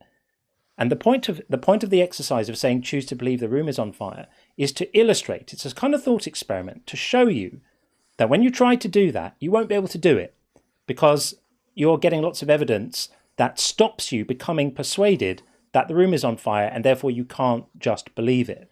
For exactly the same reason, I can't just believe that Jesus is God and died for my sins, because the apparatus in my mind that looks for the evidence for that can't see it, in exactly the same way that you can't see the flames licking around the floor of your room, right? The same reason, the same thing, the same cognitive mechanisms that stop you from being able to be persuaded that the room is on fire at will stop me being able to be persuaded that God is there at will. Now, you could say, I'm going to grant you something, you could say that in one instance, the counter evidence is very obvious. You can look and see the room is not on fire, and that's what stops you. And in the case of Jesus, the evidence against it is not quite so obvious. There's an element of uncertainty in the equation, right? But that element of uncertainty doesn't equip us magically with the ability to flip what we find convincing. It just means that our reasons for not being convinced are a little more subtle. They're a little less obvious, but they're still there. It's still an inability to be convinced. And if you're not convinced, belief is not possible, ever, universally, in every situation. And similarly, if you are convinced, you have no choice but to believe. You can't stop believing something that you're convinced is true, any more than you can choose to believe something that you're not convinced is true. I do understand and acknowledge your point, but I would ask you, I will use the flat earth reference that you made earlier. There are people who are convinced that the earth is flat. No? Yep. Okay. Do you believe that the earth is flat? Nope. No. Okay. So you disagree. You and I both disagree that the earth is flat. But there are people who are convinced. They believe that the earth is flat. And despite all of their experiments, despite all of the things that point to a spherical earth, they still believe that the earth is flat. Yes. Because they have different because like you said, they will reject truth for the purpose of standing behind their beliefs. No. They have different priors. They're more succumbed to conspiratorial thinking. Many of them, in fact, all of the ones that I have heard, at least, I'm not going to say all of them, believe the earth is flat for religious reasons, and those are more convincing to them. What's convincing to you isn't necessarily what's convincing to me. I believe their beliefs are irrational, but that's a separate thing from whether they're actually a choice. Yeah. If belief is just a choice, you wouldn't be running away from giving us the example. I think and please acknowledge it if it's true, you cannot choose to believe that the house is on fire that you're in. You can't do it. I did acknowledge that. Okay, fair enough. But that pertains to all beliefs, including flat earthers. The other thing I would add, by the way, is a lot of those flat earthers who are able to hold such ridiculous beliefs are able to do that precisely because they were conditioned with the value that belief in the absence of evidence is some kind of virtue, right? Even if they think they have the evidence now, that early training, which is so venerated in Christianity, that faith is a wonderful thing, believing in the evidence of things unseen, is some kind of virtue. It's not a moral virtue, and it's certainly not an intellectual virtue. It preconditions minds to be gullible and to believe things foolishly, believe things for which there is no evidence or evidence to the contrary. So this is another reason why we don't need gods, because these religious traditions kind of mentally hobble people sometimes and leave them feeling gullible enough, or being in a gullible enough state to be convinced that the world is flat, despite the fact that we've got like networks of satellites in orbit around it. I mean, it's ludicrous. Well, sure, but is that not a condition of mankind? It's a condition of being told that belief in the absence of evidence is a virtue. Right. Well, is there not a great number of people on the face of the planet who would hear what you just... You cut out. He might have got a call. I think he's got a call. I got a call. Sorry about that. So ask again. A great number of people on the planet who believe that the argument that you just made would be valid as a two-way. It's a two-way argument. I mean, the reality is that no matter what the person, no matter what the belief, no matter what the condition is, no matter what the worldview is, the principle that you just stated is universal. I can be 100% wrong in my belief, just as you can, right? Yeah. And because we don't know with absolute certainty, as you acknowledged at the beginning of the conversation, again, I will point that it seems very illogical to act in such a with such conviction without the actual conviction. Your any action that I take to try and convince somebody of my way of belief, where I don't have a pocket full of evidence that substantiates my claim, is just as foolish no matter what I'm defending. You agree? I mean, I think if you want to convince people of what you're saying, the best way to do it is to provide evidence for it. That's like a universal standard, right? That's the difference between a good argument and a bad argument. A good argument provides an epistemic warrant for accepting the claim. A bad argument fails to do that. So it depends what you want to accomplish. Well, for the sake of this conversation, we're talking about the absence of needing God. So if we don't need God, that means that we rely on our own sense of morality. We rely on our own ideas. We rely on our own sense of direction and acceptability. And Sounds great is humanity in and of itself not demonstrative of the necessity to have laws because people don't know how to act, people don't know how to behave, people don't know how to treat one another? So we have this coercion of force to cause people to act a certain way at risk of some form of punishment, whether it be, I don't know, whatever the punishment is, it doesn't matter. Is there not a coercion of force used to institute and impose on people a social construct for whatever their sense of morality is? Is that not the case? Yeah, we have laws, so what do we need God for? Okay.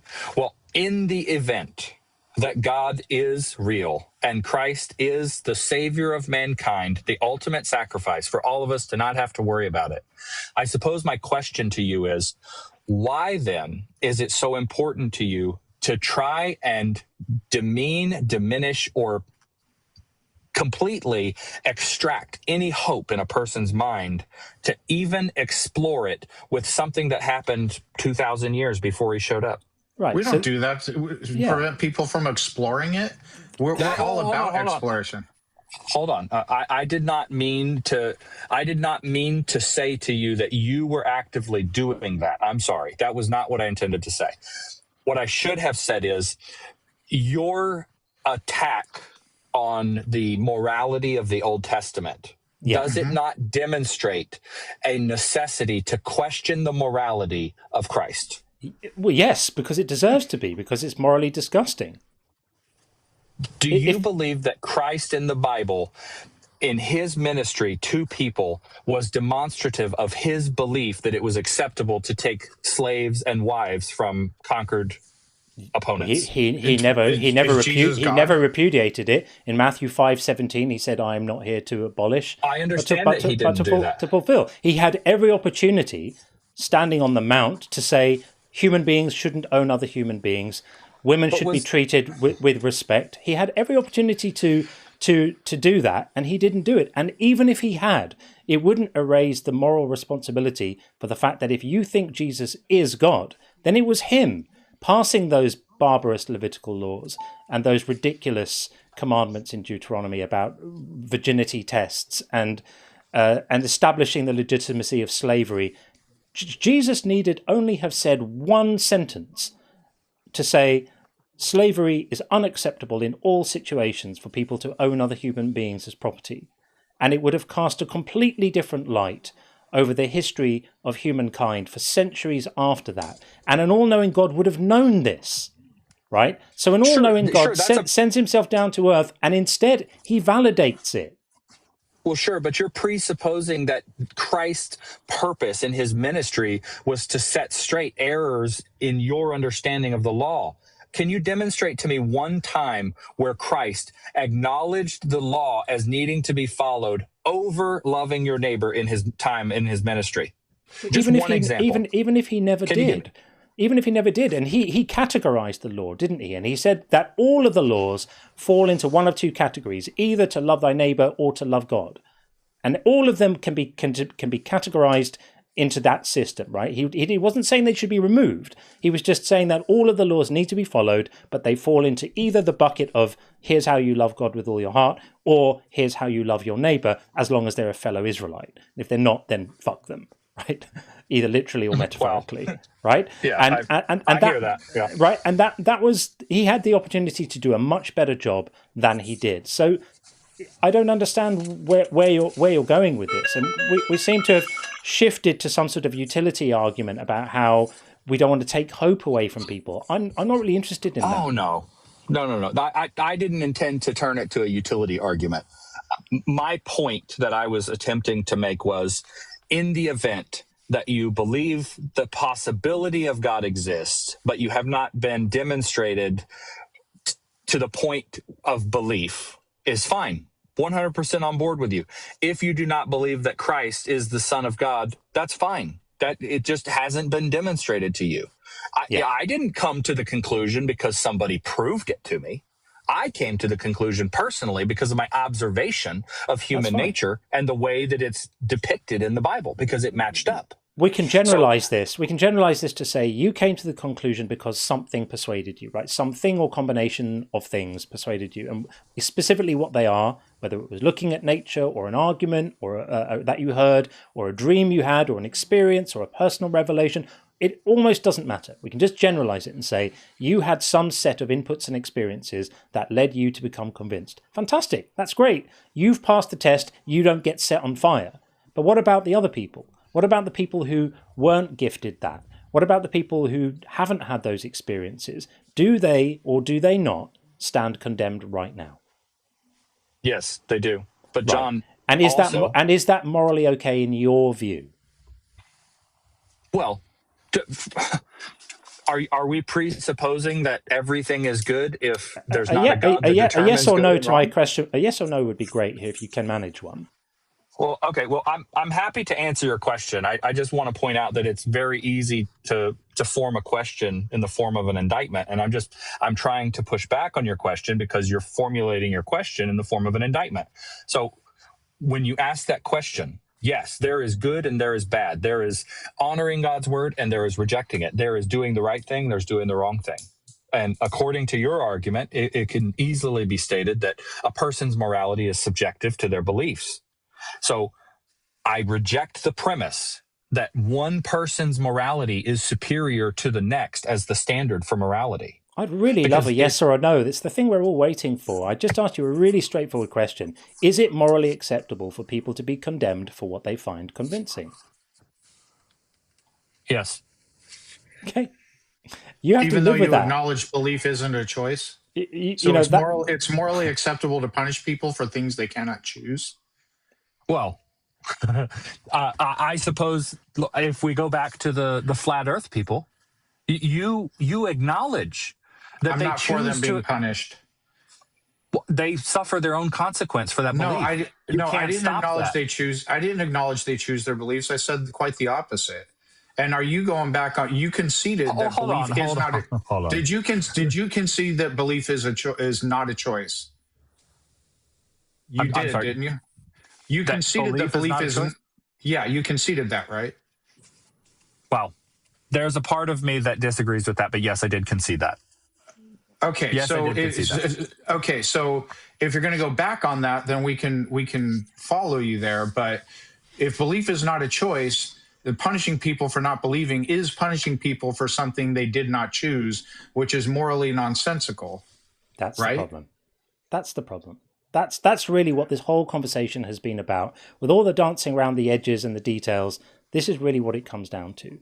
Is once you understand. I don't think we've been dancing around details in our conversation. I think we have a bit, because we've been looking at other commandments and other things, and what did Jesus say about this and whatever.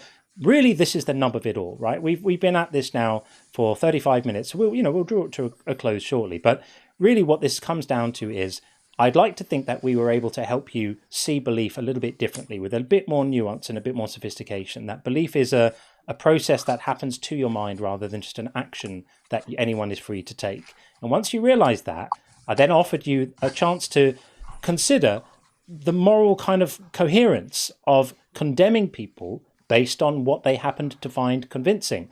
And the peak of the mountain was me saying, do you think it's okay for people to be punished for that? And you said yes. So you're saying that it's okay for people to be punished for things they couldn't have done differently. And, that's a morally problematic stance to take. There's a principle in moral philosophy as old as Aristotle that accountability requires agency.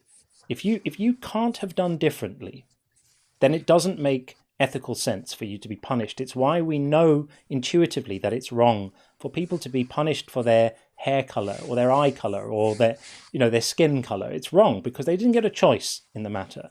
And in this particular instance, there's no choice I could make that would cause me to believe in Jesus.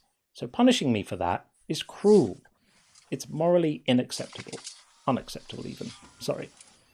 No, just wrong. So I suppose if I may, the element of choice in belief that I disagree with you on is, and again, we can talk to conflicting ideas in religion that utilize the same principles. We can talk about the flat earthers who, despite the evidence presented that they've seen with their own eyes, they choose to believe the contrary.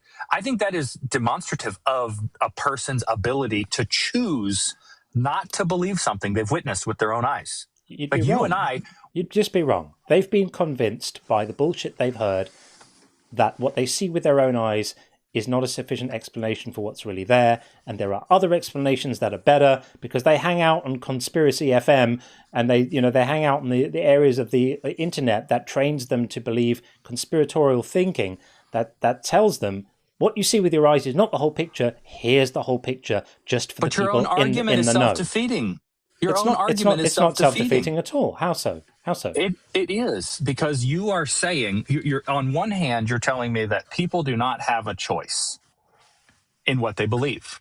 And I ask you, is it not true that we both agree that people who believe the earth is flat and they conduct their own experiments that prove their own thesis to be incorrect, they choose to disregard that evidence? No, that's false. No. That is false. People who believe the earth is flat do so because they have been persuaded that the earth is flat. Go and speak to one. I understand. Go and speak to one. I believe me, I have. It's very fun.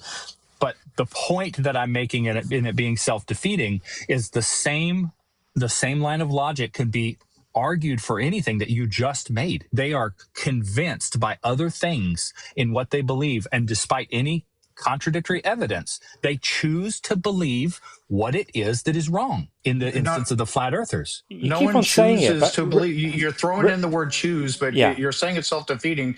But John's argument, nor is mine, that choice is anywhere in there. You're characterizing our position with the word choose, which is misrepresenting our position. People can be convinced of irrational things, wrong things, what have you. That's a separate question as to whether or not that belief state was a choice. Yeah. It's not a choice. The way that it's self-defeating is you're not immune from it. The thing is, look, that's correct. People exercise faulty reasoning. It happens. People can have really crappy standards of evidence. People can find themselves. This is why I mentioned before that people who have been preconditioned by the idea that faith is a virtue are particularly vulnerable to this because it lowers your epistemic standards. I use the term epistemic hygiene, right? It lowers it. It makes you susceptible to these kind of information infections where you can start to believe that there's a warrant for believing this stuff. You can start to believe that the evidence stacks up. It's not that they've chosen to believe things they know are not true. It's that they've been persuaded of things for bad reasons because they just don't know how to think about this stuff properly. If they were applying consistent, reasonable standards of evidence to these claims, they would not find them persuasive and they would not believe them. The fact that they believe them just tells you they're exercising faulty reasoning. Is it possible that an idea of intellectual superiority could do the same thing? To cause someone to believe things? I'm not sure I understand your question.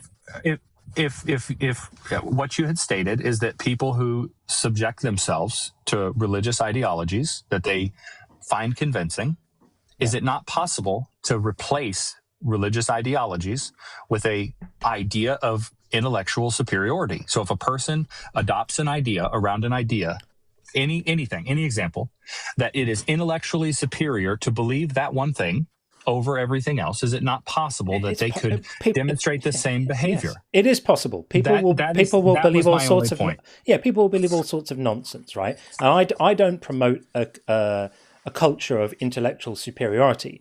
I'd like to think I promote. I'm not saying that you do. Right. I'm not saying that you do. I'm just using it as an example. People will often think that they're the smartest person in the room, right? And funnily enough, the people who think that are often the people who are the first to fall to logical fallacies and fallacious thinking, right? Because they overestimate their own ability and they underestimate the chances that they themselves are falling down the cognitive tunnel and getting something wrong and not thinking it through, right? So I think we should promote a culture of epistemic humility where we learn to think better. And the project of learning to think better is never done. Never done. For years, in my last life, I was a musician. For many, many years, I was a music producer and all sorts. I was never the musician I wanted to be because I always was wanting to be better. And I never reached the better. It was like chasing a hat down the road in the wind. Like I just never got to where I wanted to get to.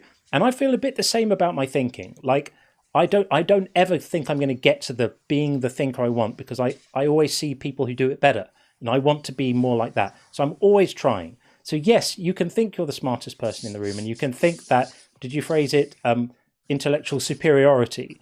You can promote an idea of intellectual superiority. An idea of that, right, yeah. And that's actually quite likely to lead you into bad places too. These are all just approaches to thinking about thinking, and some of them are better than others.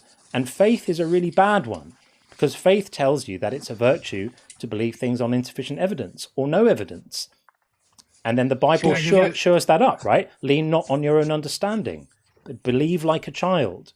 God's ways are higher. All of these things are designed to create a culture where when you feel that disconnect, it doesn't matter, not a problem. Yeah, I think that we agree here. Like I think wholeheartedly, like on principle in this conversation, there's nothing that we've disagreed on other than Jesus Christ is real and he's the Son of God. Like in principle, the arguments that you've made, I agree with you. The reality is that in the context of a person's belief, they are going to believe whatever they're convinced of. Right. At some point, right? But at some point, they chose to accept evidence that convinced them, correct? No. Whether you find evidence convincing isn't a choice either. Okay, if you don't believe in choice, it's very difficult. I do believe in choice when it comes to actions, not beliefs. Beliefs are not actions. Okay, well, is an action based on a belief? Is it not demonstrative of a belief, a choice to demonstrate a belief? No. So your beliefs can influence your actions, but your beliefs are involuntary. Your actions are voluntary. Okay. If you engage in an activity as a result of your belief and you suffer a consequence as a result of your action, does it not have an effect on your belief? Well, I mean, a result of something resulting from your actions can shape your beliefs, but the point is, believing something is true is not an action, and nor is it a choice. But believing that it's true, for example, me believing that there's water in this cup will influence me to take a sip of it. But me taking a sip of it is an action. So I cannot choose to believe there's no water in my cup, but I can choose whether or not I'm going to take a sip of it. And let me give you to give you a perspective. If belief in God was a choice, no human ever would believe in God, want to continue believing in God, and against their own desires stop believing in God. That would never happen. And that happened to me. And there are dozens of people listening to us right now that's happened to them as well. Additionally, people who have delusions and go to a psychiatrist and try to get, they wouldn't need medication or whatever. Just choose to stop believing people are following you or choose to stop believing someone's trying to harm your food or things like that. It doesn't work that way. They need medication to help alter their brain chemistry, to put them more on even keel, to try to mitigate the delusions that they're having. That would be completely unnecessary if belief was just a choice. Just stop believing all that crazy shit. That's all they would have to do. Okay. Well, I hear what you're saying. I don't necessarily wholeheartedly agree or disagree with what you're saying. I think that we agree that there is an element of belief that is influenced by our attachment to that belief that we were demonstrated to believe, right? Whether we believed true or inaccurate information, we agree to that. Yeah. We agree that that's not exclusive to the belief in any religious ideology. It can be about science. It can be about whether the earth is flat. Yeah, all beliefs. Yeah. And we agree that because that exists, that is universal, right? Like, is it fair to say that we believe that everyone is subject to that belief? Yes. I would just simply make this argument. Because all of those things are true, it is possible that you and I both are wrong. Of course. Well, I mean, we can. There's always the possibility of being right. I mean, it depends what it's about. If you believe that there's a God, I love that caveat. You're very good at that. You're very good at inserting a caveat. That's good. I like that. Well, no, I mean, sorry. If there's a true dichotomy and we take a different view on the arms of that, then we can't both be wrong, right? One of us will be wrong and the other one won't. But for many instances, it is possible that we're both wrong. It could be that I'm wrong, that there's that no God exists, or that I'm wrong in my belief that I'm unconvinced that a God exists, and you're wrong in your belief about which one it is. There's an example where we're both wrong, right? And the Muslims had it right all along, but I think that would be really wild, wouldn't it? For the sake of this conversation, it would be a turn up, wouldn't it? I think we'll move it along now because we've been hammering this for a while. I appreciate you having me up. I appreciate you guys. I appreciate you having me up. Thank you so much. Thanks, Molly. Take care. Bye-bye. Take care. Bye-bye. Okay, there we go. I have to read some messages and then we'll get Blink and Gone in, and we've got Jay Smith on the YouTube side as well. So. Got just over an hour and a little bit to go before I need to leave you fine people. But let's read some messages. We've seen that one already. Here we go. Just some random dude on YouTube. Nice to see you as always, friend. Teaching that you're sinful from the womb and deserve hell isn't a toxic idea. It is. It is amongst the worst. And I've spoken about children before. I said a few words about indoctrination of children yesterday. I have more to say about that, actually. The more I think about it, the more mad I get, and the more I think it bears speaking about. So, I completely agree. Absolutely horrendous. Niddy, nope, I was wrong. Conceptually, same, not same verb. Oh, about the take. But we all know what that stuff is about. I think it's always amazing when you get to an absolutely horrific Bible verse and someone starts looking through different translations. Like it's going to be, it's going to be different enough between the NRSV and the King James or something that's going to really, really change the meaning. And when it does, you normally find that there's some sort of political agenda there. But for the most part, it doesn't. And the disgusting, horrible verses continue to be disgusting and horrible, even when you flip between the different translations. Garbage Man says, I came here to talk about faith, implying he did not come to be grilled about grape. Funny how well he understands implied consent being broken for him. Interesting. Yeah, this, of course, was the call before. Helping Maga Deconstruct says, imagine being lies calling in for over 15 minutes so far without making a single point yet. All I heard was whining. May he bathe in Puff's breath. Well, Puff's breath is very, very hot. We all know that. Dragon breath is very, very hot. The evidence for dragon breath, by the way, for anyone not convinced of the existence of Puff the Magic Dragon, is the sun. He left the sun there to remind us all forever of quite how hot his breath is. It's extremely warm. Thank you for that. And then finally, just some random again says, God made our brains where we can't choose what we are convinced by and then sends us to hell forever. How does the caller not see a problem with this? That's it. that really is it. That encapsulates the entire argument.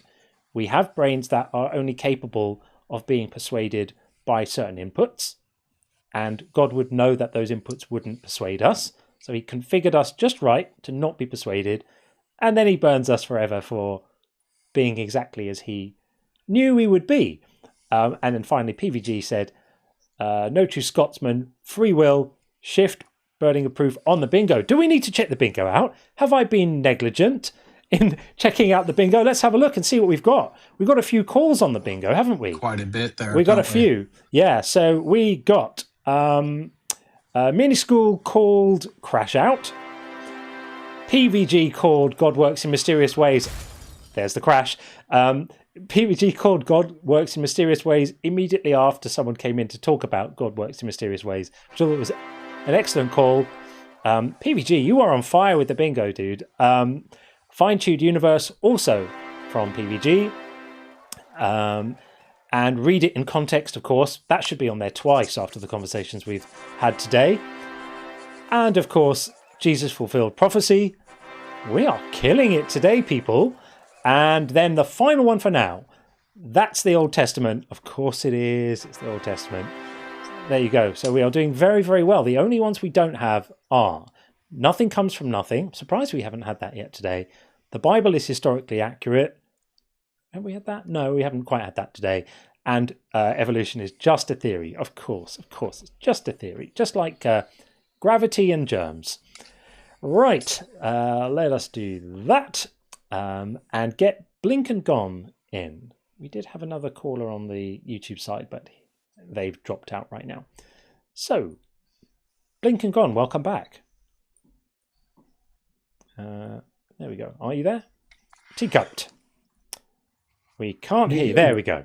Hi there. Hi, nice how are you? To meet you, John and Sean. I'm good. Hey, how you doing? I'm great. I really want to thank you both for your humility and that you're helping me deconstruct religion. It's been a really interesting journey, and I'm really grateful for listening to your content. I've been watching your YouTube like all night and like trying to open up, and sometimes I still have this thought about what if I go to hell, and that keeps me still up in night. And I just want to have, what do you think are the best way to deal with those thoughts? Yeah. So I think Sean, you can answer because Sean's been on this journey. Yeah. So the first thing I'm going to say, and I don't think it's to this point in the majority of cases, but if it's too overwhelming and really hard for you to deal with, seek professional help with it, therapy or what have you. There are resources from, for example, recoveringfromreligion.org. I just want to give you other resources, but then I'll give you some perspectives. All right. I can tell you there's perspectives. There's a perspective that helped me. I've heard other atheists give different perspectives that help them. I'm going to just run some by you, give you some things to think about, and those alone may help. So for me, it was coming to the realization that belief is not a choice. And if there's a God who is actually a good God, who is benevolent, it is absolutely asinine to even ponder the idea that he would punish me for simply not believing. And if the God is not good, we're all screwed anyway. It just didn't make sense.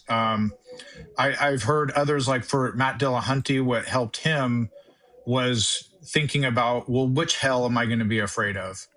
Because is it the Muslim hell? Is it, the Christian hell, some other hell? Which hell? Here's another one. What if the one true God is the God of logic? He values logic above all else, and he's purposely hiding. And he's actually going to reward the non-believers and punish the believers for being irrational. What about that? Just think about those things. Go ahead. The thing is, even with a generic God, I still have a big problem with that entity because he let all of these bad stuff happen anyways.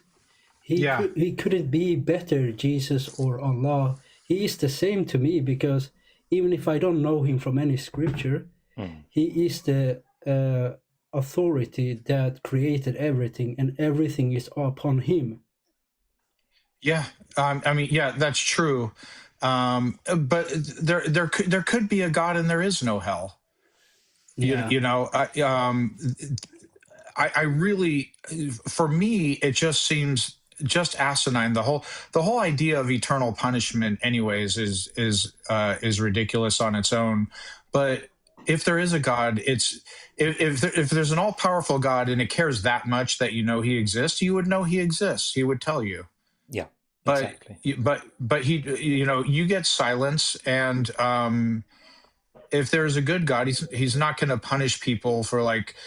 I left this vague general given certain people but not others revelation, or I left things in a book that are ancient texts. That's just not going to happen. It's just ridiculous on its face. But sometimes Thank you, Sean. I really appreciate that. I was thinking no about problem. also. Sorry if I did. No. You go ahead. What are your thoughts on I was that? thinking about how do you guys relate to uncertainty? Yeah. I want to just say something. So the first thing, I'll get onto the uncertainty in a moment. The other thing I just wanted to add to the fear of hell is very often that's one of the last things to go. So please don't feel that if you haven't completely banished that from your sort of mental world, that you're failing at deconstructing. It's very often one of the last things to go, because it's a deep down emotional response, right? So the sort of logical thinking parts are the first to fall into place, because that's just very higher order cognitive stuff. That's very kind of, it's easy to see how. Oh, I wonder if my camera's just shut off. Oh, you're black it now. has. I can see. Yeah, it's all right. My camera's shut off. Give me a second. I'm just gonna. There we go. There we go. Back on. It might be getting hot. I might need to put a fan on it. But very often the sort of thinking higher order cognitive stuff falls into place first, and it can take a little bit of time for those fears of hell to go. What you will find is that they will bother you for a bit, and then as time goes on, you'll experience them a bit less often. And then you'll get to a point where you won't experience them almost at all. Maybe occasionally you might have a bad dream or something like that. And eventually you'll be able to laugh about it, because that's so many people I've spoken to have had that experience of it. Just like it starts off, these are often fears that were put into us as children, in really, really formative parts of our life. It takes a while to get over that. So please don't feel that you're failing. I used to hear about hell and stuff like that as when I was like 5-6 years old. Right. And I was taught the Quran at that age, and it's really hard to, like, I don't believe in that, but it's really hard to forget about it. It's still stuck in my mind. Yeah, that's very, very common. Please understand that that's very, very common. It will get easier with time. Yeah, it will get easier with time, and even if it's never completely gone, you can learn to live with it. It's just like a leftover. It's a little bit like kids who were told if they're not good, the monsters are going to get them from under the bed, right? Then they become adults. They don't really think the monsters are under the bed, but they might occasionally feel just a little bit nervous about it, even though they know it's not true, right? They can contextualize it and go, okay, I can still live, I can still function. So just give yourself the win there. You don't have to feel that if you still have these fears that you're not doing it right, but you haven't succeeded. You're doing fine. You're doing absolutely fine. Yeah, and then you asked about uncertainty. Uncertainty is there a particular type of? I mean, I can speak generally about uncertainty, or was there a particular aspect of uncertainty that you wanted? Personally, I really struggle with like the generic type of uncertainty, like I don't know what's going to happen tomorrow, or like how life will turn out for me. That type of stuff scares me. And the scariest part, what will happen after I die, that type of uncertainty fears me as well. Yeah, well, wouldn't it be lovely if reality gave us everything we wanted and we always had certainty and simple answers? Unfortunately, life just isn't like that. And so part of being a human is learning to live with a bit of uncertainty and learning to sort of realize that it makes us feel uncomfortable. There's like a mindfulness approach, which is like when you feel that anxiety about it, take a step outside yourself and look back and go, oh, look, I'm feeling anxious right now. And that's okay. The anxiety isn't going to kill you. The anxiety isn't going to cause you any permanent harm.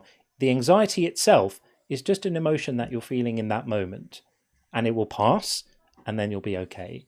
So just know that when you feel that, that intolerance for uncertainty that we all do, we would all like life to be a bit more predictable and ordered and clear. And it just isn't. It doesn't cooperate with us in that way, unfortunately, no matter how much we might like it to. But it's all right. Your emotions around that will be manageable for you. You'll be okay with it.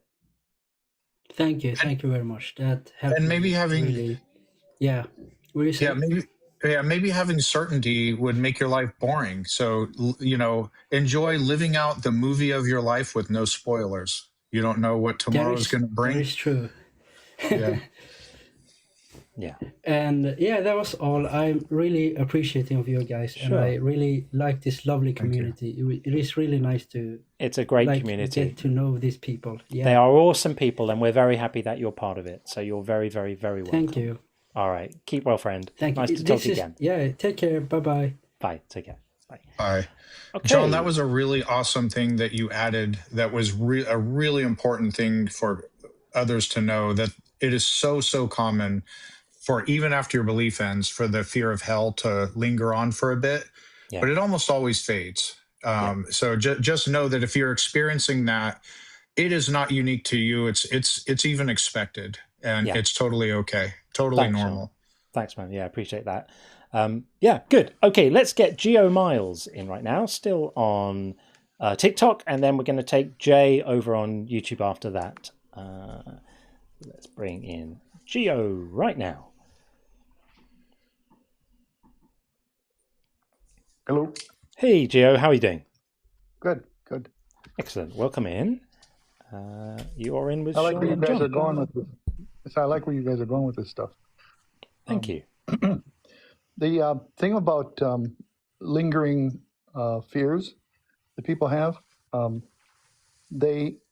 think that they should take into account that if they're an eternal soul, then that would, and they weren't born with certainty. The fact that they've made it as long as they have without certainty is an indicator that whatever does come next may not be totally good or totally bad, but will fall someplace in between there. And you only have so much control over what you can do to determine what's going to happen next. And that's where you should focus.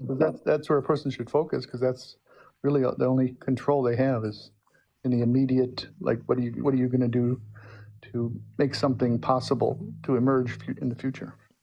Yeah, exactly. And our expectations of the world, when our expectations of life are wildly misaligned with what it gives us, we experience disappointment.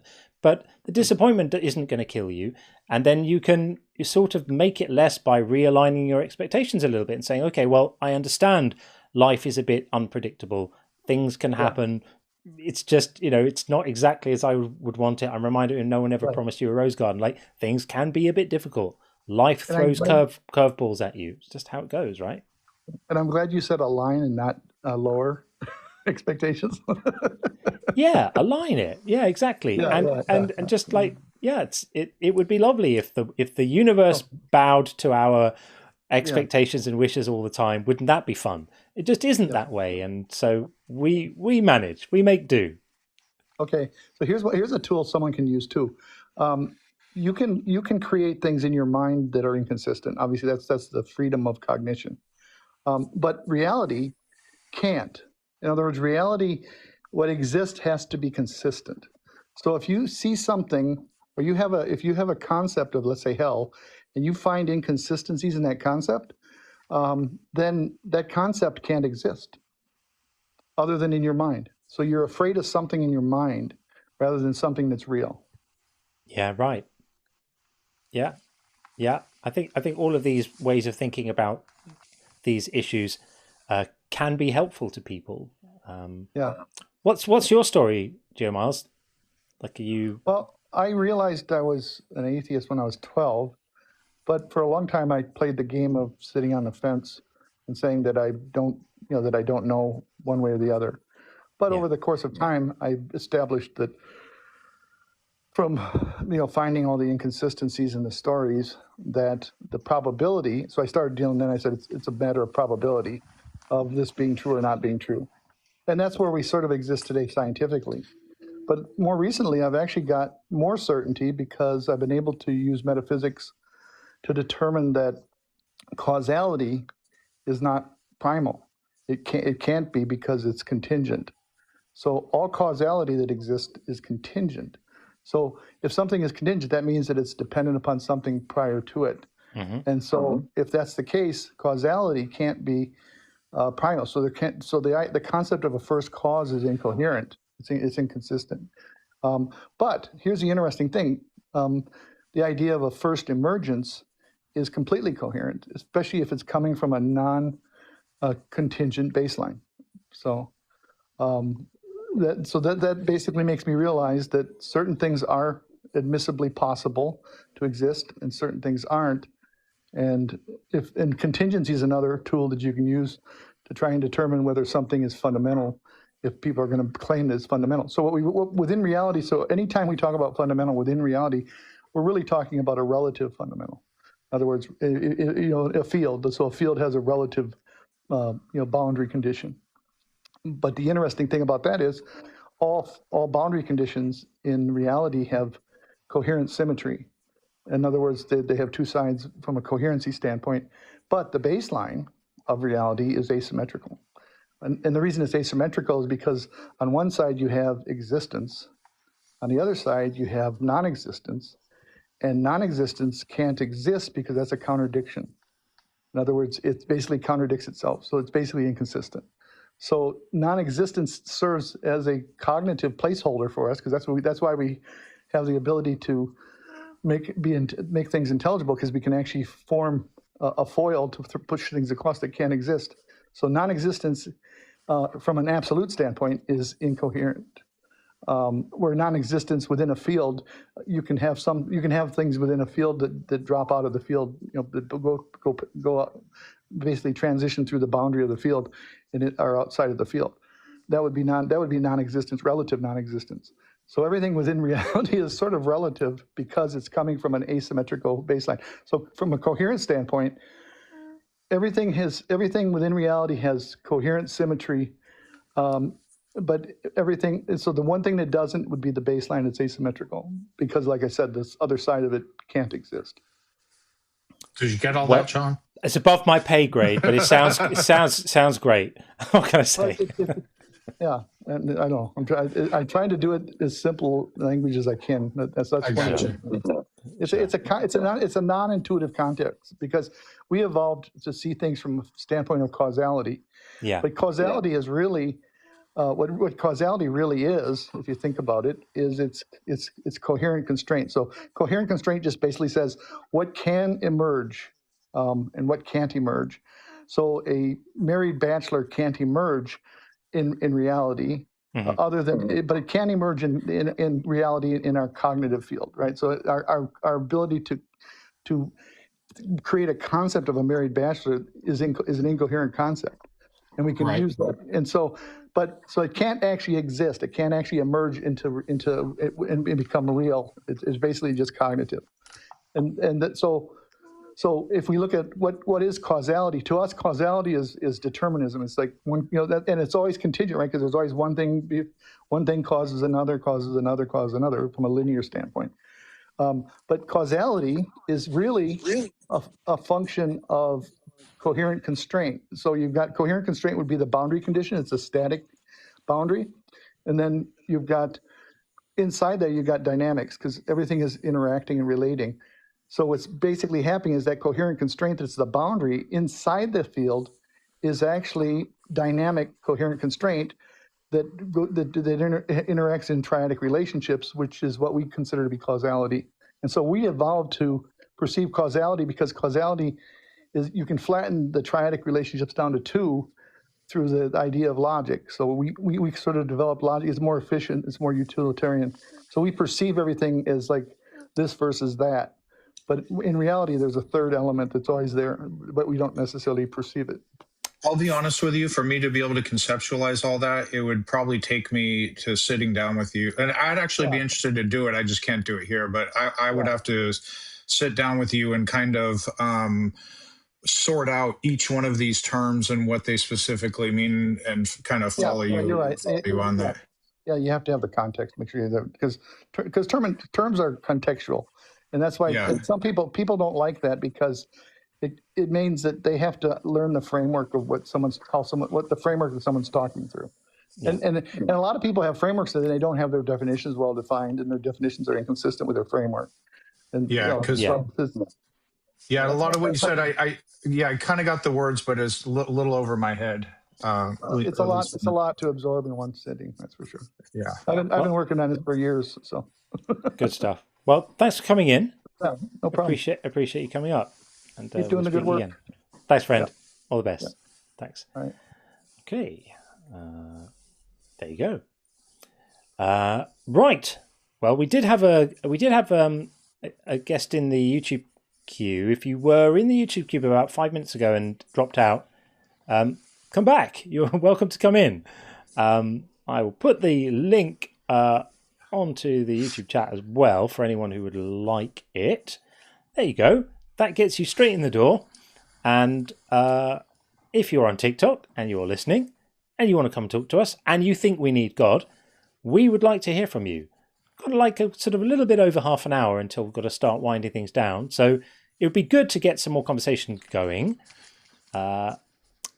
if you have it. So if you've been listening along and you think we're full of nonsense and you'd like to tell us why, or tell us why you think we need God, come and let us know. And we did have Cameron for a moment there, who just dropped out again.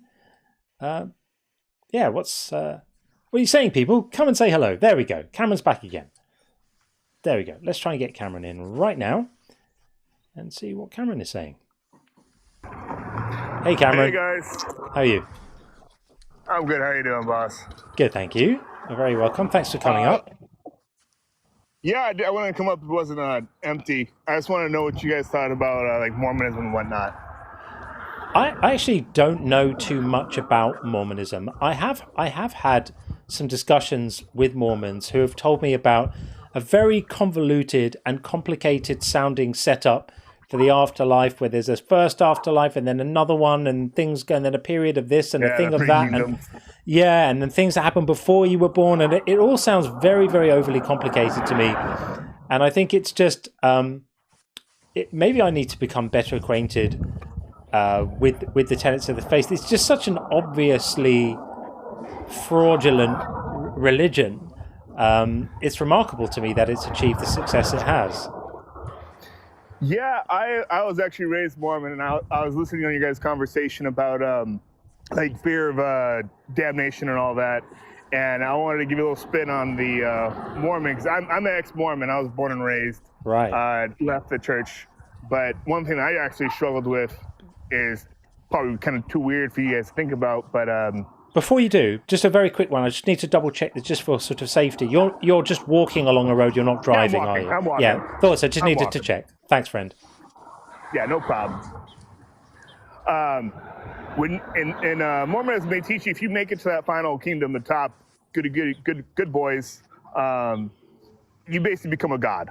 And I was taught that from pretty young age, and I actually really struggled with leaving the church. I had a big sense, at least when I was a teenager, of almost superiority, because I'm gonna die, I'm a good person, I'm a god and all powerful and all that good stuff.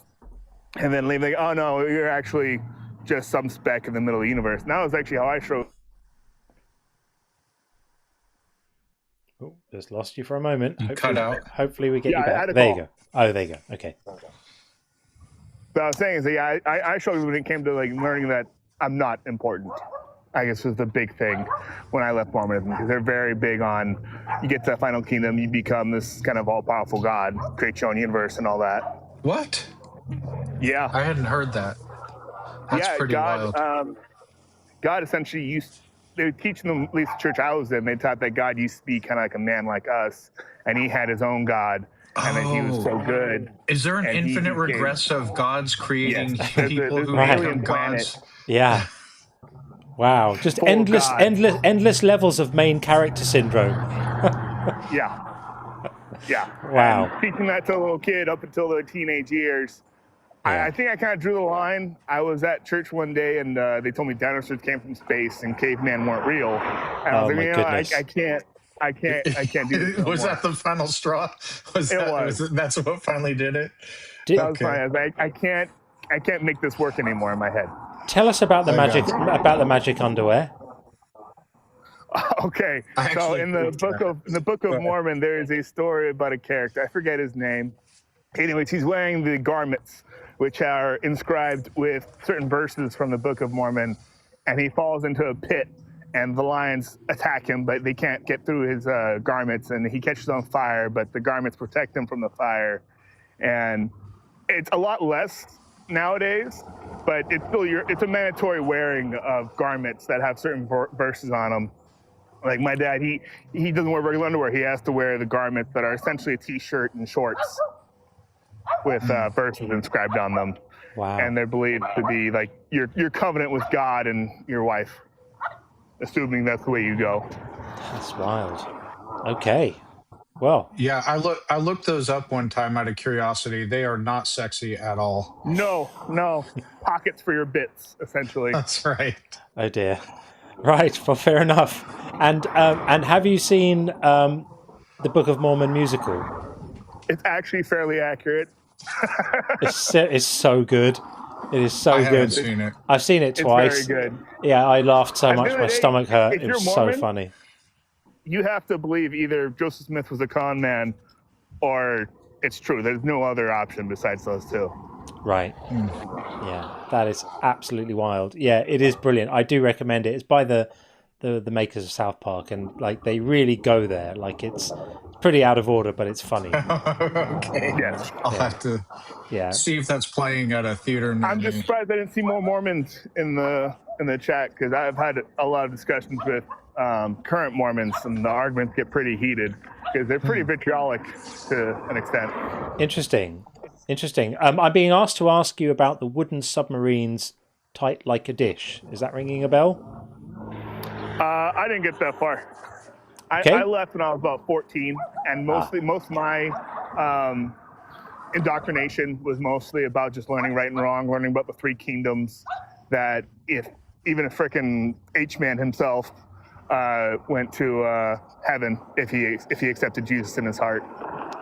Lovely, isn't it? Yeah. He would just go to the third level. He wouldn't be the upper levels. He'd just be the lower levels, but he'd still get it. Right. Yeah, because normal concepts of like afterlives and pre-lives and whatever are not complicated enough. We have to give them levels. It's so ridiculous. Yes, it's. There's no movement between the levels. Another thing I struggled with is, like, let's say I'm a really good person, and I get to that top level, but my brother, he goes to level 3, where Hitler is, Right. H-man. I'm like, I can't go see him, and he can't come see me. Really? You can't cross the streams. You can't. Right. Wow. And you sort of wonder how people claim to know this stuff. It is really remarkable. Yeah. Absolutely. Wasn't Dan McClellan a Mormon? Am I right about that? Yes, I believe so. Yeah. Isn't he a current Mormon though, or is he a former Mormon? That I'm not sure of. Okay. I know I've heard of him being Mormon. I don't know if he still is or not. Yeah, I also don't know. Yeah, I have no I just want idea. to put that out there. I hadn't heard you guys talk about it, and yeah, we do occasionally get Mormon guests. There's a chap whose name is now leaving me. He'd come in 2 or 3 times. Sean has spoken to us. Very nice guy, but I feel a little bit ill-equipped to sort of deal with Mormon claims, just because I can't really speak to them with very much specificity.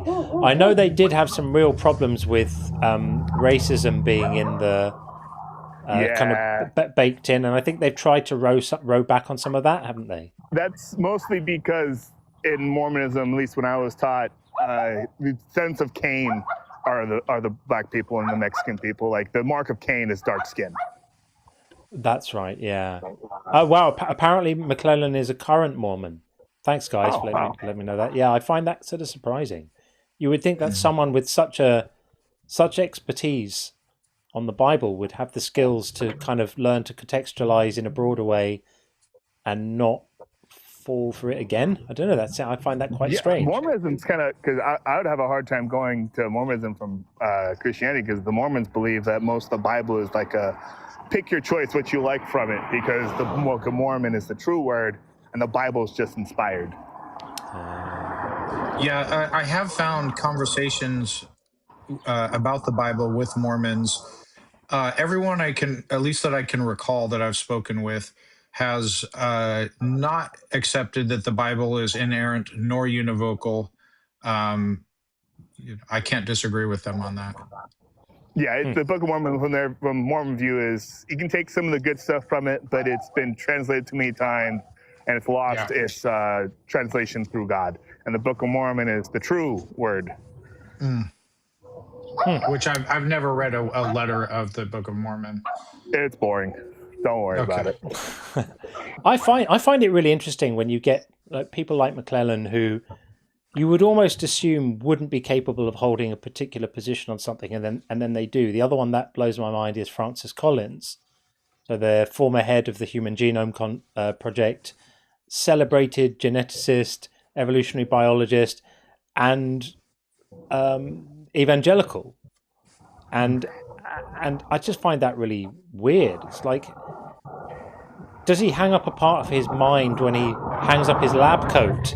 Is it like what's that wonderful sci-fi program on Apple TV where you have an innie and an outie, and you've got the version of yourself at work and the version at home. I'll remember it in a minute. Yeah, I know what you're talking about. Yeah, it's like two different personalities for different subjects.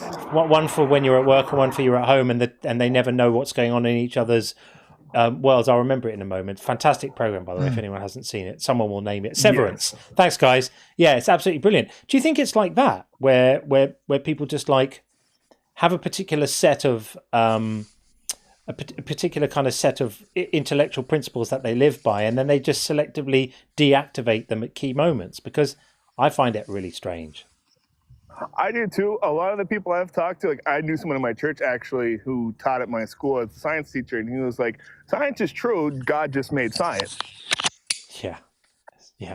And I'm like, well, I don't know how you can put that with dinosaurs in space or the caveman thing, but pretty wild. That all came about because I was asking if Adam and Eve looked like cavemen, because I was like, well, we have bones of cavemen. If Adam and Eve were the first people, shouldn't they look like cavemen? Like, oh, cavemen aren't real. I'm like, well, I can take it to the tar pits. Yeah, that's pretty wild. But it's pretty crazy. Thanks for calling in. I really appreciate it. Thanks for having me. I listen to you guys while I'm working all day, and I appreciate the conversations. Nice to talk, Cameron. All the best. Thanks, man. Okay. Have a good one, man. You too. Okay, we are going to head over to the YouTube side, and we're going to get, it looks like AA Ron. I'm sure that's Aaron, just spelled in a cute way. So I'm not going to say AA Ron. I'm going to take my chances, and I'm going to say Aaron. Hey, Aaron, how you doing? Well, I appreciate that, John. But you certainly can. I'm not the Aaron that's in the chat. I started looking at your chat just before I jumped on, and apparently there was an all caps Aaron being shouted at in there, and that's not me. But, well differentiated then. I just wanted to. Yeah. I just wanted to get on and tell you and Sean both that I appreciate what you guys have been making space for in the conversations and the way that you've been doing it. I've been watching people talk about doubt and deconversion and also reasons why they believe in epistemology for a long time. And what I gravitate towards are the conversations where we're not demeaning or looking down or beating up on somebody who's obviously in cognitive dissonance. And I really appreciate the patience that you guys exercise. I know it's got to be tough. Yeah, for sure. It is tough, and that's really what this is about. You know, I always say, people get bored of hearing me say it, but I always say that you know, we're not here to beat up on religion as much as to legitimize not having it, and I think that really does bear saying. You know, it's easy to just go, okay, we're going to beat on religion, but I think it's sort of more helpful. I sort of think we can maybe make more of a helpful difference if really the project is about trying to legitimize the people who don't have religion. Yeah, I really appreciate that. A couple of calls ago, you were talking with we were going back to belief is not a choice. Yeah, this is such a distinction that this is such a and to hear him giving back, like putting back on you guys that no, you're saying belief is a choice, and no, we're saying it's not. I was right in there with you, but I think that that one thing that there's a couple things that I just kind of like random things I'd like to drop on you before I dip, because sure. If you got somebody who's if you have a theist calling, please let me know. Or no, we're good. It's quietening down now, and I've got like half an hour or so to go, so we can chat. It's fine. Well, I've started volunteering with a couple of organizations that were connected that I hear being mentioned. I've really appreciated the work of Recovering from Religion. Yeah, and I've really appreciated the conversations that they are wanting to promote and have for people that are experiencing, for really anybody that would be tuning in and listening to this conversation is going to be somebody that's likely felt the stress of, I don't know, has felt that existential stress, you know? And I really appreciate the non-judgment of being able to spread out the cause of stress, and then to help people evaluate that. And I want us to find productive ways of showing that doubt can be, and that I think another thing, John, that I appreciate the anger that I see you guys feel sometimes, and then stifle, and then try and redirect. We're talking about really horrendous things and human capacity to rationalize and disregard suffering. I think that in our culture, and I mean, it may be the same across the pond, but in our culture, we have not prioritized consent, because we do not prioritize autonomy, because we do not prioritize self-care. And I think that over and over again, when we talk about like why something's horrendous, it's because someone's consent wasn't considered, their autonomy wasn't considered, because the Bible doesn't give us good reason to care about ourselves. And that's and I appreciate that you've made a space here for making claims that and putting the kind of that, God, I don't want to compare you to Steven Crowder, just putting up a sign, you know, just saying change my mind, but you know, like the putting forward a claim saying that God's actions are horrendous, or you know, God's an evil monster. I don't think that at least with what I've been able to sit with, and I appreciate the last guy that I was listening to, or 2 guys ago, him talk through his philosophy of life. And I think that for us to prioritize self-care, my Christian upbringing had no context for being able to get to caring about myself. It was only fealty and devotion. That's it. Well, listen, look at the lyrics to Amazing Grace, right? Saved a wretch like me.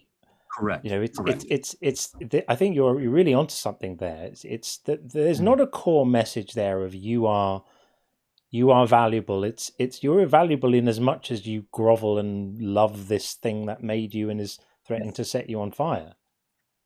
Yes, 100%. I wrote this recently that Underneath is a tired desperation of knowing your capacity to disregard your is there of your devotion.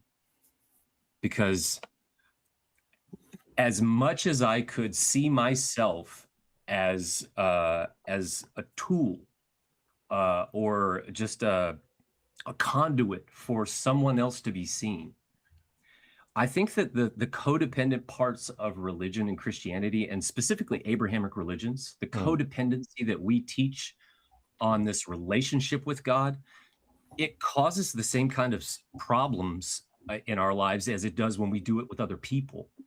And it goes back to the concept of when the oxygen mask drops, you got to put it on your face first before you help your kid.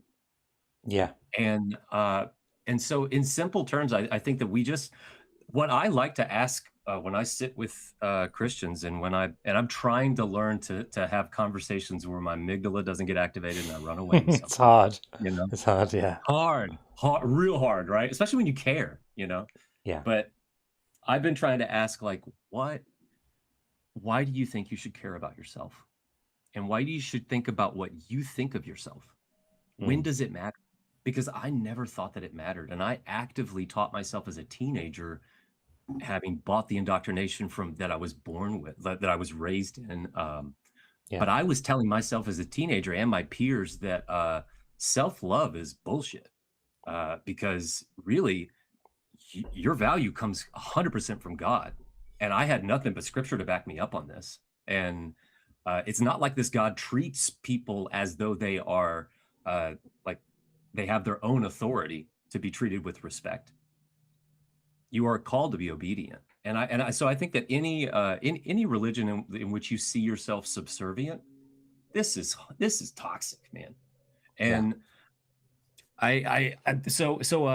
you know, like that's why I invoke Odin or Thor, because I don't think they give a shit what I think about them, you know? Or, right. They're not so thin-skinned and emotionally fragile, are they? They're not so needy, high maintenance.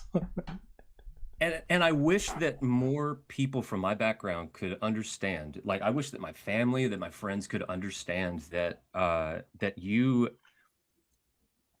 wish they could try to understand the phrase "there's no hate like Christian love." None of them try to get why people say that, you know, like understand why, like any love that tells you who you are instead of accepting, like you internally, your most core. I just think that like my best well-being has always come from self-acceptance and from seeing myself as my own best companion for my entire life. I really like your mask analogy. I often talk about this with my friend Christy, who's one of the mods in the TikTok chat and a really great friend. And we often talk about this too, is like, get yourself in order, look after yourself. And that kind of self-love is what enables you to then help others, be effective, give out love, be loving, you know, help others to be lifted up. If you don't have that stuff in order, and it's almost like there's a culture of thinking it's a little bit gauche, or it's a little bit gross, or it's a little bit almost narcissistic to want to get that stuff like, okay. It's not. It's basic. It's properly basic. If you don't do that, if you're not looking after yourself in the most fundamental way, how can you be effective as someone to help others and spread love and all the good things, all your more sort of honorable and wonderful missions in life can only be achieved if you're okay as well. Right. And you know, I love given out of your neediness rather than out of your wealth. No one has ever wanted that from someone else. You only want love from someone or concern that someone's giving you. Look, everybody has friends that we suspect, like, man, are they trying to manipulate me? I don't know. You know, like the more friends you have, and I've had a friend before who was showing concern for me that I wasn't expressing, like overly concerned for me that I wasn't expressing, which sends off to me, I appreciate you showing this love to me, but I'm not sure this is about me. This may be about you, you know, and which is internally what I'm going through, you know. But it just kind of reaffirms to me that, like, when I'm taking care of myself, what I give is my best. and I don't think that self-care and orienting yourself around self-acceptance as the very first core value that everyone has to get as an aware conscious being, to me, that it's just the natural flow of things.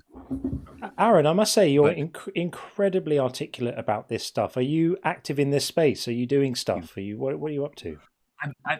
I've wanted to get started. And thank you. I've been talking to myself too long.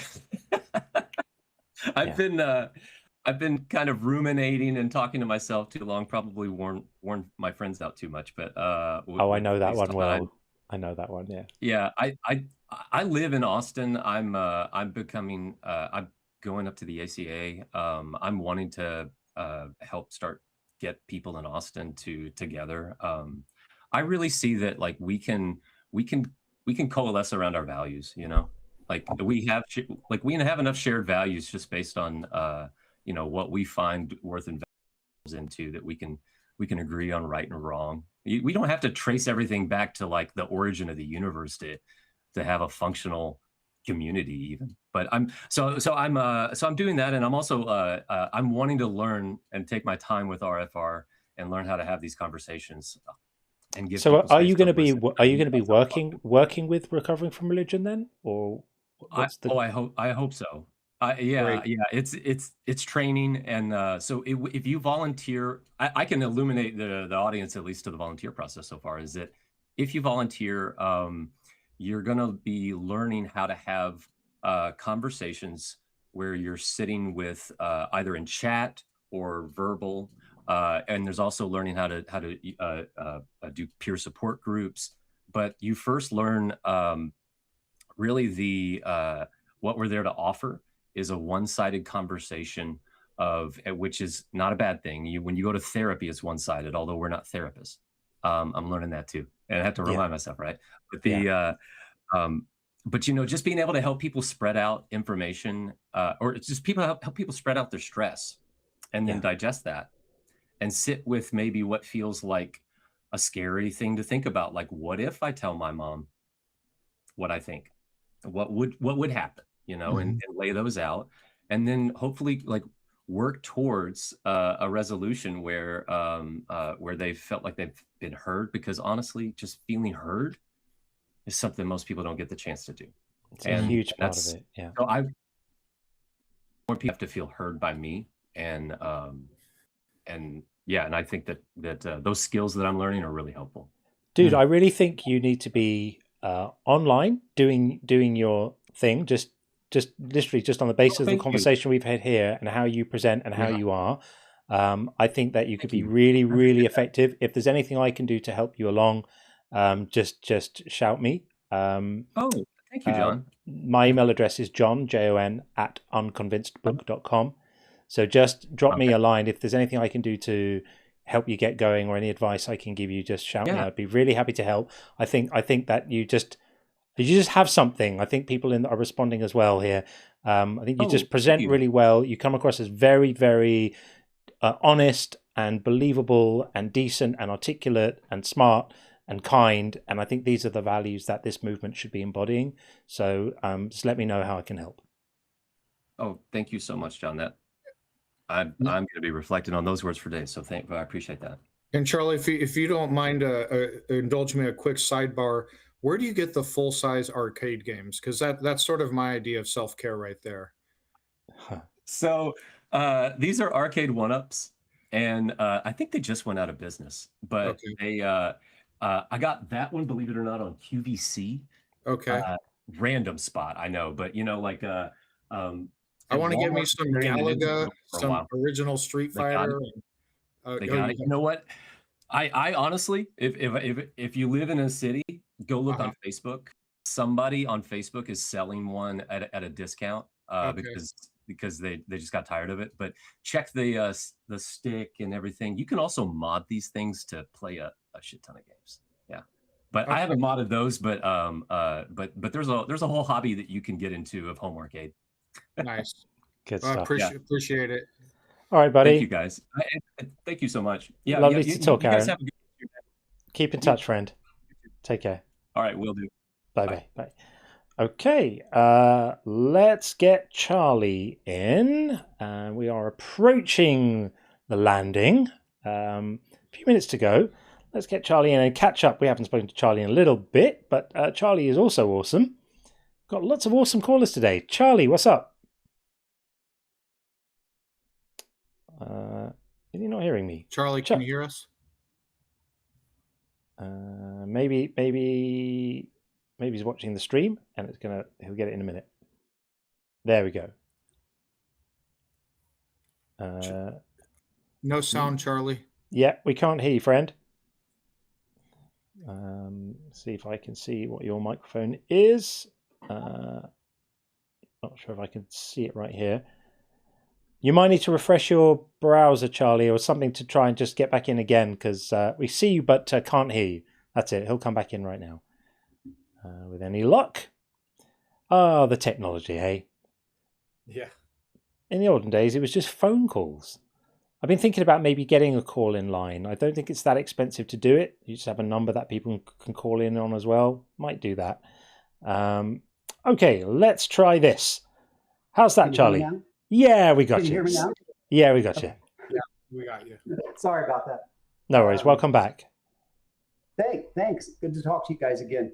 And well, you. first of all, a little sidebar. I just want to say I concur with everything I just heard you say about Aaron. I think he's this is a much overused term, but in this space, I think he's a superstar in waiting, right? He's just really fabulous, easy to listen to, very articulate, presents well. Couldn't agree with everything more than what you said. And also I appreciated, as Sean did, his arcade, because I used to run an arcade. That's where I met my wife back in 82, 83. Oh, wow. I was running an arcade slash pizza restaurant slash under 21 disco. When this Love that. Wow. A winning combination. That's awesome. Yeah, it definitely was. Yeah. Okay, so that's not why I called. So I was just curious about what you guys think about, and I understand why you use it. At least I assume it's for the same reason I do, the term atheist.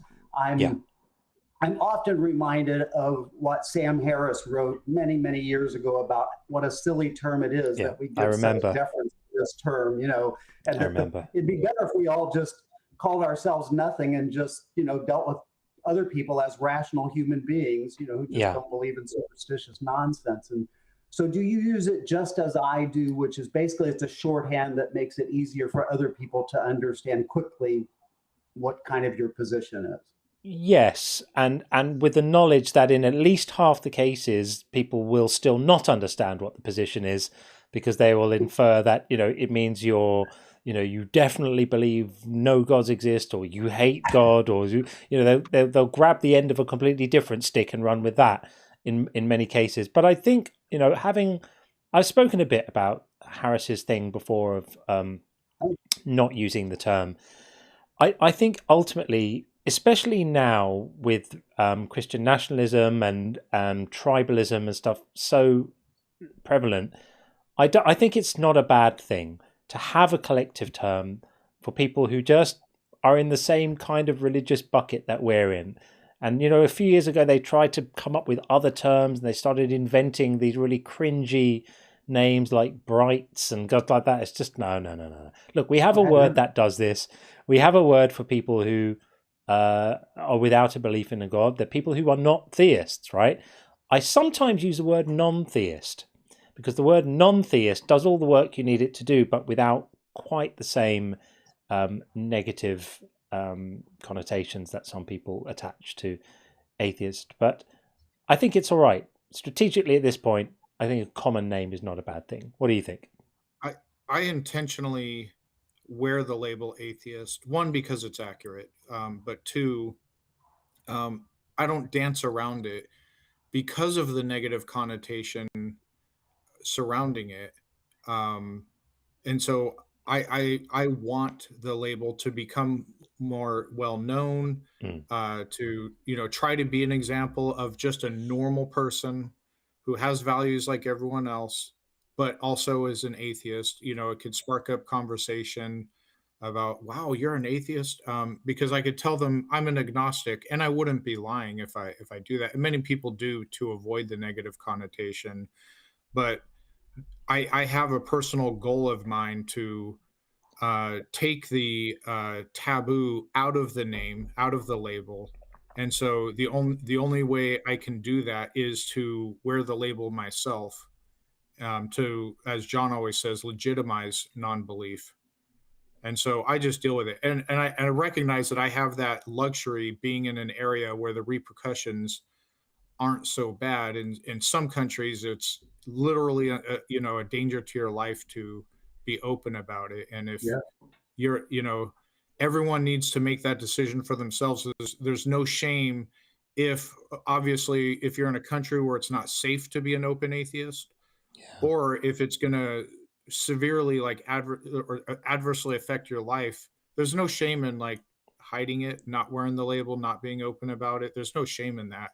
But I'm in a position where I can, and so I want to use that to try to legitimize atheism. Sure. And so I choose to wear the label. Yeah, I prefer the term, and I learned this from maybe where a lot of people did, from a documentary of this name called The Unbelievers. Have you ever seen that? I think it's Dawkins, and I forget the astrophysicist's name, who's a famous atheist. It's Krauss. I prefer the term unbeliever for me because I used to be a believer, and so for me that's applicable. But then for people like Sam Harris, well, he was never religious, never raised to be religious. For him, that really doesn't apply, right? Yeah. But he hates the idea of, I think if I remember his description, he described it as like a chalk outline at a murder scene.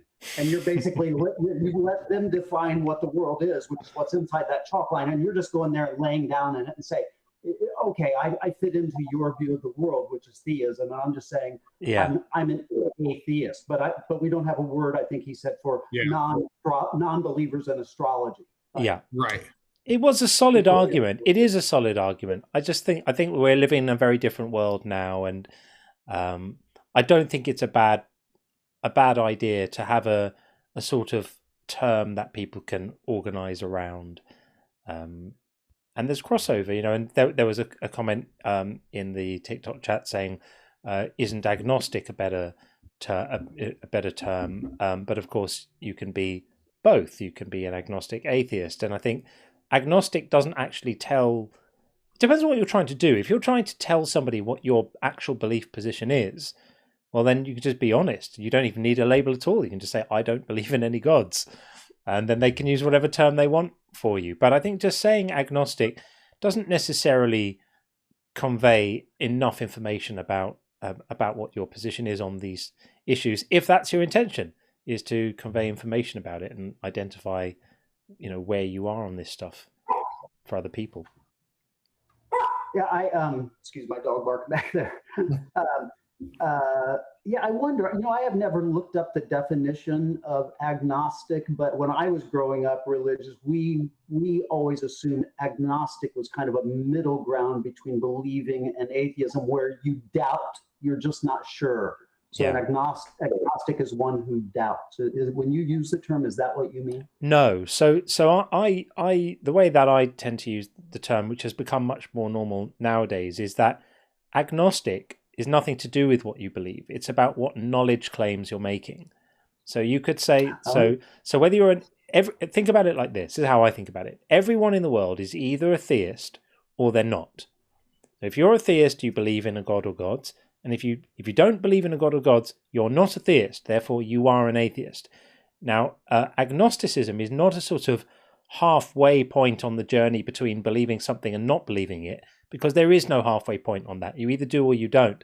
What agnostic means is that you're not making a claim to knowledge. So you could be an agnostic theist, which means you believe that there's a God, but you're not claiming to have knowledge. You're not claiming to know that there's a God. You're just saying you believe it. Or you could be an agnostic atheist, where you don't believe in a God, but you're not claiming to know there are no gods. You're just saying, I don't know, it's not knowledge, but I currently don't have a belief. Does that help? Maybe I need some more caffeine this morning, because that was a bit much for me, John.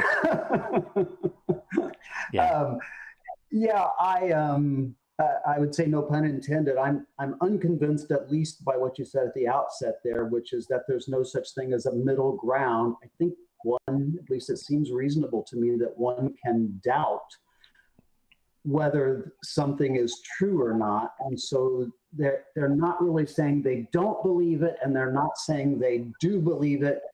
I think there has to be a I don't think so. I don't think so, because you can believe something with a degree of confidence, right? You can say, I think it's raining outside. I'm not completely sure, but I think it's raining outside, right? So there's a situation where you're not expressing certainty, but you still do hold the claim it's raining outside to be true. You have assigned truth, at least tentatively, to that proposition. And so you either do think there's a God or you don't. And if you say, well, what if you just don't know? Well, if you don't know, then you don't think there's a God. Like I'm saying, if your position's I don't know, then you are without the belief that you think there is one. Otherwise, you wouldn't be saying you don't know if you think there's one. So I don't know. I'm going to hold firm on this. Okay. Well, let me challenge that before you hold too firm. Okay. Go for it. Go for it. So let's use alien civilizations, right? So Yeah. I think statistically, I have a very high degree of certainty that we are not alone in the universe, right? But I don't know that, so I doubt it. There are good reasons to believe. I don't know how familiar you are with the arguments, but there are good reasons to believe we could be alone, because there could be gates along the way that prevent civilizations from growing and populating the universe, or that prevent them from ever evolving in the first place. I mean, we were lucky to be hit by an asteroid or we wouldn't be here, right? Yeah. So I doubt it. I think it's almost certainly true, but I still doubt it. I think that disproves your previous point. I don't think it does, because if you either think on balance it's more likely to be true than not, or you don't. So when you say I think it's true, but I doubt it, you're almost contradicting yourself. You're almost saying I think it's true and I think it's not true. No. If you consider it to, I also consider it to be likely true that there's. It's hard for me to put a number on it. Let's say 80% sure that there's there's other life forms out there in the universe. Like I believe there probably is. But so if we were going to use the theism analogy, I would be a theist in that case. I would be an agnostic theist, because I don't have like a level, like I don't feel certain that there's aliens out there, but I think that there probably is. So I believe there is. And so that would make me an extraterrestrialist as opposed to an extraterrestrialist, right?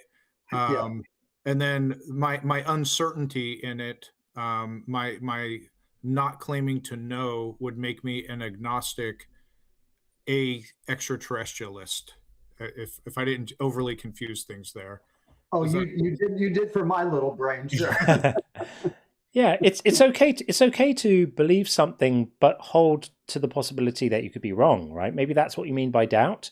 To say like, I think this is true, but I might be wrong. That's okay.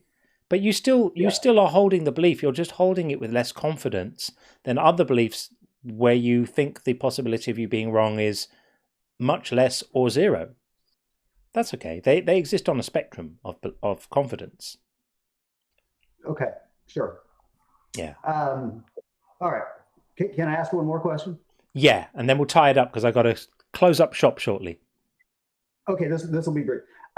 So when you talk about God on your podcast, your live streams, your videos, are you always and only referring to a supernatural being that's believed in a religious sense, as opposed to the potential, for example, that we are the creation of some maybe more advanced being, maybe even a being or beings who are just slightly more technical advanced than we currently are on planet Earth, and that we exist in whatever it is, a simulation or something like that? Yeah, I wouldn't count those scenarios as being God, even if people thought that those beings would be God-like or performing the roles traditionally associated with a god.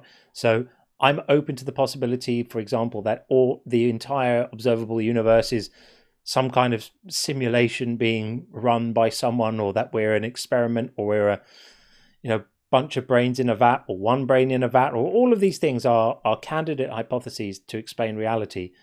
And when I talk about God, I don't really mean those other scenarios, because God just carries with it such a lot of baggage that I think it's a mistake to start applying the term too broadly, because then you are applying attributes and properties traditionally associated with God to things where they don't necessarily belong.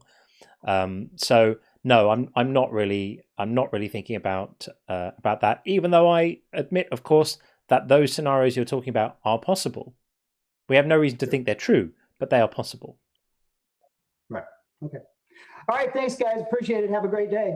Cheers, Charlie. Nice to talk again. Thanks, friend. Take care. Bye. Bye. Okay. Well, we did have one more caller on the YouTube side lined up, but they have dropped out. But we got. We'll take Agnostic on the TikTok side. I do have to kind of get things done in about 5 or 6 minutes. That's a reasonably hard cutoff for me in terms of family commitments this evening. So, Ash, we probably won't be able to speak to you today, friend, but we'll be back on. Where are we? Tuesday. We'll be back on Thursday night. Ash, come in then, buddy. Be good to catch up with you. Let's get Agnostic in. If we can keep it reasonably brief, we'll need to do that. So, Agnostic, you are our final caller of the day. John. Hey. Hi, John. Hey, how are you? Yeah, we got you. Well, I'll try to be briefly. I'm sorry, English is not my native language. No problem. So I hope I make myself understood. Sure. What I am curious, how do you counterfight the argument for the resurrection when Christians come and say, well, women, the presence of women to the empty tomb is a proof in itself, because women did not have the status, and why would men, especially in those times, would include women as like witnesses in such an So the women had a ceremonial role in that. It would be women who would traditionally spice the body. It would be completely normal for women to be involved in those kinds of events. So I think that, to me, that's not a strong argument from them. Okay, because when I debate with Christians, I ask them to present me some external historical proofs for the resurrection. Yeah, they only have for this claim, the highest claim in the Bible, with which their faith stands or falls. They only have the Bible. Well, they'll throw you Josephus and Tacitus as well, but then they don't quite do the job they're hoping them to do. But they keep make this. They keep pushing on this. Okay, they have a ritual. I don't know.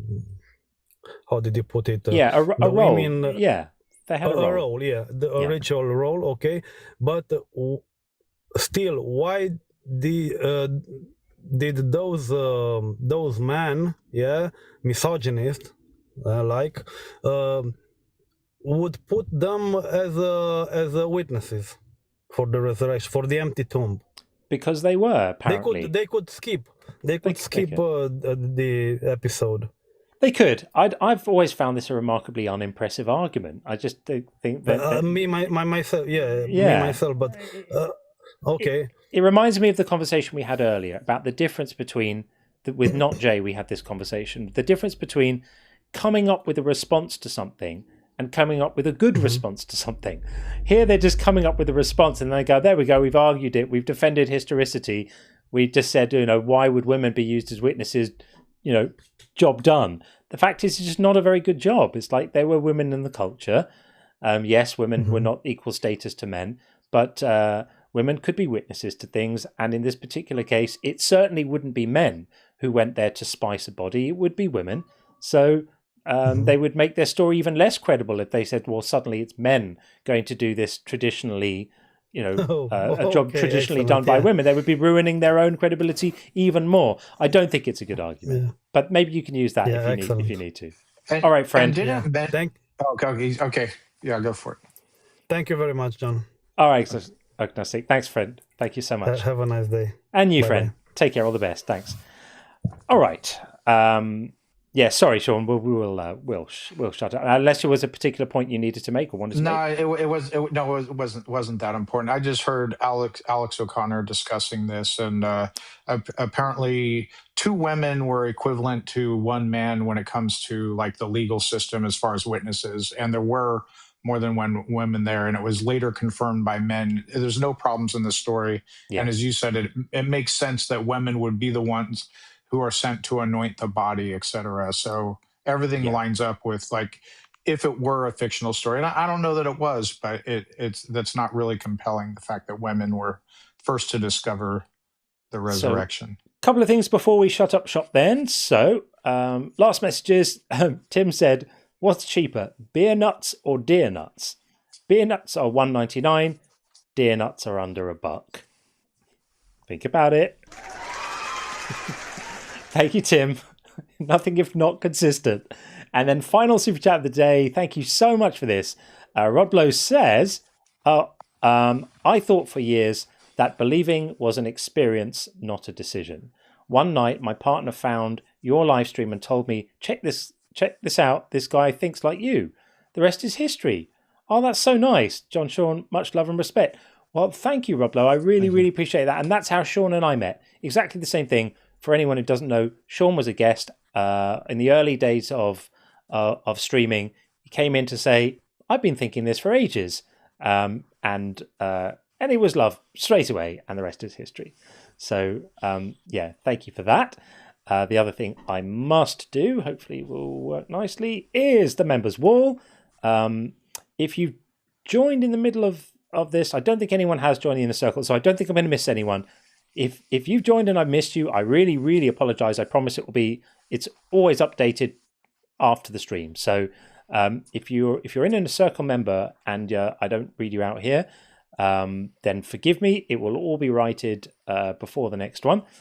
We have Amon Ra, Cat B, Drew Smith, Flippity Giblets, How to Push Back, Jiffy Cones, Lacadian, Cat B, Devil's Public Defender, Elizabeth B, Gordon Love Science, Issa, of course, Kif, and Make It So, and Oceanus, Pseudo V Science, Stefan, The Musical Monkey, Torag, Tracy, Welcome to the Real, PBG, Rich, The Leakest Wink, Tim Cooney, Tom, Upshot, and Wacky Slush.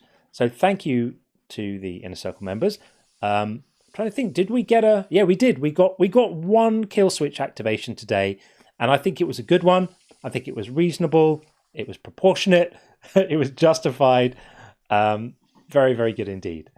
Now, the very last thing before we say bye-bye until Thursday, is there anyone you guys can go and raid? If you're in a mood to do something like that, did I see talk that Mezzo might be on? If Mezzo's on, go and say hi to Mezzo for me. And get yourselves in there if you're still going. And with that, I think we're going to probably call it a day there. Jay, I'm so sorry we didn't manage to get Jay Smith in.